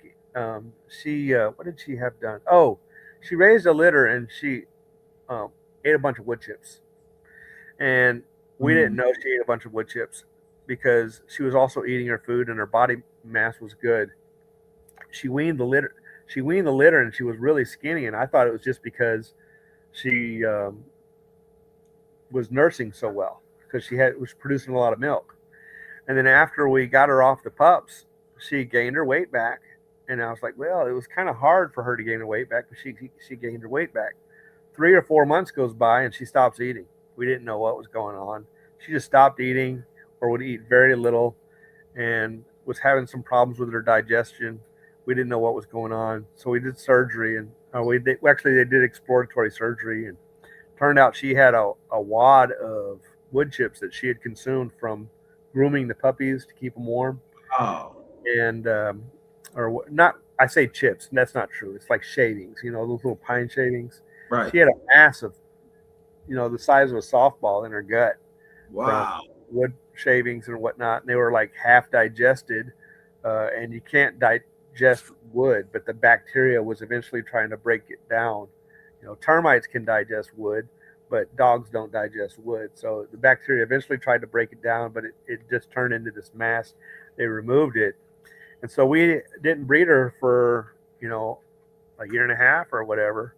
And so, we're looking forward to breeding her again. And I'm sure she's doing great now. She's fully recovered, but she had a year and a half vacation. What Danger, I guess, was her last breed, or no, Scratch. Danger or Scratch. The dog Rusty was her last breeding. That was Scratch. Those are the two you done in 2024. Yeah, Danger and Scratch. When was that? Danger and Trinity was in May 2024, and then Scratch and Trinity was in December 2024. Yeah, so it's been 18 months since she's been bred. Yeah. So she's in heat right now, and I have her lined up to breed to Ranger, but that'd be a good one. Ranger or Danger or Tate, that would be a good one. Man, that's gonna make me reschedule. Have me jump on Tate. But I need to make sure she's going to be good. I don't want to stress her. I don't want to risk my females on something like that. I want to make sure they're good and healthy. So Lee, I appreciate everything, man. You gave us some exclusive once again. It seemed like your clients are split down the middle between Frankie Bomp and Lucky 7. So the final question, you said you're going to need to do Hannibal and Bullet when both are ready. So final question from Adam. Did preserving Tate have anything to do with being close offspring from your foundation, Tosa? No, it was because It didn't have nothing to do I with thought he was a great dog. I thought it was a great dog, and I needed the money, and I didn't need the space because I was young. This was 20 years ago, and I didn't have the financial resources back then that I have now. So we collected his semen. I was able to put a couple grand in my pocket and help keep the program going. You know, some people think, well, you breed for money. If you can't pay your bills, you can't keep your dogs. If you can't keep your dogs, you can't breed for your goals. Even if it's a hobby, you have to be able to pay your bills or you got to shut it down. And so, you know, you can lose a little bit of money, but you still have to pay your bills from another income. And I was a teacher at the time, and so I wasn't making a lot of money off the dogs 20 years ago. You know, it was a hobby business, and now it's a full-time business. So we sold Tate to finance the dog food for the year or something like that, keep the program going. But because he was such a great dog, I put money in my pocket. That's the same reason I sold Chief. The mistake I made with Chief is I should have had him collected. I had enough money from that sale that I should have had him collected before I let him go. Why did I collect semen off of Frankie Bomp? I collected semen off of Frankie Bomp for two reasons. We had a guy in California contact us, and they wanted semen off of Frankie Bomp, and they paid for the semen collection. Well, when we took him up there, I said, instead of me taking him back home, I'm just going to leave him here because the first collection is always the most expensive. So now we've already got him in the door, leave him there a couple of days, do a couple more collections. So we did a couple more collections, and so we sold some semen to that guy, and from him getting it, Frankie Bomp in the semen collection database, we're like, well, let's go ahead and just leave him there because he's a truly accomplished American Pitbull Terrier. People like Madison Parker are a dying breed. So finding a dog like Frankie Bomp's going to be harder in the future to find a proven dog in the future. And so I went ahead and had him collected, and we'll be using him probably in the next year. Yeah. Anything else you wanted to mention about underground legend Lucky 7 and your all-time favorite Frankie Bomp? I think the combination of the two works really well. Banshee's proven that. Bacody's proven that. The bitch Riot is double bred on Frankie Bomp with the out of Lucky 7 and Wonder Girl. We talk about Lucky 7, but we don't say a lot about Wonder Girl. Remember, Wonder Girl was Lucky 7's sister. We bred Lucky 7 to his sister, Wonder Girl, to make Komodo. The purpose of that was to improve the consistency. The strain of those dogs, the Lucky 7 and the Wonder Girl stuff, the strain of those dogs, when you had a great one, it was just as good as anything. So I don't want to say like they aren't on Frankie Bomp's level, because in some ways they are, okay, when you have a great one. The problem is they're not consistently there. And I wanted to improve that consistency. Well, how do I do that? I take the best male, Lucky 7, breed him to the best female, Wonder Girl, to get a litter. And then after that, I find an offspring in that litter that represents the traits that I want. Now I know that I've eliminated some of the individuals that are undesired. There's an increased chance of getting what's called a prepotent dog or a seed dog.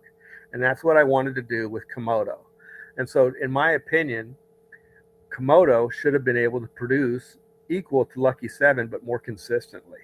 And so we bred Komodo to Frankie Bomp, but I needed to tighten up that blood before I used it to outcross to the Sorrells dogs. Because anytime you outcross something, there's a chance of fouling it up, right? So I wanted it, whatever we were going to breed Frankie Bomp to, if we were going to bring it back into our Sorrells dogs, we needed to make sure it was going to be a consistent producer and not something that was going to contaminate the Sorrells dogs. So by breeding Lucky 7 to his sister, getting Komodo, we've now improved the consistency, eliminated the undesired traits, hopefully, and then took that to Frankie Bomp. And that's what produced both Banshee and Bacody, and also another dog named Brianna of Tarth. Brianna of Tarth was a really great dog, but Banshee proved to be better. Bacody was another really good dog.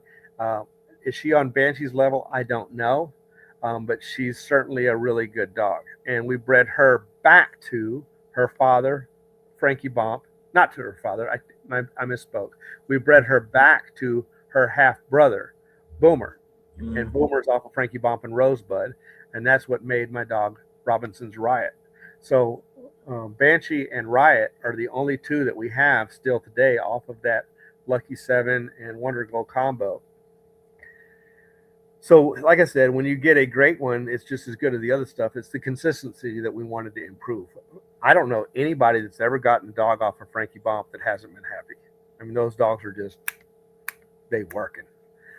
In fact, I take that back. I know of one person, me.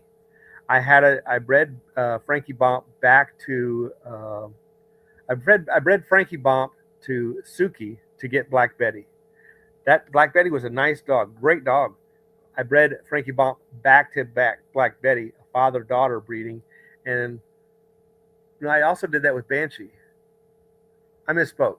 So we bred Frankie Bomp to Komodo to get Banshee. And then I bred Frankie Bomp back to Banshee to get Miss Marvel and to get Abyss. Abyss proved to be a really good dog, but was small. Marvel is a really good dog in terms of pit bulls, but she lacked in terms of, being what a pit bull is supposed to be. But in my opinion, she lacked a little bit of natural air, which is a trait that I like. A dog that doesn't have to be conditioned and exercised in order to have good endurance. I like a dog that has good endurance naturally. The way you're built, I imagine you could just go jog 10 miles or ride a bike 10 miles without having to be conditioning. I want a dog that doesn't have to be conditioned. Like, to me, for me to run 10 miles, I'm going to have to get in shape. For me to ride a bike 10 miles, as fat as I am and old as I am, I could probably still ride a bike 10 miles without any conditioning because I just have kind of natural air. Now, it's funny. I go out there and train and sprint. I'm going to run out of air because I don't have that kind of air. But if I'm going at a leisurely pace, I'll be able to ride a bike 10 miles still to this day, I believe. Probably be sore tomorrow. But I can do more than 10. Well, I know you could probably ride a bike for 100 miles. But when I was your age, I could have too. Nah, you can do with the new bikes. You can do it. Yeah, but that's one of the things I didn't like about Miss Marvel. But you know what? She was double bred, and she was really powerful house. She was one of those fast twitch muscle dogs, really blocky, and so she just didn't have natural air. But other than that, every dog I know of off of Frank, and hey, Miss Marvel was about that life. She was no punk. So every dog I know of off of Frankie Bomp had solid nerves and determination, and I like that. I can't say that about the Lucky 7 dog, but a lot of them were really good. And I think the reason people like Lucky 7 better is because how many people have a dog off of Frankie Bomp? Not very many. We kept them because the females that we bred them to that were Sentinels were old females. Pele had 2 or 3. Rogue had 2. Onyx had a couple, like 2 or 3. And Valkyrie had 1. Where are all those dogs? They're in our program. And the few that have leaked out, like we bred Rex to Nova, double bred Frankie Bomp on Deep South Sentinel's yard over there, Rocco. Yeah. They're freaking killing it. Rocco, yeah. So you can't blame Frankie Bomp for the litters being small when that's the bitch's job to release the eggs and then to raise the puppies. They may have had 8 puppies. Valkyrie had a mess of puppies, but she was killing them left and right. I was so pissed off. Laying on them. That's not Frankie Bomp's fault that the mama was laying on them. She's a 110-pound dog. So hopefully this boomer Onyx comes, because that's technically indirectly Frankie Bomp and Onyx. That's his son back to Onyx. So that's gonna be real interesting. And Boomer is looking like he's producing great, just like his daddy Frankie. So I look forward to that one. Anything else you want to say in closing? And I've appreciated all your support. If there's something I can do for you, let me know.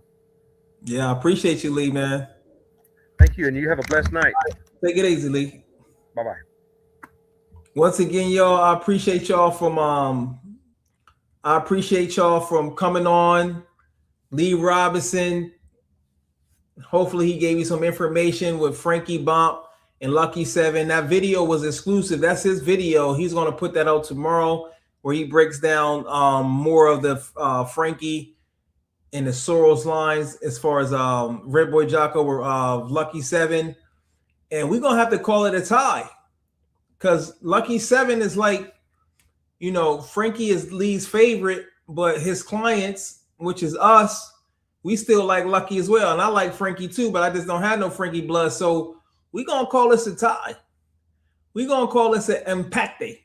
Empate, a tie, because Frankie Bomp's kids is nice.